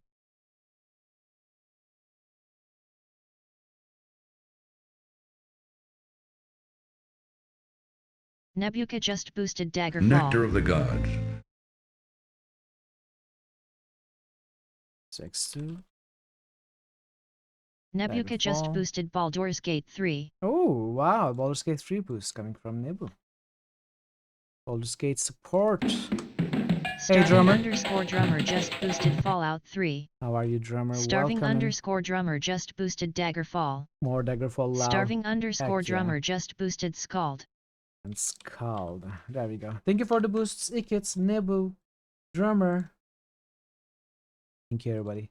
So I'm going to start the poll after the Sunday stream. So in 2 days we are going to start the poll, and of course the poll will consist of the top 4.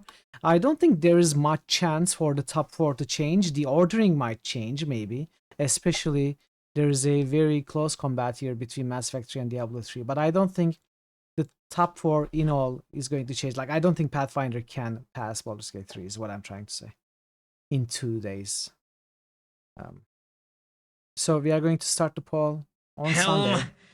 Give me strength! Hey, Agentis.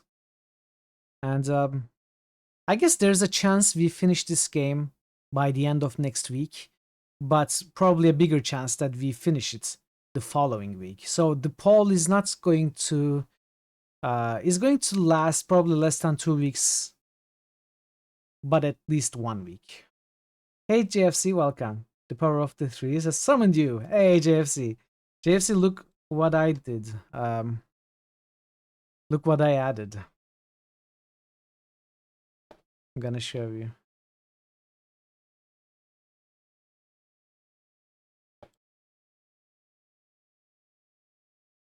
JFC will take it out of context. They're moving fairly slow so far, probably on pace for more than 2 sets of Fridays. Yeah, we will continue moving slow as well. I plan to examine all I can. Yeah, I added it finally. Sorry it took a while. I haven't been adding sound effects for like 2 weeks. Added them all yesterday, finally. So Thor, I want to ask a question here before we go into the game. To rally... Money is great, yeah. So to rally these folks, even though I did everything, I can't seem to find a way to rally them. Am I actually supposed to go to the office and do all that stuff, get the order and get a forged copy of that, etc., to rally the folks, or am I missing something here? Like, can I get it done? Can I get it done right here with the spectators? You always did what Tiber said, but I mean, it sounds like I can rally the people here, and it looks like I did too, but I just cannot figure out the way to trigger that. I don't know why we weren't able to trigger that. the quest name. We can check. Welcome back everybody from the ads. Thanks for sticking around. Let's see. Stay of execution. Now the thing to do is what Tiber asked us. Acquires the official's badge from Sangolan. It might be possible to rally the spectators who have gathered to watch Riss die. If I'm persuasive enough, I could turn them against the execution and intimidate the official into freeing Riss. But it looks like we should be able to do it, but I don't know why it's not happening. Because I clicked on everything, I talked to everyone. Oh, wait, maybe I didn't do it with the horrified man. Because I wanted to avoid this option, but yeah, let's try that. The horror of it will deter others from crime. Yeah, I felt like horrified man was already convinced. But I guess I have to choose because this felt like justifying what's happening. That's why I was not trying to choose this, but apparently the alternate way to solve this requires this to be selected as well. We'll try that. I have a save anyway. Utter nonsense. Punishment for bad behavior won't change a man. Reward for good behavior is far more effective if that's what really mattered to the authorities. This is nothing more than a spectacle, an amusement for the masses. If I had any courage. I wish people weren't so complacent, then it wouldn't just be me. Okay, so it didn't, you know, it didn't discourage this guy. In fact, maybe encourage him further. What if I joined you? Together we could give the city authorities what they deserve. You're right, the practice needs to be stopped. Join me and let's put an end to it now.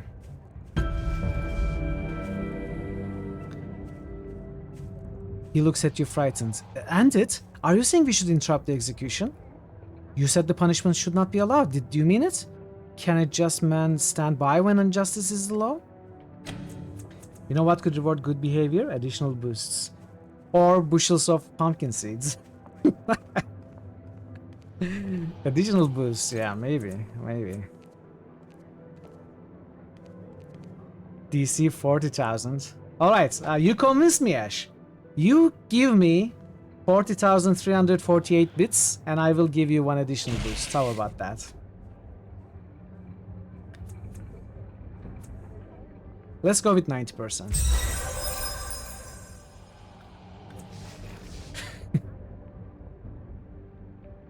Ah, sorry, you gotta wait. The man seems to shrink in his skin. My friend, I'm a coward. I always have been, but you're right. If a man does not stand by his beliefs, what is he? He swallows, then nods. I will do it. The four people you talked into helping Riss start chanting, "Free the prisoner! Free the prisoner! Let him go! Let him go!" Spurred on by their passion, or maybe just bored, the rest of the crowd begins to pick up the chants, "Let him go! Let him go!" They advance menacingly on the levies and the overseer. The levies edge back, their normally pleasant expressions turning into uncertain frowns. The overseer points directly at you. "I saw what you did, you rabble-rouser. This is your doing. Well, I'm not risking my life to intervene in the fate of a worthless piece of belly trash. If you want them, take him." The overseer signals the levies, "Unmake the prisoner's death and retreat. He isn't worth our time." At his order, one of the levies takes out a device like a circular mirror and squeezes its frame. The mirror spins, flashing shards of light across the death and the umbilical viscera it is wrapping around Riss, and all of it disintegrates. Soon Riss stands alone on the platform as reddish dust swirls away from him. Oh, we did it. I should remember to hydrate too.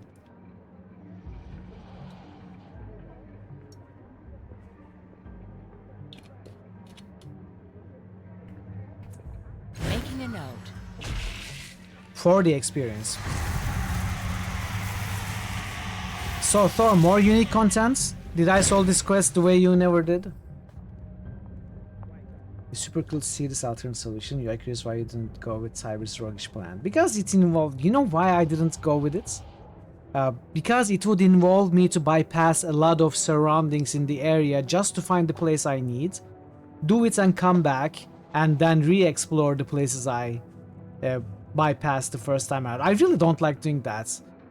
I kind of saw an opportunity to handle it right here and there. Now I can, you know, with ease of mind, continue exploring the rest.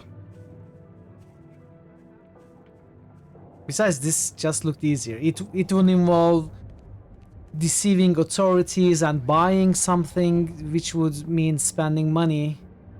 This is just talk, you know? You have to walk far away, man. Yeah, exactly, far away. There, cries the overseer to the crowd. Satisfied? Tolkien doesn't use any potions, exactly. With that, he and the levies turn and march away as the crowd surrounds the platform and cheers.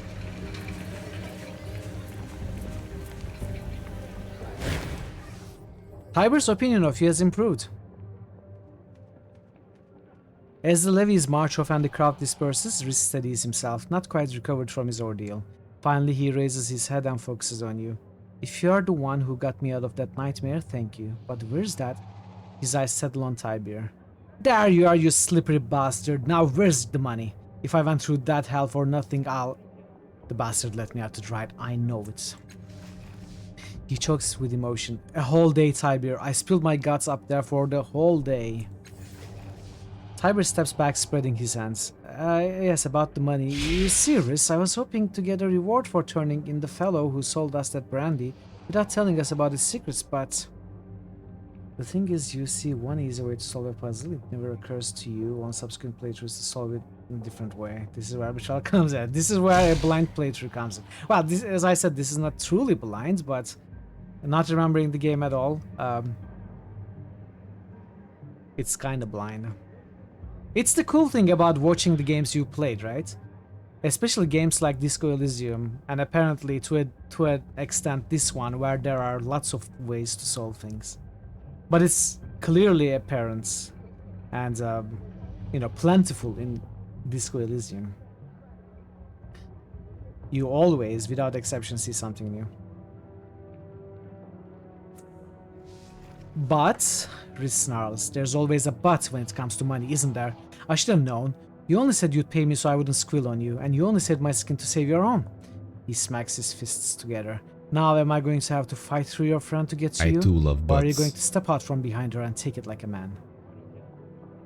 You still see new interactions in Dragon Age games even now. I too love butts. Yeah, those are big games with lots of things that is not really visible at the first glance.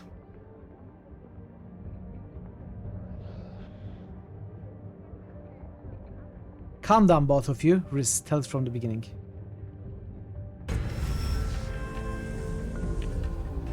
Indigo raised a moderate amount. I seem to, you know, be becoming fighter of justice. I never wanted that, but I guess as a do-gooder, well, we'll see. We'll see. Maybe we will do some questionable, shady stuff for knowledge, and we will gain like a huge amount of blue and lose a huge amount of indigo. Something like that will happen. Who knows? Oh, Rhys, says Tiber, can you blame me for running when I had a chance? You would have done the same, and besides, if I hadn't, we would have both been sentenced to die with no one to free either of us. It's less subtle, but it took you about 10 years to try the Dwarven Commoner start. Now it's your favorite starting option. Yeah, I played Dwarven Commoner when I played Dragon Age on stream. And there are some really interesting outcomes of playing that. Some cool tidbits all around the game. I enjoyed that one. But it's one of the weaker ones, obviously. But there are some nice points about it as well. Lucky that. If my tattooed friend hadn't come along, we'd both be executed in any case. He stabs a finger in Tiber's face. You only wanted to free me because you knew you'd be next on the block once the Dweller ate me. Excellent. Jeff C.F. Fuller has just resubscribed for a total of 11 months. So great to hear you are doing another Disco Elysium playthrough. The perfect birthday present for me. Now that Roblox is not an option. 61 today, genuine boomer. JFC will take it out of context. See, JFC takes it out of context again. Is it your birthday today, JFC? 61, birthday! Birthday! Birthday! Ole! Ole! Birthday!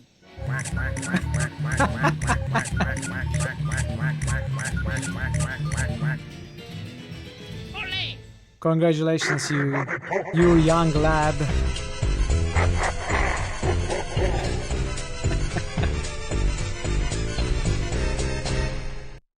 Thank you for the resub and happy birthday. Happy to be sharing the day with you in some capacity. I hope you are having a good day, and yeah, and hope the 60s are going well for you. You're almost getting old, like 9 more years, and you would be considered old. Yeah, very cool. About another Disco Elysium playthrough, I don't think I would play like a full playthrough of Disco Elysium anytime soon. But what Thor says, like a Monday stream, whatever we can accomplish in one stream with a specific character build in mind that the Monday stream picker would pick.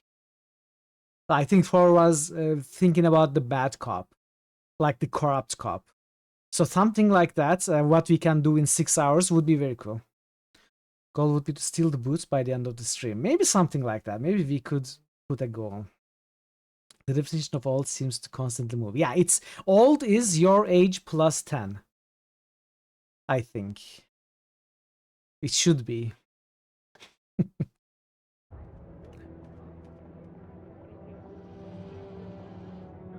He stabs a finger in Tiber's face. Okay. I'm with Riz on this, Tiber. You should make amends to him. He's the one who has suffered here. This is like a more just, I'm not going to do that. I don't care about that. What I care about at this moment is having Tiber in my party and approving of my character and thankful to me. So I'm not going to be with Riz, even though Riz deserves justice in a way. The Dwara would have found you guilty, Tiber. Is this true?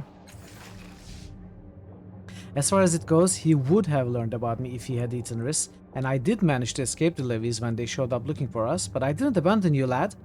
He puts his hand to his heart. Riz, I escaped the levies and saved you from the Devourer of Wrongs because I love you and did not want to see you die. You have to believe me. Escaping the levies was just good luck, that much is true. Do I? Riz says, cracking his knuckles. What was the job? Tiber said we were transporting black market booze to Mira Jolios, but he didn't tell me that he'd hidden state secrets in one of the bottles using some liquid Numenera trick, which turned a slap on the wrist crime into a damn death sentence. Death sentence? Tiber says with an uneasy grin. You're a liar, aren't you? I'd have told him eventually. Ignorance was supposed to keep him safe. He glares at Tiber from under lowered brows. That's as may be, but you certainly seem to know when the levies were going to come calling. He looks at you. The council somehow got wind of the deal and came after us. Funny how I was the only one home when they knocked on the door. You know, so there is one thing that has been bothering me right from the start. It is great that we can scan their thoughts and get extra information. I don't like at all that we cannot use that information on the dialogue. Like, the dialogue options that we get never involve the information we scan, we hear from scanning their thoughts. At this moment, we could back Tiber up by saying, alright, I can read his mind, and he genuinely loves you, and it was a matter of luck, he didn't set it up. You know, we could say all that, because we have that information, but we cannot use that information. So it is good, but in the end, practically not very useful. That's been bothering me for a while. I hope that changes. You'd argue it impacts which of those choices you pick. Yes, but it should, in my opinion, create new options as well. Of course, that's not entirely useless. But I'd be happier if new choices also arose from the knowledge we got from those mind scans. He looks at you. The council somehow got wind of the deal and came after us. Funny how I was the only one home when they knocked on the door. So what do you intend to do about this, Riz? Is this going to be a fight? He looks like he's seriously considering it, but then shakes his head. Not now, not alone. But I know a few others who the captain knows. Now that he's rich, we might make a party of it one night. Briss, you don't know what you're talking about. I never got paid, I promise you. This isn't over, you self-serving bastard. Briss jabs a finger in Tiber's face. Hide behind your friend if you like, but she won't keep you safe forever. The reason it's a 7.62 instead of a 1010. You'd agree it's a weakness. There's also 2/3 of players who don't have any access to Scantas at all. Yeah, but that's no excuse, I think.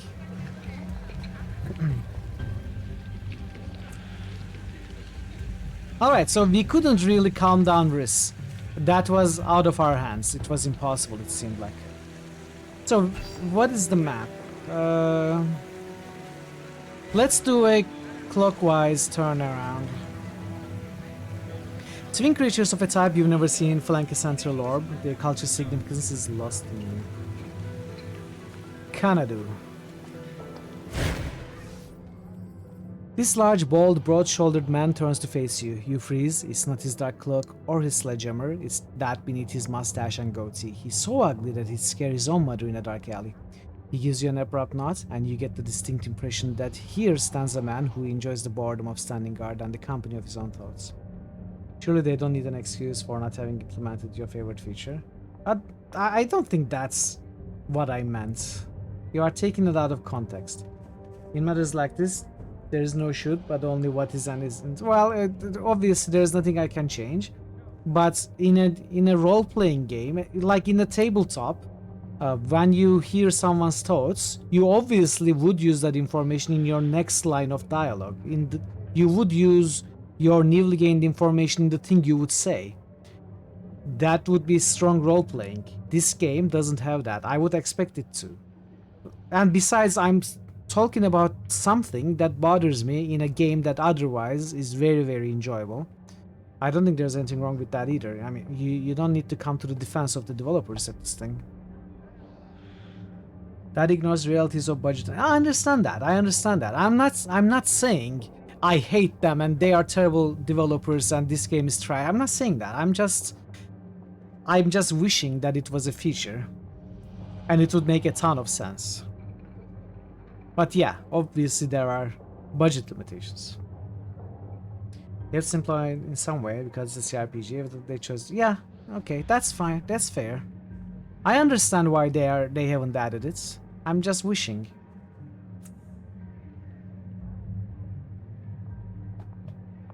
You use an abrupt nod. We read that. Scantos, slow day, good. Nothing wrong with the slow day. Nothing to see here until you pay El Hinto. El Ginto? He says when it's clear you are moving on. With that, he returns his gaze to the distant sea. What is that thing in the cage? A Nycthemeron. A Nycthemeron, I guess. He says, El Hinto will tell you about it, if that's what you want. Just glad we got the Scanto's content at all. You definitely wasn't worried for the past week that you, instead of playing Jack, miss out on it entirely. I'm open to suggestions always. How did you capture the Nycthemeron? Long story, the Kanadu drawls, then falls into silence. Apparently that wasn't an introduction, but an excuse. He sees you staring and adds, ask El Hinto. He is the talker, I watch the beast. How does that cage hold the creature a prisoner? Don't know, he says. This time he doesn't bother looking your way. El Hinto built it. Where do you and your partner come from? Hit the road, Jack. Don't you come back? Yes, that's the song, exactly. He exhales softly through his nose, giving you the distinct impression that you are making him work harder than he'd like. Lorik, a city in the beyond, packed with blood-mad priests, giant razor cats, and Drit. Lots of Drit. His weighted gaze seeks the horizon. I don't miss it, but El Hinto does. If you want stories, he's the one to ask. He says we're going back. Won't be a good day for Lorik if we do. Chicken song. It seems El Hinto does all the work in your partnership. He should, Kanadu says, scowling at you, revealing for a moment the roiling temper beneath the man's determined calm. He gets the larger share. I'm just a muscle. He's the... He trails off, searching for the work. Wait for him to finish. He's the handyman, Kanadu says at last. He's handy at building stuff, wrangling extra shins from the gawkers, charming free food. He works hard. I pay him an extra share so I don't have to. So I have time to think. I like that blue isn't simply knowledge or wisdom. It's also curiosity and also trying to understand anything. Like this guy, rather than cutting him and assuming what he would say, if we actually wait to hear what he means, it gives us a tiny amount of blue. I like how it's implemented that way. USD, yes, it says the defining feature of blue, yeah. Where is El Hinto anyway? He jerks his chin at the man in the pointy hat nearby. I have a few questions about the city. Ask somebody who lives here, he says, raising his hand. We are not experts on any city and we don't want to be. I'm looking for someone who can repair a device. He's already shaking his head before you finish speaking. We don't know anyone like that. We aren't from another around here. Farewell. Oh, I missed your message. I'm sorry. To be honest, a pet niggle of yours is one very obvious outlook options that should be there aren't. You can understand that these things can't be perfect. Occasionally you just get that one moment that really kicks you out of roleplay character. Fortunately it's rare. Some people struggle with it more. Yeah, sometimes it happens. But Mass Effect 2 and 3 aren't really known for their... Well, the story overall is good, but it's not built in a way that other intricately built CRPGs are built, right? Mass Effect 2 and 3, especially 3, I guess, is more focused on the action. So it's like there is a certain amount of budget and time. What do they focus on? They are not going to focus on all the available possible dialogue options. So I wouldn't expect that from Mass Effect. The reason I said this for this game is because I think I would expect it from this game. But also, as Thor said, that is why this is not a 10/10 and 7.6 over 10. This is no Planescape Torment. It's still very good, just you recognize the shortcomings when you compare it to what it tries to be. What is the giant octopus thing? We don't know. We are about to find out. Still approach them with the old Bioware mentality they were producing Dragon Age at the same time. Yeah. We just want to... Will I go? I will. I may. Let's talk to El Hinto first. He looks cute, honestly. In front of you is a weary traveler whose grim visage is mostly obscured by a pointy hat. Upon closer inspection, the lines on his face indicate he has seen much and has many tales to tell. Hello there, friend, he says. Here to see the Nyctemeron? My friend in the cage over there, or are you just looking to spend a word or two? I have some questions about your Nyctemeron. There's a ton to do with actually, just like 5 playthroughs to do. There's a ton to do with it. Oh, really? Wow, okay. Interesting. He is far from mine, friend, El Hinto says with a raspy chuckle. As you like to see if I get too close to his cage. He tips his head at you. Go on, ask your questions. What is a Nyctemeron anyway? A biomechanical union of stubborn curiosity and frauding malice, he says. Who made them, no one can say, but they cannot be trusted or befriended. Cross their paths or thwart their incomprehensible whims and they'll kill you if they can. Wait, you call the creature a he, is it male? Could be female or genderless or many-gendered, who can say? I have our friend in prison and I feel better about the fact if I don't call him it. Hey Tony, welcome. Is that Beholder in that cage? No, not quite, it's a Nyctemeron. Good to see you, Tony. How are you doing? Hope you are having a good Friday. How did you capture the creature? With a highly experimental trap of my own design, some luck, and the unexpected falling of night. What do you plan on doing with the Nyctemeron when you are done showing it off? Cuddle the tentacle creature. Yeah, I'm just about to. We are likely to release it and run as if every kind of demon in the world is after us. We are not trappers, see? We are explorers, and we are only in this to save up some coin for a journey across a long patch ground. He rubs the back of his neck. Not that our motives make much difference to our guest. He'll want to boil our skins once we let him go, so I can't say I blame him. Can we eat? Are you that hungry? Well, you can eat one tentacle for now. I may need the rest. You should do it at night, and even then I'll expect he'll try to kill us. It's Friday! Yummy octopus pizza? Yeah, Pizza Friday. It's Numenera pizza time.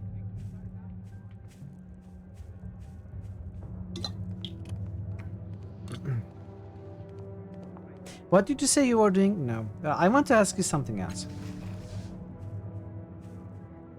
Canada told me a little about your past. Do you have any interesting stories? We're just curious how it would taste. We are feeling a bit culinarily adventurous. Ah. What octopus? You could go for some calamari. Interesting. Well, I'll let you be the arbiter of that, friend. What would you like to hear about? How about squid? They all sound like delicious to me. I don't know, this thing doesn't really give me edible vibes though. This thing.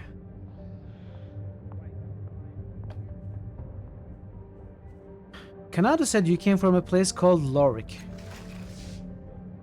Ah, he says with a gentle sigh, my former and future home. Kanado and I were born in the great outskirts of the city. I'd like to say we were childhood friends, but we weren't. We simply came to know each other through what we lost. Hey Marzo, welcome, welcome. How are you doing? Happy Friday. Good to see you. Tony 68k just boosted Eye of Beholder, the one with eyes instead of tentacles. Yeah. Tony 68k just boosted Mess Effect 3. Tony 68k just tooted Fallout 3. The priests of the million gods of Lorik wandered the streets seeking sacrifices, you see, and opposing them is a sin. In our first 10 years, they claimed our parents, then our friends, and then one day, a pockmarked priest came for me. Hey Zerel, welcome, move yourself. Happy Friday, hope you are doing well. Beauty is in the tentacles of the beholder, as they say. Moo, moo, moo, moo, moo, moo. I'm doing well, Marto. I'm really having a good time with this.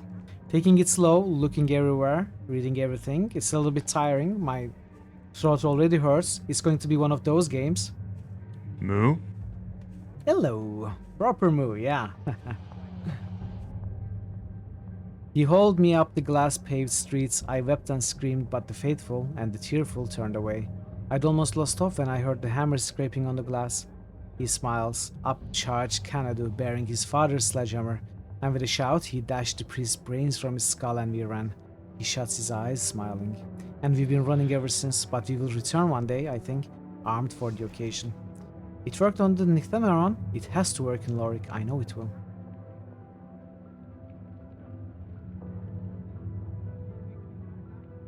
What happened after you escaped from Lorik? Years of struggle, he says, his expression darkening, years without measure. After Lorik, we lived from meal to meal, eating only what we could steal. Canada grew into his strength and I grew, but less obviously. I began studying, you see. I read ancient texts about my lost home and the sickness that possesses it to this day. I thought about how I could cure it, he says, clenching his fist. So we began exploring the ruins. We sold the broken relics we found for food and equipment, kept interesting ones for future study. To tell you of all the adventures we had in those days would take almost as many years as I've been alive, if not more. If that doesn't make sense to you, then you have not traveled far into the depths and of the beyond. Some of the ruins there lie outside time, and we saw... Moo. And we saw moo. That was perfect. Some of the ruins there lie outside time, and we saw moo. He swallows and reclaims the thread of his thoughts. We searched countless places for the components I needed for my trap. Yes, the one our guest is contained in. And we headed east, into the Clock of Kala. Lowminders, the Sarak of Yirkalak, the Iron Winds. We are multiply lucky to be alive. Better than the humans. What's the Clock of Kala? A ring of mountains between here and the beyond, he says. A land of glorious and lethal wonders, he sighs happily. I'm looking forward to going through it again. We easily spent a decade searching the base of the peaks for the final parts of the trap, he said. At last we heard a rumor. A horde of ghosts occasionally stampeded through the lands of Ogre Kala, bearing relics and smearing reality in their wake. This last detail was what interested me, he says, raising a finger. I created a device, a bell of sorts, that would attract the ghosts' attention, and when they came, there stood Kanadu, hammer ready. The bell drew them, you see, but it also made them more real. Kanadu waded into the ghosts, striking them down. The rest fled, but we had found the materials I needed for the trap I'll use to capture a god. A wide smile spreads over his face. Beneath Lorik lies a mad being who demands the sacrifice of mothers, fathers, and children. Once we free our guest here, we will return home with this trap. We'll use it to kidnap a god or die trying. He takes a deep breath. Thank you for taking an interest in an old man's stories, he says. I'd like to return the favor. Normally we charge quite a bit for visits for the Nycthameron's cage. You, my friend, can see it for free. Ah! How nice! He gives Kanadu a complicated whistle. The big man raises his eyebrows, rolls his eyes, then nods.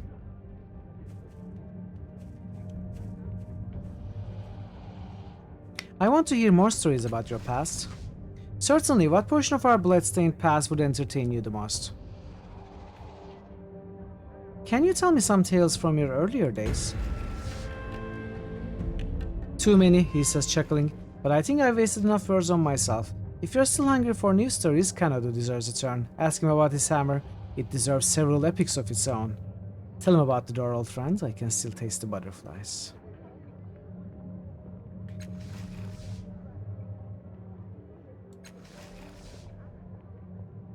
I'm looking for someone who can repair a complicated device. It must be in desperate shape if you're patrolling the circus talking to strangers, he says. Do you have a piece of the device? Might be that I can offer an opinion. A new device? Perhaps I could use it to improve my trap. I don't know how much I trust this guy. No. Can't help you fix something I've never seen, he says. Sorry, friend. Can you come look at the device? Kanadu would never forgive me if I left him alone, he says. He might end up having to talk to someone. When that happens, he'd be in a mood for days. He rubbed the back of his hand across his mouth. I take it that means you don't have it on you? Are you sure I can't convince you to come look at the device? Not a chance, he says. I'm needed here. Sure as the water falls and dust rises. Don't have it on you, eh? No. Okay, farewell. Let's talk to Kanadu. El Hinto told me to ask for stories about your hammer. Did he? Kanadu says, glaring at El Hinto. His partner waves cheerily. How generous of him. Kanadu unlimbers his sledgehammer and thrusts it under your nose. Countless scars, nicks, and gouges decorate its dull surface. Ask about the damage. I'll tell you where it came from. He knows I hate telling stories. He's getting back at me for that singing door. The 3 craters on the side of the head. I stepped through a puddle in the cloud crystal skyfields. Turned out to be Kushamis. It rose up, shot a spine through my ankle, shot a bunch more, but I blocked them with the hammer. Limped over and bashed it to juicy pieces. He spits. There's a rumor that wearing their hearts makes you see visions from a lover's past. Not true. Worth a chunk of shins though. Those burn marks on the handle. Spent a stormy night in an inn on a bell tower. A man made out of green fire crawled out of the fireplace, asked to hold the hammer. I was drunk at that point, so I didn't see why not. Conrad rolls his eyes. He starts screaming, Behold, I lay claim to the hammer of dawn. I am the master of storms. Skits like that. Skissed like that. Without opening her eyes, the innkeeper walks over, kicks him in the fork so hard he vanishes, and goes back to bed. Never saw him again. How about that gouge on the face? El Hinto got trapped behind this singing door, made entirely of shiny white stone. Pounding on it only made the purely lack nibber sing louder. Finally, I got the idea to sing along with it. Kanadu snorts. Door started weeping and swung open. El Hinto stood there blinking, trying to explain what he saw inside. Nothing came out of his mouth but butterflies for 3 days. Course I made him go in first. He still won't let me forget it. At least I got him out. Where did that deep scratch on the handle come from? He looks embarrassed. I did that, he admits. El Hinto and I spent a few years running from assassins of Priest King Tarimales. One of them blew some sparkly dust in my face before I caved his skull in. Kano clears his throat. I spent a week hallucinating that everything around me could bleed: rocks, trees, water, everything. Fun thing though, I wasn't all wrong. Turns out that everything bleeds when you scratch it hard enough. Everything but my hammer. I stepped through a puddle in the cloud crystal sky fields. Turned out... what? Oh, I accidentally chose the same thing again. Is the hammer powered, cursed, or infused in any way? No, it's just a hammer. Had it most of my life. How has your hammer lasted so many years? My dad made it, he says, and something dark flickers in his eyes. Could make a hammer, my dad.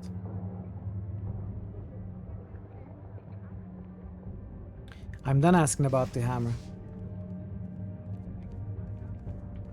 El Hinto says that I can visit the Nictameron. Good, Kanada says, furrowing this patchy eyebrow. It's clear that he doesn't understand why you are still talking to him. Farewell. Okay, so this is an interesting thing then. Let's see. The cage in which the creature floats in is a simple frame that contains a shimmering, nearly transparent cylinder of energy. It emits a low hum, barely audible, that sets your teeth on edge. The container is a delicate filigree of ornate materials with no apparent controls, but surely they must be hidden somewhere in the traceries and protrusions of the wirework. Tracery. We approach the cage cautiously. The monster within looks like a fungal blob mated with a muscular ichthyoid. Give me a belly rub, okay. Its multiple tentacles terminate in syringes, needles, and injectors. The mass sits atop and is integrated with a floating orb of some time. It seems to be both mechanical and biological, with one system flowing smoothly into the next, a creation from some mad nightmare. The energy field darkens protectively and automatically as the creature throws itself at its walls, thrashing and striking mindlessly with its needle-tipped tentacles. The darkening is almost a strobe-like effect. Even as you watch, one of his tentacles coils back and blasts for furious plasma at the walls of its cage. The cage holds, but the shields dim to prevent any radiation from the blast from escaping. Examine the cage. The cage appears to be made of a mixture of synth, spun-strung glass, and a lightweight metal intricately embroidered to create mind-warping patterns, evocative and strange. Energy shifts and flickers among the crevices, somehow being shaped by the form of the materials. Your closer examination reveals a small panel worked cunningly into the frame of the cage. Some of the filigrees here are worn and smooth, as if slowly eroded by friction. Perhaps these are the controls. Touch the cage. You reach out to the cage, your fingers hovering over some of the cunningly worked materials, and then you lay your hands on the cage. You close the circuit in the energy somewhere, or you become a part of it, and strange energies jolt through your body. The shock hurls you away from the cage. Ooh. If that cracks you, you still got no one to blame but yourself, you stupid talk. There's got to be more to this. Examine the cage again. Touch the smooth spots on the panel. The cage's hum dips lower for a moment, throbbing almost at the limit of your hearing. Your bones and teeth ache briefly, and everyone within 3 meters of the cage claps their hands to their ears. You, are you trying to kill us all? Leave the cage alone. It cannot communicate its feelings. He shows you away from the cage. Do you even know what'll happen if that thing gets free? Examine the cage again. Touch the panel again. He steps in your way, shifting his hammer to a more attack-ready position. I told you to leave it alone. What if I try again? What happens? Okay, I cannot.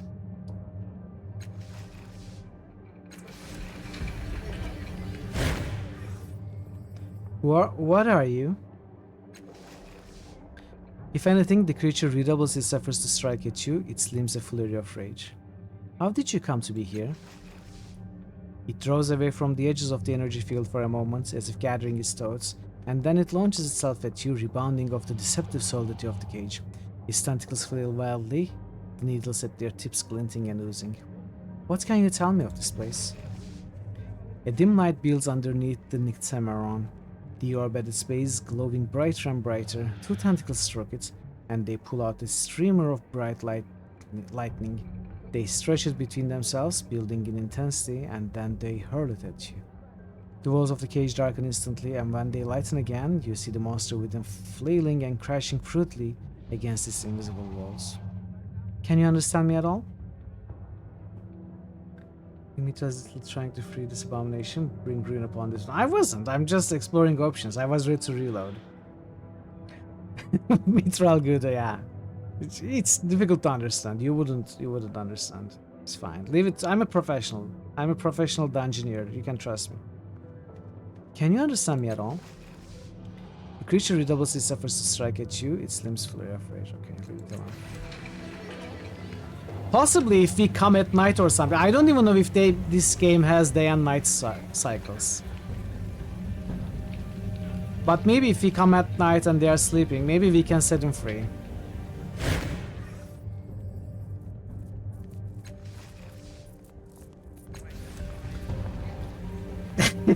This is justice, exactly. By the way, speaking of justice points, Legacy Seeker, dominant tides, indigo and blue.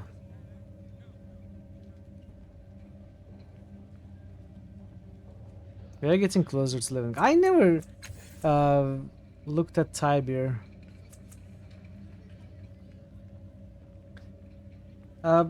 Yeah, sure, Thor. I would like to know.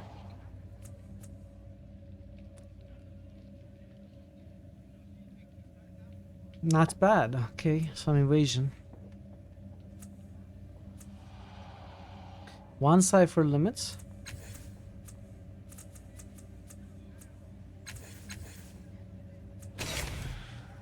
Sucker punch. Hook. Oh, get over here. Faint. It's probably they progress only when you choose the long rest. You can control time gate events accordingly. Okay. Days progress only when you choose the long rest. Oh, okay, then it's not really we are not in any kind of time pressure then. Unless we choose the long rests, I can take my time, for example, looking around, exploring thoroughly without the worry of time passing. That's good to know, actually. It's useful. So what does Feint do? Confers Fainted. Next attack that hits this character deals weapon damage +4. Is this better than hitting? Maybe it is.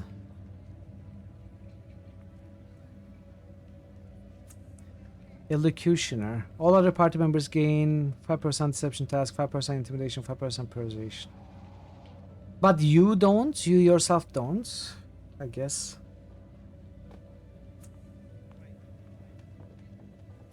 Let's get these. You are what exactly? KG Jack, who knows how to take care of himself. So the +4 points distributed, they are like 3 speed, 1 might or something like that. I don't know. 2 speed, 1 might. No. 2 intellect, 1 speed? And 1 something? I don't know what they start with. The NPC Jacks, what stats do they start with? I don't know. Oh, I just noticed that our experiences are different. Steps toward next tier 2. Oh, what exactly is that? I need to take steps as well as experience? Like this character has taken 2 steps. This character has taken 3 steps. 84. Spend XP to purchase advancement steps for this character. Advancement steps allow you to improve a character's stats, skills, and abilities. 84. The advancement step purchase increases the character's tier, unlocking. So. Okay, I have to level up 4 times. Like, I have to fill up 184 times. And gain mini levels 3 times, then gain the full level in the 4th time. Yeah. Yeah, exactly. Exactly, Thor. No, I think I understand this. You know, being explained a mechanic doesn't really help me that much. It's easier for me to just, when it's time, figure it out. But I think I figured it out anyway. We are going to reach 1 AD. We are going to probably press this, gain a tier. We are going to spend some points, but it won't be having reached tier 2. We have to do it 3 more times to actually reach tier 2.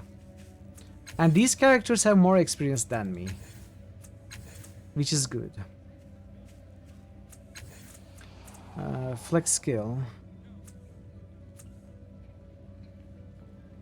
There's 1 quick finger supervision, 1 initiative, 2 deception. Alright. From a distance, these books and scrolls appear to be haphazardly piled together, but closer up, small plaques with categories inscribed on them reveal an order preceding chaos.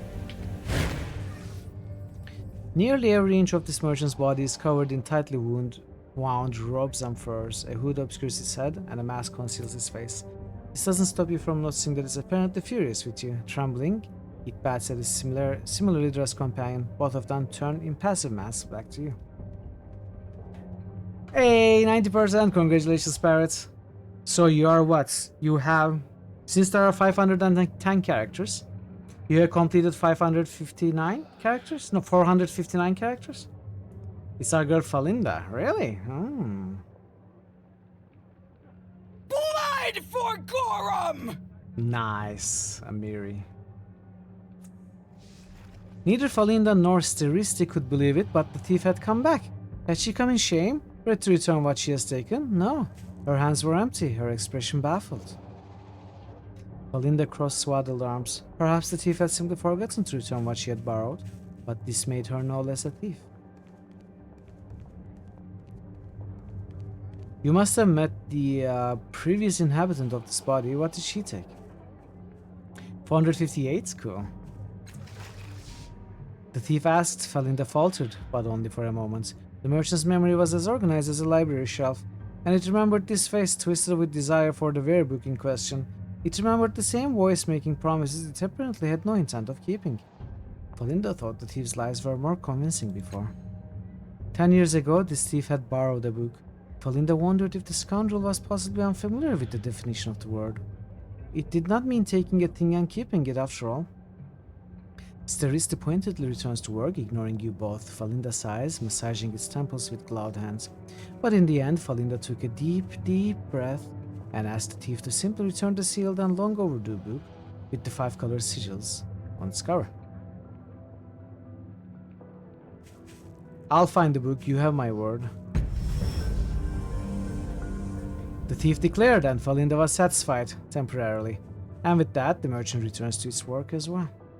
Why do you narrate everything I say? The thief said, but Falinda knew from long experience that there was no explaining it. The merchant kneels before a bookshelf and jams book after book into the remaining space. This frustrated Falinda. After all, the two merchants were creatures of words, bound in metal and cloth, but whenever Falinda tried to bend the same words into explanations and answers, they crumbled and fell apart. They could not fold themselves around the truth. The merchant slams the final book in place, and so Falinda said nothing. And once again, Falinda was exonerated. The thief knew she was a thief. Why won't you tell me why you are narrating everything I say? She won't be able to help. The thief pleaded. She did not understand that Falinda wasn't speaking. That what the thief was hearing was the passage of time. Oh, she's not speaking. Gold indigo. I'll remember that. Just like Kuno. Just like Kuno.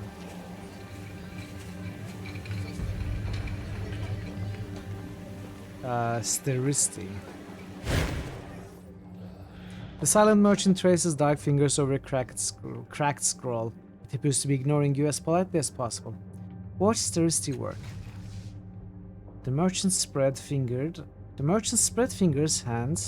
hands glide over a faded parchment with the faint sounds of quills scratching. Vibrant letters in an unfamiliar tongue appear in their wake. Watch Steristi work some more. The merchant again passes a hand over the page, and you hear the scrape of quill on paper. Dark letters emerge from the shadow of the hand, as if pulled from beneath the page. Watch Steristi work some more. The merchant again passes a hand over the page, and you hear the scrape of quill on paper. Dark letters emerge from the shadow of the hand, blah blah blah.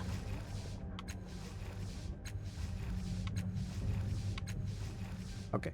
Why is your partner narrating me? Stares either ignores you or does not hear you. Why don't you talk? The merchant does not acknowledge your question in the slightest. Alright. So I also didn't talk to Tybir. Let's do that. Thanks for helping me free Riss, lass. Not that the little ingrate appreciated it. So was it like Riss said? You only freed him so you wouldn't be implicated?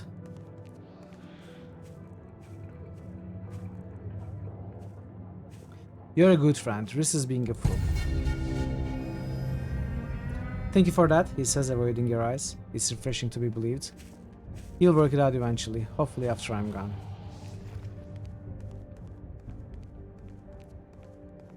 I guess I should have picked the first option instead.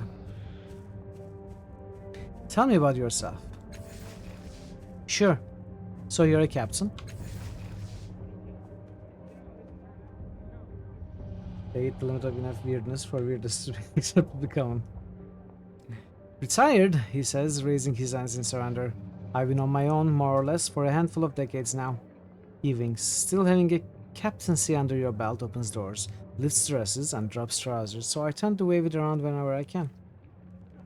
What's your story?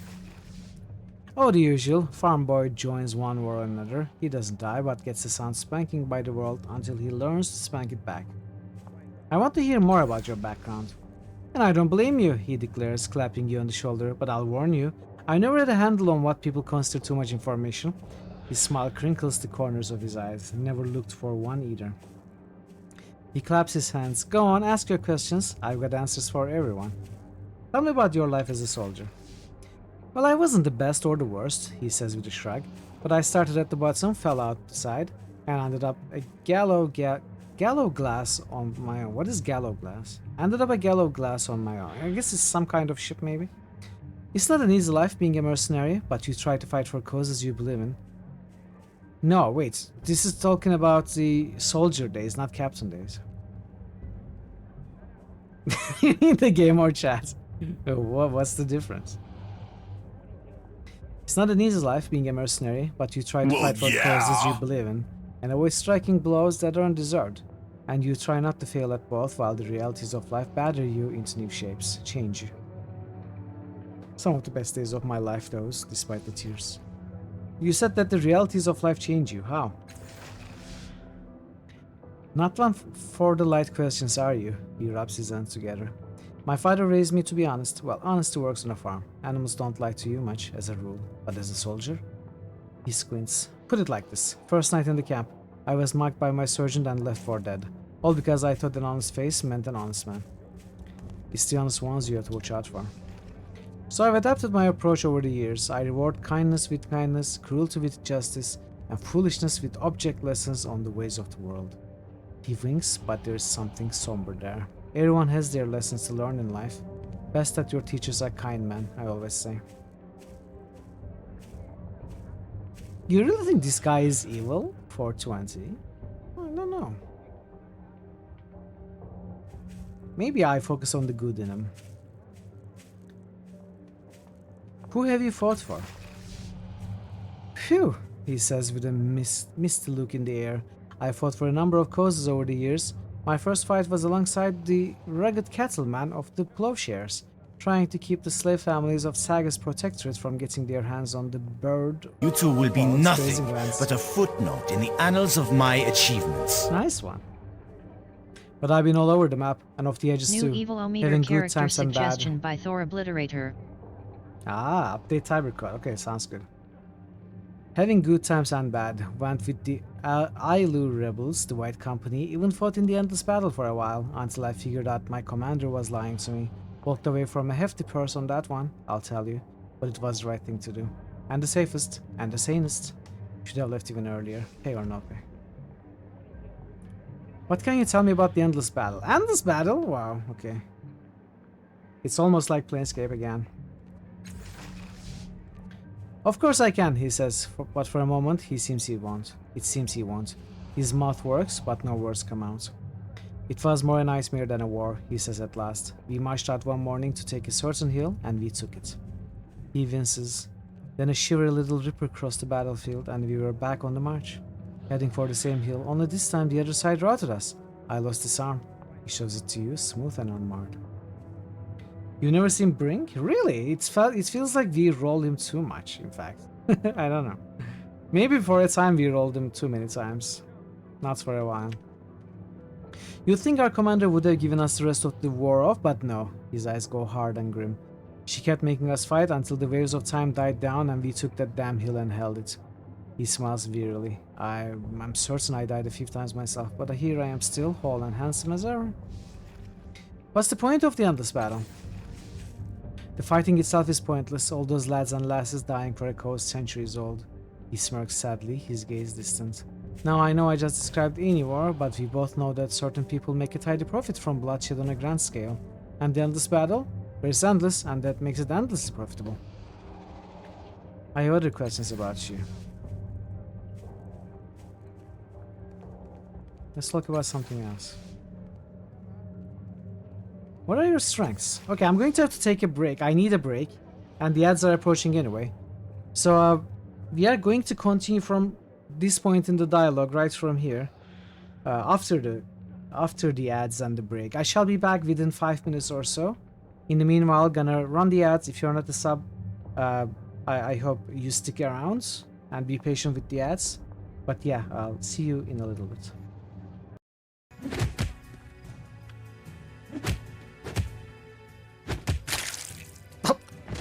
Okay, don't kick him that hard.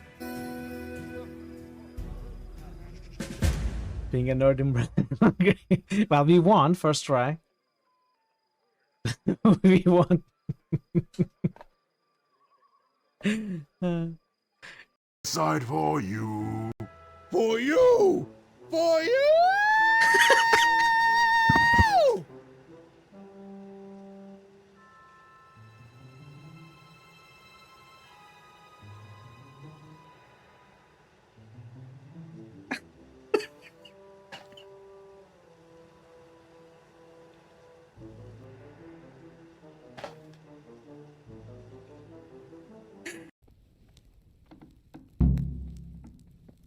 Find the entrance to the cellar on the ground floor of the rat house.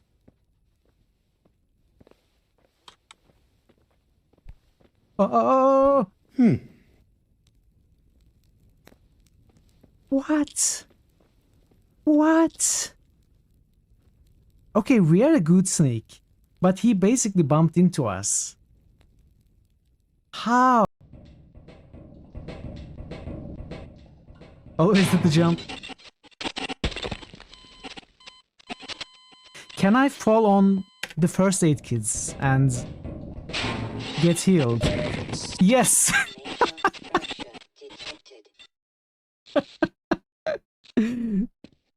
However, the net result is still, it costs. Ooh, my heat setting is getting awfully high. Let's go somewhere a little more romantic. Let's show me your skills.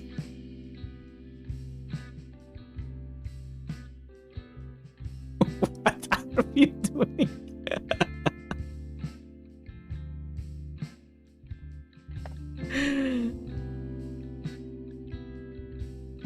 Are they cooked? No. Come on, cook my bread. JFC Fuller just boosted div. Are they cooked? They're not cooked. JFC Come on, Fuller cook the just bread. boosted UT. Toast the bread. This is getting awkward. Is the bread toast? JFC Fuller just boosted Witchy Woo too. It's flashing fast. Excuse me. All right. Take my money, but don't hurt me. What the heck? I was just wondering if I could ask you a couple of questions. Oh, I see. I thought you were one of those awful gangster rappers. Well, dressed like this? Well, exactly. They don't dress well, do they? Excuse me? What did you say to me? Do you like golf? No, sir. Alright, I'm back. Thanks for sticking around, everybody. Although you've been here, you haven't voted for the last 3 streams because you're doing your first proper Dark Souls challenge run. SL1, I'm not sure what that is. If you tap out, it tends to crash. That's no worries at all, JFC. You're not obligated to boost every day. Whenever you feel like it.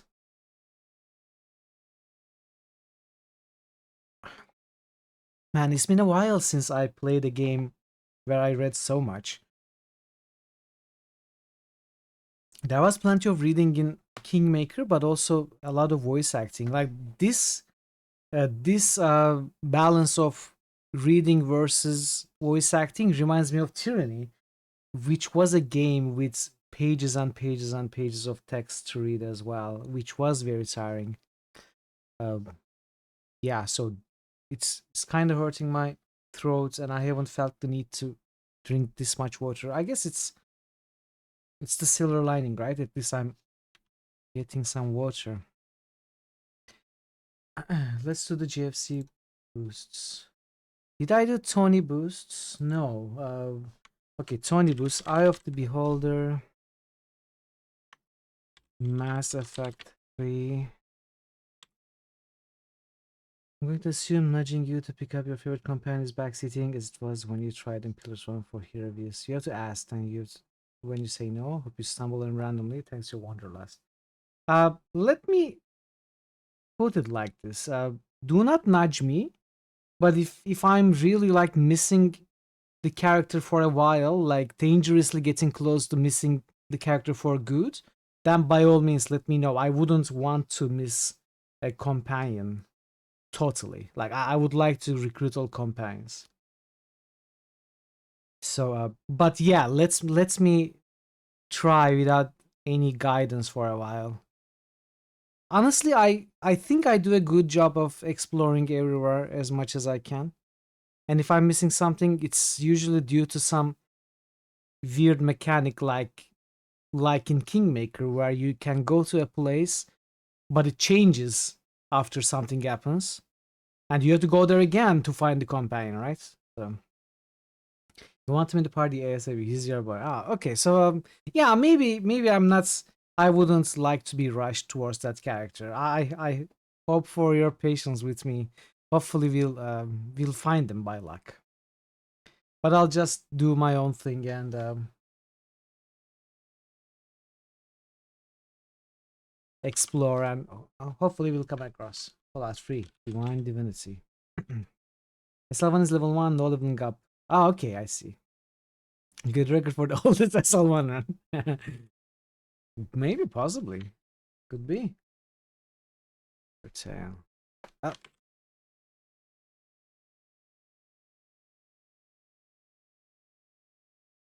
Alright, there we go. Thank you for the boosts, Tony and JFC. Let's start the timer. Go back to the dialogue. Well, he says, planting his hands on his hips, I can hold my own in a fight. I've got a gift for words, as you may have noticed. His hands slip from his hips and cross before him. And I'm not averse to the odd con or two, if you spot one worth pulling. What are you doing in Sagas Cliffs? To tell the truth, he says, and the phrase seems to take him by surprise. To tell the truth, I'm not sure anymore. Maybe it's time to move on. I want to talk about the people we're traveling with. Gossip and backbiting, is it? I'm always game for that. Who the heck is What?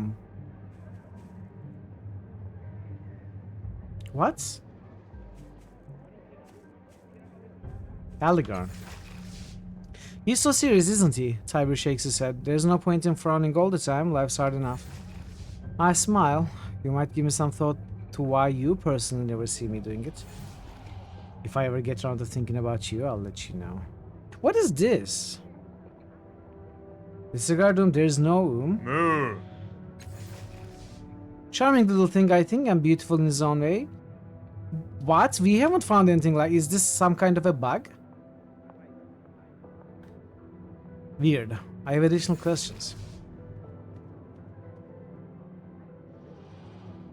Is a spoiler. A bug. Okay. That's unfortunate. Well, we just learned that there is something... Well, you know, without context, it doesn't mean much. Obviously. But I will disregard mentions of from now on. What do you want from me? At the moment, all I want is a way out of Saga's cliffs and some friendly company. You seem to fit the bill on both counts. A free ride and a strong arm on my side. How are you holding up?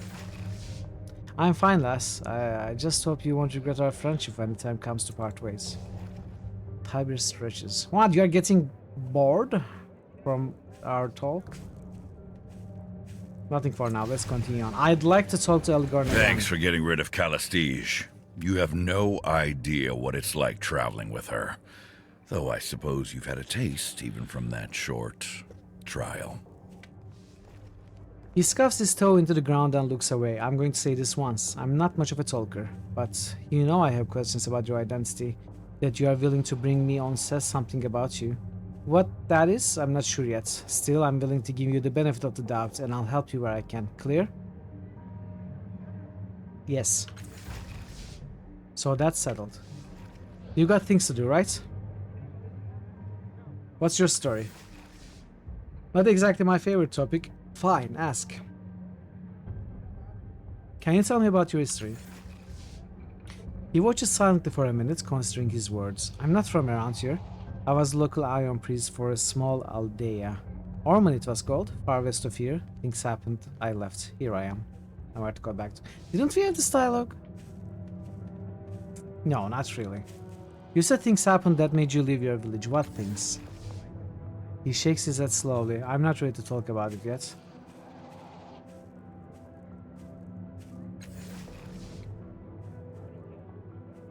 You said you were an Ion priest. What's the story with that? Is the spitting image of the GM in your last D&D group so much that you can't not think of him whenever you see the portrait? Which character? Tiber?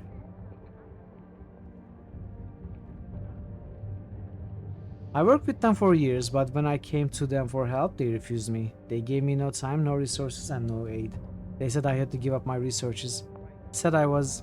He bites off the last word. Obsessed, they said. Heartless bastards. How could I not be?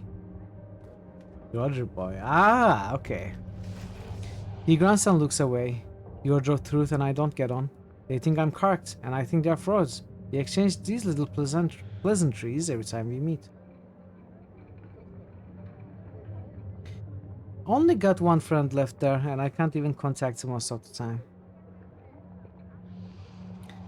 Why do the Ion priests think you are correct? Because I speak my mind to them. Can you tell me about your tattoos? They look almost alive. These? They're nothing. Call them a consolation if you must. Some call them by worse names. We had this line.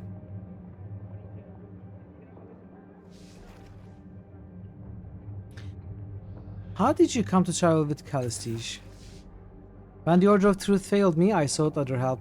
Calestige was known for finding things, so despite her reputation for being unreliable, I approached her. And she accepted, provided I help her find a way to achieve her transcendence.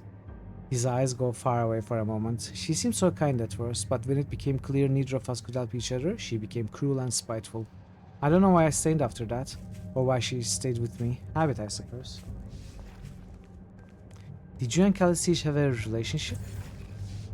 He grunts. If you can call clawing and scratching at each other a relationship, then I suppose. His eyes grow far away. It was pleasant at the beginning. I needed solace and she needed validation, perhaps. But when I failed her, she grew bitter and cunning, and I never heard the end of it. She used her words like a whip, and she cut me down to the bone. Who is your friend at the Order of Truth?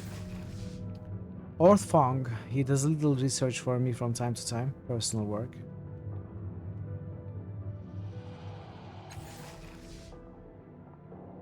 I want to talk about the people we are traveling with. What do you think of Tiber? A liar and a know nothing. At least he doesn't expect you to hold up your side of the conversation. Very true, I can entertain myself and countless others for hours.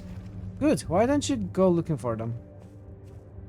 They don't like each other much, okay? How are you holding up?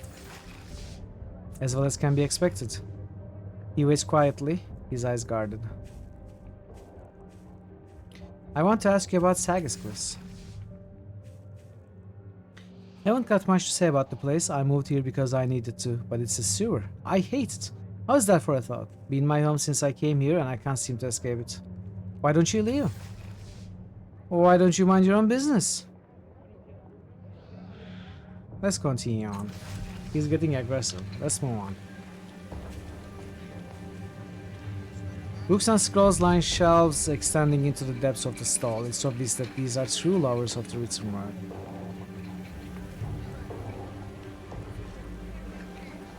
Armors of wildly different materials are arrayed neatly within the stall.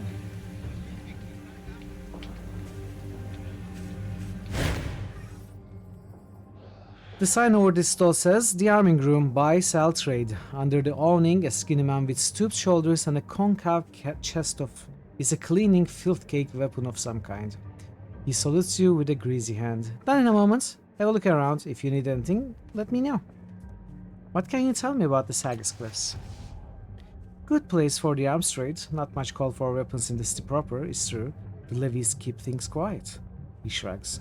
I get most of my business from mercenary companies. The endless battle draws them by the dozens. Explorers too. Plenty of carkers save up their shins and kit themselves out, all fancy-like. Then they wander down the reef or into the bloom and never come back.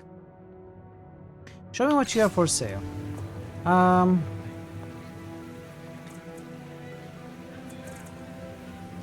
Alright, to learn the game, Tar River Globe is sold for 52 to this guy, who is not an oddity specialist shop. He's a weapon shop, so let's write it down, 52. When we find another shop, I'll compare the price and we'll see if everyone pays the same thing for the same price for the same thing, or if different shops pay more. I'm not looking to buy any weapons, I think. I guess maybe we could buy a crossbow for Tiberius, but I'm not going to pay any money for weapons. Do you have like a range? Any kind of weapon training? You don't have any kind of... I'm looking at the wrong character. You don't have any kind of weapon training. You do have Sucker Punch. Is that melee only?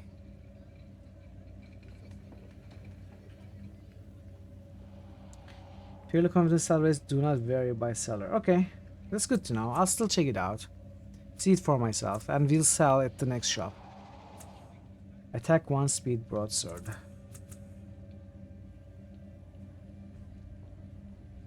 Attack. Does it mean it requires broadsword?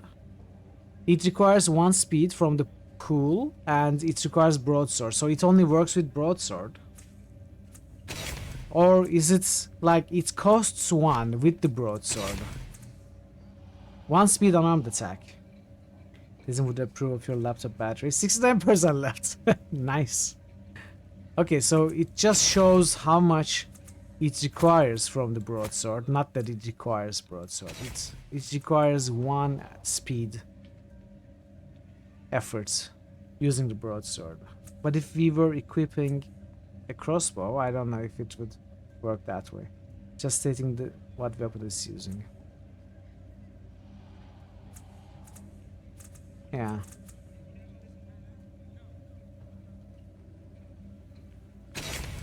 Torment, I like all of these options a lot. It hurts for even 2 of them to be left out. Oh, you are still talking about the companions? Alright, let's talk to the seer. You're gonna put some shins in the bucket or just stand there gawking? Reminds me of the Sigil streets speak, kinda. The genocide. This burly, armor-clad figure stands almost motionless as you approach. He regards you silently through his singular eye. The studs on his arms and the blades on his shoulders are stained and pitted with age. When he speaks, his voice is muffled and artificial, a hollow grumble that emanates from the entirety of the helmet. You are hoping we'd avoid genocide today? I am the genocide. If you ask, I must answer. Pass on then, and exchange no words. His surface toes are like a crystal pool, alternately transparent or else perfectly reflecting his words. His mind reveals nothing hidden, except for a low-level hatred of everything around him. This latter is more a feeling you get than an actual thought that you hear. You said you had the answer if I asked why. From within the helmet you hear a grinding noise, the sound of teeth gnashing, amplified. Then the voice asked, again bleak. We sat at the river's edge and we wept for the time that was. We saw nothing more to conquer, and yet our fears still drove us. We had conquered the land, purged its impurities, made it ours. Still, we wanted more. When we heard that humans had come to carve a home, we rejoiced to have a new foe, and a new test of our truth. We rode against them. We drove them to the forge of the night sky, to the valley of Mirajolios, to the dangers of the Black Riage. But those who built atop these ruins, they thwarted us, time and again. So we brought our constructs and our deadliest warriors to the bay outside the city. We laid a mighty siege. We entered the human settlement. We fought past barricades and traps. Some of our constructs are still here, silent and dead. But when we thought we had achieved our greatest victory, he lowers his head. A powerful nano saved them. With his magics, he called upon the strength of the ancients and captured us. I thought my life was at an end, but he imprisoned me in slow time, trapped me in my body, used machines to paralyze my will. I still remember our glories, and I see the faded future in front of me, and I am powerless to act. The memories of our triumphs remain always at the forefront of my mind, and I must answer the mocking questions of these people, or suffer.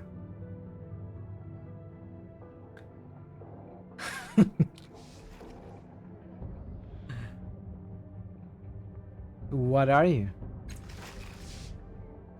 I am a blade that cannot cut, a weapon that cannot strike, a living monument to failure. He shifts his weight. You hear the frown in his voice. I was Ogesti Telkotu, the firm hand of tradition. They called me one of the Black Three. Enemies did not understand us. They took my name to mean death in a dozen extinct tongues, called me Orphan Maker, Hop Smasher, Death's Child. My armies blackened the earth and the skies. My drugoliths scarred the land. Domination was my duty. If they had known, if they had welcomed us, they might have been our thralls. Instead, they became dust. His gestures. All this, it was to have been mine in stewardship for the future of my people. I was promised, but now, his arm falls back to his side. Now I am genocide, a relict, the last of my kind. Okay, so this is like a we are talking to a novel. This kind of stuff happened in other games, obviously. We know how it goes. Probably the rest of the stream is going to be like talking to this guy. We'll see.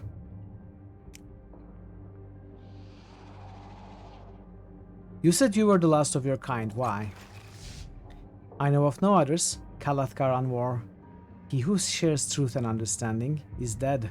Was Tula that low, the blinding light of reason was destroyed. The underspine has fallen. My people are destroyed utterly, and our servant God speaks to us no longer. The clean lines of order and glory of battle have forsaken us. He pauses. The rest are dust. We rose against a superior foe, and were outmatched. Only I remain to tell the story of the Taba. Why couldn't we talk to the celebration? Well, next stream. He has a lot to say. Good stuff, you're upping with go elsewhere. Well, I guess we are here now, Thor. I'm sorry. Can you tell me about the nano who trapped you here? How did he stop you? The genocide raises his hands in defeat. He found all knowledge and made it his own. He created defenses that we could not penetrate. Most telling, most effective, the shield generators. He created 3 barriers around the heart of the city, and the last unmoored the city in time. When our constructs touched it, they flashed to stasis. We could not reach the city, but the city could reach us. You feel the tickling of memory as the genocide speaks of the shields. He continues to talk, oblivious. Let the memory come. Anamnesis. The memory from the orb in the labyrinth comes upon you again, stronger than before, but now you remember it as it happened, not as you wished it had. You fought against a woman with the invisible blade, and you cut past the guards at the base of the stair, and you descended into the basement of your tower. You activated generators and ascended to the command platform of the heights. Oh, are we the nano that trapped this guy? One of our past incarnations? It could be. could be. The nearby panels buzz and crackle with unseen energies. The shields, you mutter. We need the shields now! You press several buttons, a generator coughs into life, and the lights flicker for a moment. A faint veil of energy encircles the city, and then there's a strange and terrible stillness, as if the world held its breath. The rest of the memory is bloodshed. The humans of Saga's Cliffs made the stranded Tabath pay. And you are the past incarnation of? Okay, Crow. And then the memory fades. You know now that the Nano who saved the city became the changing god. You know it was he who defeated the Tabath. You remember the hatred. But you do not remember the girl who was with you. What was her name? The genocide watches you silently. Okay, very cool. So that was memory of the changing god before he became the changing god, I think. He becomes the changing god, and eventually us. We are all incarnations of Mithral. Yes, I am the protagonist. You are all copied from me. You know, like John Malkovich. An early iteration of changing gods. Something like that, yeah. We don't clearly know at this point, at least.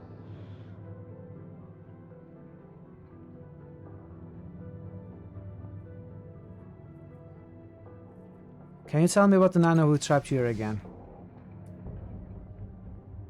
I'm not required to speak of him again to you. The compulsion has been satisfied. Okay.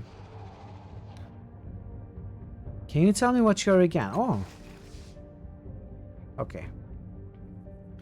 You seem very calm for someone who has been imprisoned for centuries. I have been defeated. I have nothing to fight for. My captor castrated me with a tool they made to dampen my natural urges. I can remember the actions. I can recall the glory. But I feel shame, regret. I'm weakened. But not by my volition. Genocide squeezes his fists. What does it matter? Those who stood against me are all dead. I am victorious. I no longer fight with a blade. My weapon is time. He leans in closer. I do not die. I cannot be wounded. I am held like a beetle in sap. Why would I not be serene? He settles back. The underspine spoke of my destiny. I was to wage war onto the edge of the universe, but the universe keeps going. And so it seems must I. Someday I will be free. Someday. Until then, I am incorruptible. The Nano who defeated you was the changing god. He and his children still live. His voice is flat and dead. Others have claimed this. I do not know if they say this to torment me. But if our enemy was a god, then even if he was once but a man, then to stand against him is to spit in the face of the divine. The Tabath were a holy people. Humans do not believe it, but our rights were as sacred to us as they were profane to your kind. They accepted the will of the ineffable. Any who still live may yet find the mantle of godhood. To be divine is to be beyond the rule of mortal ethics. Those who would be gods must cast aside these concerns if they are to turn against the old teachings. How did they stop you from trying to escape? The Nano who raised the city's shields created a device. He called it the Mind Seer. With it he violated my mind, my memories, and everything that was at the core of my being. In a fit of vengeance, he tore truths from me. He made me betray my people. He rewrote my mind. He gave me perfect clarity into the past and gelded my ability to shape the future. And now they do not even do that. I have become a fixture, an irrelevance, a non-entity. I am the slave to... You hear his teeth grinding as he thinks of the perfect insult. Two peacemakers. I must endure their presence and feel their corruption sink into me daily. Some foreign part of me desires it. He thumps his fist into his hand. But I remember that I will triumph over them. Eventually they will die, and I will not. You mentioned the Tabath. Who or what were they? My people. His voice is forlorn. Great warriors. We owned this land. We served the Underspine, and it served us. We fought truth in victory. We ascended to Epiphany. We were pure, incorruptible, indivisible even in disunity. We found strength in one another and proved it with bloody blades. But we fell, and the Underspine fell. And so too late we learned a new truth, but I carry the old ways as a seed within my heart. Why did Tabath fight so much? Why did Tabat talk so much? For honor, for truth, for the one way. Because it was our duty. We were born to the blade, so it was written, so we chose. Free will is a curse unless given to a greater purpose. Our purpose was given to us by the underspine, given to the underspine by our ancestors, who found it and crystallized our essence forever. You mentioned the names of some Tabat. Can you tell me about them? Kalagath Anwar, the strongest mind of the Black Tree. None could stand before him when he bent his mind to the unraveling. Intricate, careful, overwhelming, was Chule Lo, a methodical planner, collector of curiosities, the toolsmith and construct waker. It was he who brought the ancient machines to life, and I, the knife, the strategist, the blade in their hands. We three were unstoppable. He pauses. Until Sagas cliffs, until then, until the corruption of defeat. So wait, can you tell me where the other Tabat are again? The rest of the Tabat have gone to the dust, only I remain.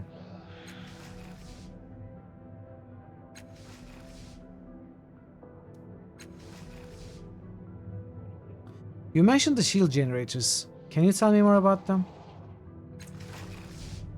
I told you their effect. They unmoored the steam time, they severed our supply lines, they left us vulnerable and defeated us. The underspine strategy failed us. I began to doubt. He shifts slightly. The generators are unused, abandoned, their purpose forgotten.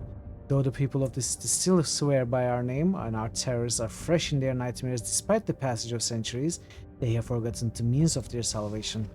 This one beside me no longer functions, but one of the others is buried in the ground not far from here, and has not yet failed. It powers the clock around which those ridiculous fools prance. I have no more questions. Let's take a look at this. This machine towers above you like a dagger driven into the ground by a giant. It seems much older than the surrounding buildings. Your hands itch to touch the array of dark panels scattered around the machine, as though they have touched them before. Try to remember why this machine feels so familiar. 85%. You close your eyes to better concentrate, sinking into the currents of a memory that does not belong to you, or at least not to the body you are in, and you hear the thunderous heartbeat of the operational generator calling you from across centuries. You open cold, focused eyes, ignoring the screams, the drifting tangles of black smoke. Your attention is solely focused on the health of the machine's heartbeat. You reach into the hissing guts of the generator, adjusting and tuning, hoping. Yeah, exactly. It's funny, right? The heartbeat fades into the past. Your hand, your body's hand, rests on the rusty surface of the long-dead generator. Examine the device. Your hands slip over the cobbled-together components and grease the cables, the buttons worn by frequent use. It's a strange accomplishment, this machine, clumsy but deft, amateurish but masterful. Only a brilliant mind could have melded so many disparate parts into a functional device. Unfamiliar memories whisper to you. This device was used, though you don't know how, to generate a field that unmoored everything within it from time itself. Your fingers scrape a rough patch. Lifting them, you see a Surcinate symbol etched into the side of like a maker's mark. What is a Surcinate? Like circle-like? I'm not sure what Surcinate means. Leave the generator. Examine again. Leave the generator.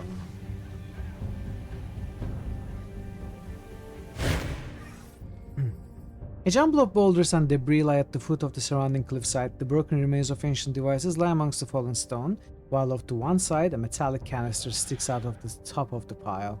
It appears mostly intact. Examine the canister. Leaning over, you notice that the container is hollow, with an opening in the top providing full access to the interior. A quick glance reveals that it's empty. While most of the canister is relatively intact, a small part of its exterior wall has been pried open, exposing delicate mechanisms. Adjective: made round, ring-shaped. Okay, so circle, basically. Circle-like. Examine the rocks. You notice a slight gleam as the light hits some of the rocks at just the right angle. You lean closer, tiny mechanical devices are embedded in the rock. A quick search of the rest of the pile reveals that only a small percentage of the rocks are more than they appear.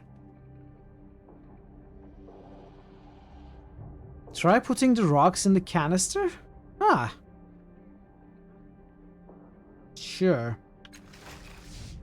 You scoop up a handful of smaller rocks, start placing them in the canister. As you place some of the rocks, the container beeps. Through trial and error, you discover that it only does this for the stones containing devices.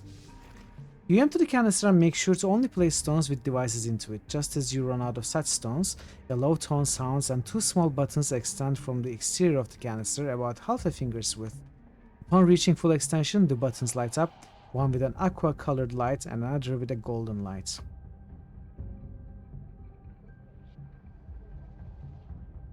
Press the aqua button. The translucent smoky gray film extends over the top of the canister and the buttons retract entirely. Dim light flashes once within the dark recesses of the container, then the film retracts. Peeking within the newly opened canister, you see a small pile of shiny components that can be used as shins. These must be all the components that were embedded in the rocks you placed in the canister. We got something, a cipher. Shade of the Desert Sun. Active entire crisis. Confers Shade of the Desert Sun plus 7 resistance. For a whole fight. Not bad at all. Try putting more rocks in the canister. Quickly gathering up another handful of rocks and pebbles, you dump them into the open canister, but nothing happens. You empty and fill it a few times to be sure, but the device remains silent throughout. Smash the stones to extract what you can. Oh, wow, okay. We are the best, and we are pretty bad at it. I thought we had another character with higher. 65% if we spend 5. 95%, okay. You, So you have a lower base? No, wait, no. What am I saying? We start with 20%. Yeah, let's go with 95. You remove the stones from the canister and set to work. Soon you have a tidy pile of components that should serve as shins. When you look back at the canister, you find that the buttons have lost their light and receded back into the device. Well, yeah, we kind of broke it, right? I mean, I already pressed the button and lost the other option, so it should be fine. Leave the canister and pile of rocks alone. I think we got the most out of it that we could. Small vandalist phrases are etched into the lower portions of these statues, declarations of love, defamatory attacks, and announcements of localized existence whispering in stone from across the centuries. Let's climb. Let's see here. So, Government Square. We don't want to go there just yet. Performer. I warn you, this next illusion may frighten you.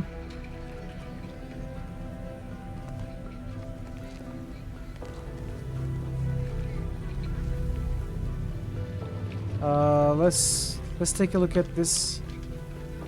Man, this scene is packed. There's so much detail. This structure is embedded in the ground. It was clearly not made by the same people who built Circus Minor. It looks as though the device extends deeper into the ground, below the road. Weathered runes are spread across the device's surface. Okay. Let's try this. This thin, fidgeting ion priest shoots furtive sidelong glances at the creature in the nearby cage while humming a nonchalant tune. When he sees that you're watching him, he flinches. Over the course of a few frantic breaths, shock becomes embarrassed anger, and he opens his mouth to shout at you. There must be a way, but how? They never leave it alone. This area took you multiple sessions to clear. Yeah, I think it will take a long time. I'm not going to stream for too much longer. We are definitely going to have to stop one of these, one of these minutes, like somewhat soon. So we won't be able to look at this whole place for sure. Then he spots Algarn at your side and sneers. Oh look, you found someone to chase shadows with, Algern. How much are you paying her to pretend your bladder makes sense? He spits at your companion's feet. Algern raises his eyebrows at the spatter of wet dirt. It's nice to be famous, not that you'd know, because I sure as hell don't know you. He smirks in your direction. Typical Order of Truth acolyte here, treating tasty gossip as evidence. Doesn't matter if something's true, so long as it's interesting.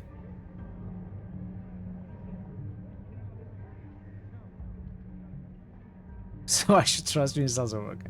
Maybe they should call it the Order of Trust.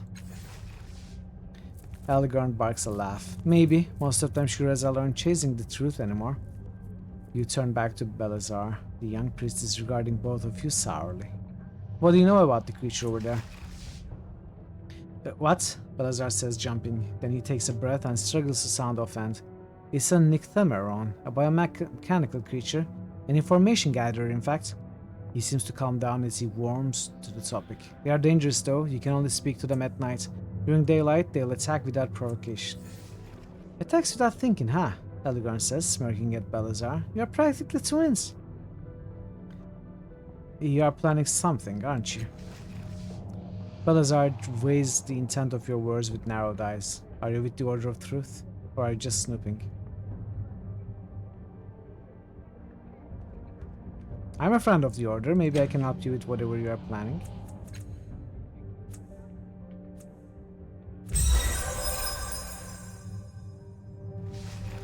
Really? You can see the doubt on his face, but it quickly gives way to relief. I thought they would have sent someone by now, but you'll have to suffice. I'm working on something dangerous and important. Belazar glances around the plaza as if looking for spies, then beckons you to him. I have a device, he says in a hoarse whisper that can probably be heard from meters away. If someone can get close enough to affix it to the creature's cage, it will activate and teleport the Nycthemeron to the reef of the Fallen Worlds. He snickers and rubs his hands together. And then... It's an insane plan, yet how else can I make a name for myself? Greatness demands risk. You'll study it? In a manner of speaking. Biomechanical organisms fascinate me, and Nycthemerons doubly so. I've never gotten to examine one up so close. So, he lowers his voice, I want you to teleport the creature out of its cage, kill it, and bring me the memory organ. You want me to kill it for its brain? Isn't that murder? Please, Belazar says, rolling his eyes so hard you're surprised you can't hear them squeaking in their sockets. It's a machine, it's not alive.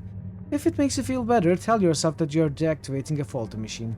That will defend itself with little force. How does the teleportation device work? I'm not sure, Belazar admits, mouth twisting. My former colleague found it within the rusted casing of a war machine. I say former because when he activated it, he disappeared. He found his remains spread across the reef, as if he was hurled at the ground with great force. He looks briefly nauseous at the memory. Now, you might be thinking that Nycthemeron will perish in the same manner, and it might, but I wouldn't count on it. The creature can float. Poor Karuth. Most of those test subjects didn't fare so well either. Are you sure you don't know how the teleportation device works? Not yet. All I know is that when it's activated, it teleports whatever is attached to it to the reef of the Fallen Worlds. This sounds too easy. I just woke up, plant the device on creature's cage and activate it. If it were that easy, I would do it, Belazar says, but the creature's captors protects its cage and, well, they have already caught me once, but they won't be watching for you. Belazar rubs the back of his hand across his mouth. Tell them you wish to see the beast and plant the device when they are not watching. And if they get caught, don't tell them I sent you. He lowers his voice to a horrified whisper. They said they'd lodge a complaint with the Order. There's also the part about killing it, but she doesn't need to think about that yet. Yeah, we'd hate to damage your career. Alright, give me the device and I'll see what I can do. I'll remember that.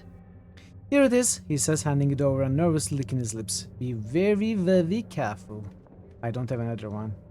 It's rabbit hunting time. Be very, very careful. Alright, so we got the device. Let's go to Kanadu. An Iron Priest wants me to help him steal the Nycthemeron. Kanadu's expression darkens and his eye flickers too, but don't settle on Belazar. Tell El Hinto, he tells you. He handles the screamers and carkers. I take care of the beast. What if that black nibber gets close to the cage again? It'll drive the beast mad, and me too.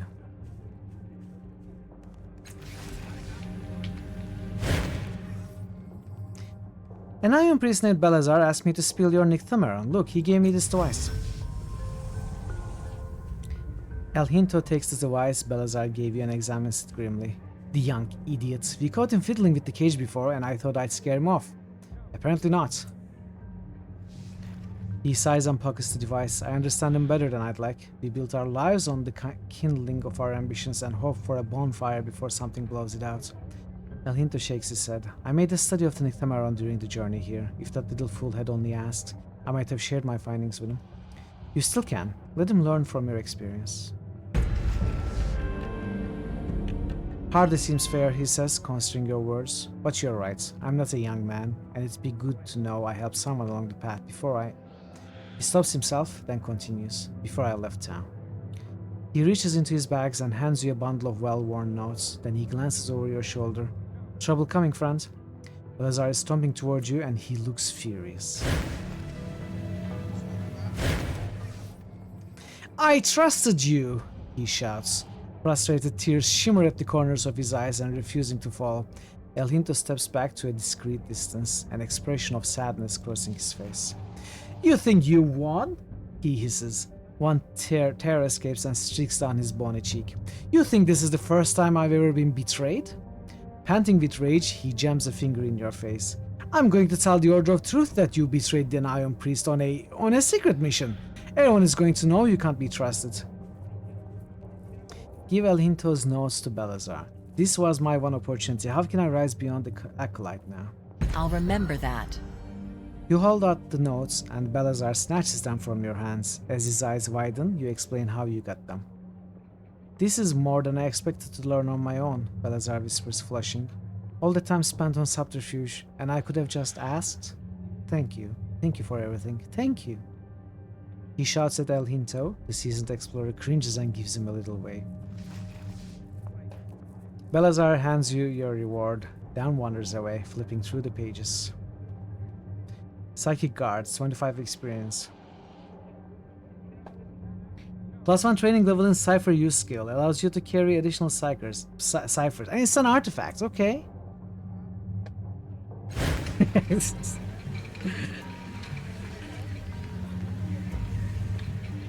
Alright, very cool. We got our first artifact. Where do we equip it? Ornaments, okay. I want to say that releasing the beast upon the people is in fact one of the viable solutions to this type. Really? You can? I don't think we could do it as this character though. Maybe as a Jack or something with appropriate set of skills. There certainly are like 3 other things you can do. What was your favorite, Thor? If only Sarvok had asked rather than gun on a massive... Exactly, if only he had asked. You know.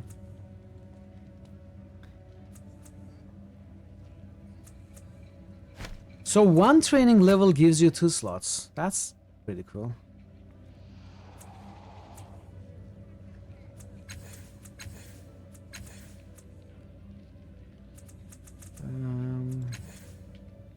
We teleported back to the river to be studied instead of just taking the info and giving it to him.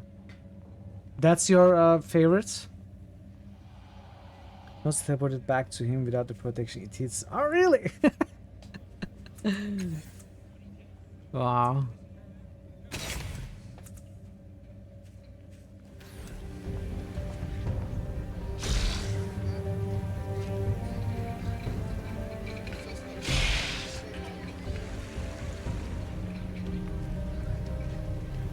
Changing God cultists. You feel a slight tugging in the corner of your mind when gazing upon this symbol.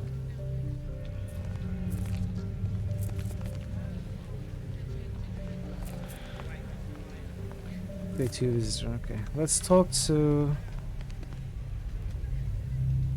The energy trapped within the disc inset at the top of the pillars, that line, this wall appears to pulse slightly different as people walk in front of them. Okay, who are you? A creature floats before you, hidden inside the bulk of its armored cloth robes, unmoving and unmoved by your presence. Exactly who or what this thing is, man or machine, mutant or monster, it's impossible to discern. Its glass face reveals nothing but your reflection, its mechanical voice reveals nothing at all. You recall that this creature is known as Philethys, and you don't know anything else about them. Are these like the somewhat, maybe, well, probably not, but you know, it kind of reminds me of the maintainer guys in Sigil, whatever their names were, I don't remember. Those with the what was it, G something? I don't remember. You love this game, you wish it had better replayability. Honestly, from Glaive to Jack to Nano, they play so similarly. Dabus, yes, Dabus, thank you, Parrot. They play so similarly, except for read minds. But you still replayed it like 5 times, right? It's impressive. Exquisite. The Phileth is great. In greeting, perhaps, or perhaps lost in its own inscrutable thoughts. Oh, I thank you, Tybee replies. The Philethus does not acknowledge his quip, or even his existence in any way. Most you didn't finish. Ah, okay. The creature's thoughts are as obscure as its glass face. It's as though it weren't even there. You are exquisite as well. Exquisite? No, the thing answers. It is not. For a moment that stretches uncomfortably, you feel the cold scrutiny of the Philethus upon you. At last it speaks again. You ask, but the world rebukes. The Philethus' implacable glass gaze bores through your skin and sees more than others do, and it seems to be seeking something from you. Do you know anything about the sorrow? About the resonance chamber built by the changing god? Silence lingers long, until at last the Philethus speaks. I know it shall be 3. I know the first cannot be trusted. I know one changes, as you change. I know they seek an undoing. Its glass face storms, but the Philethus says no more. What do you want from me? The Philethus ponders silently until at last it asks, when you faced Koro, why did you not step first with your left foot?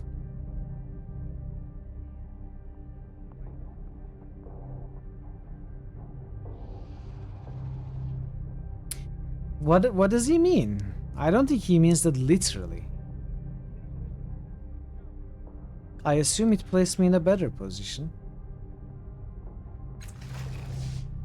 The Philethus accepts your answer in silence, then after a long pause replies, in his vault, the Cloven One reads from his great book to his disciples.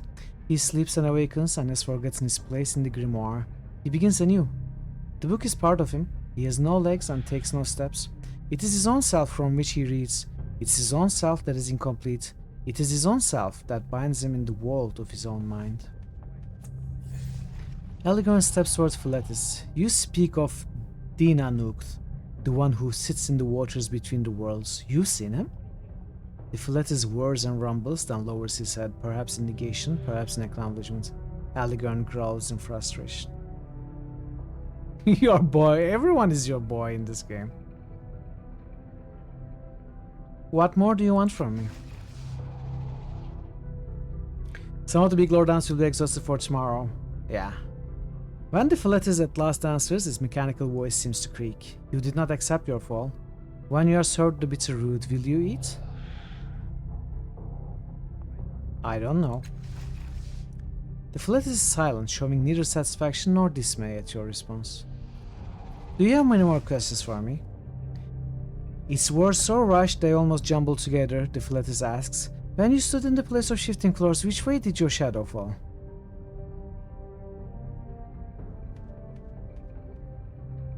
I have no idea. A long rumble echoes from inside the Philethus' robes, changing at last words. In the village of Thom, it is written, the Eremite Elegizer descended deep into the darkness, for he could not bear to see his shadow. What is this? It's like he is referencing things yet to come. I feel like these are hints, prophetic hints for things that are going to come up later in the game. But there is no way I can remember these. I don't know. Maybe they are not. Maybe they are completely random stuff.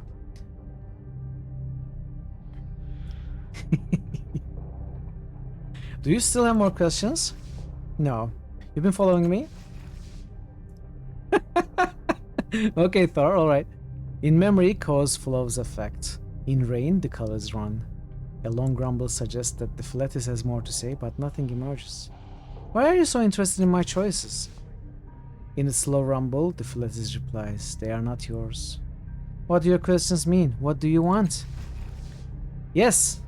The single flat word lingers in the air until Philetus adds, what is the answer? Perhaps the thing wants you to answer your own question? You want to understand? All right! You want to understand why I have done what I have done. The Philetus accepts your answer silently, giving no clue as to what. I should have chose something else. The five answers representing 5 tides, right? Ah, that's okay. We got some silver. It's cool. The Philetus accepts your answer silently, giving no clue as to what passes within its impervious robes behind its impenetrable mask. There's no 5 apparently. Tell me about yourself. I don't have many points. I guess I can go 85 using all of the critical success. Stat pools spent on effort restored. Nice. The avatroll whistles while it runs a fearful sound, perhaps even for the avatroll. Apparently this is what passes for effusiveness in a Philetus. Please tell me about yourself in a way I can understand. No. Tidal Surge requires trained tidal affinity skill. Force it to tell you what it's what we want. As you step away, the Philetus swivels to keep its glass face trained upon you. I think I will stop here. There is still a lot to explore and read and talk in this place. Like, this is just like 1/3 of the map, and we haven't even looked at this place. But I don't think I can go on today. It's getting late, I'm getting tired, but I'm very excited to continue this tomorrow. It's been a lot of fun so far. Streamer luck. 3rd crit of the stream. Yeah, I'm kind of spoiled now. I expect to hit those critical hits all the time now, but they probably won't happen, so... yeah. Easiest day of work you've had in your life. I'm so glad you had a good time, Thor. And hopefully everyone else had a good time as well. You're super tired, you're glad you got to see it. I'm also glad you were here as well. This is your favorite stream game in quite a while. I'm glad everyone is enjoying this. I'm definitely enjoying it as well. But now let me pass you on to someone else now. Let's see where we can go. Let us see. I'm gonna see if anyone is playing Torment.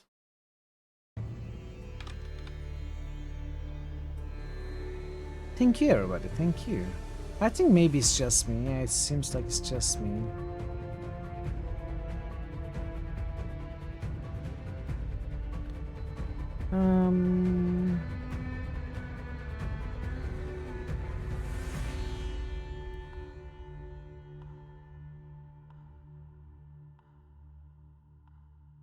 Let's see.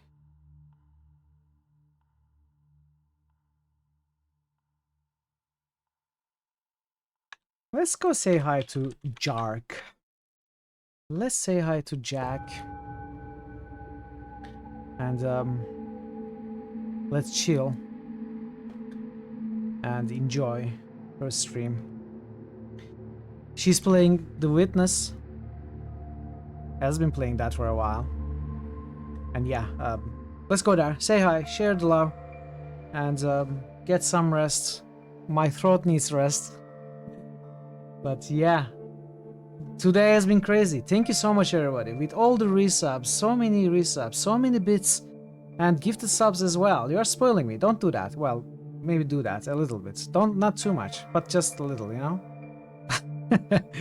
Thank you, everybody. I hope you had a good time. Thanks for joining me, chatting and lurking, and supporting in your own way. I appreciate that gladly. Thanks for the raid as well, Nebu. Very much appreciated. I shall be back tomorrow with more of this game. We are going to keep reading and talking and role-playing, and Sunday as well, after which I'm going to start the poll, and the rest of the week we are going to play other games. Very exciting. Hopefully I'll see you in those streams. Until then, take care of yourselves and be well, and goodbye for now.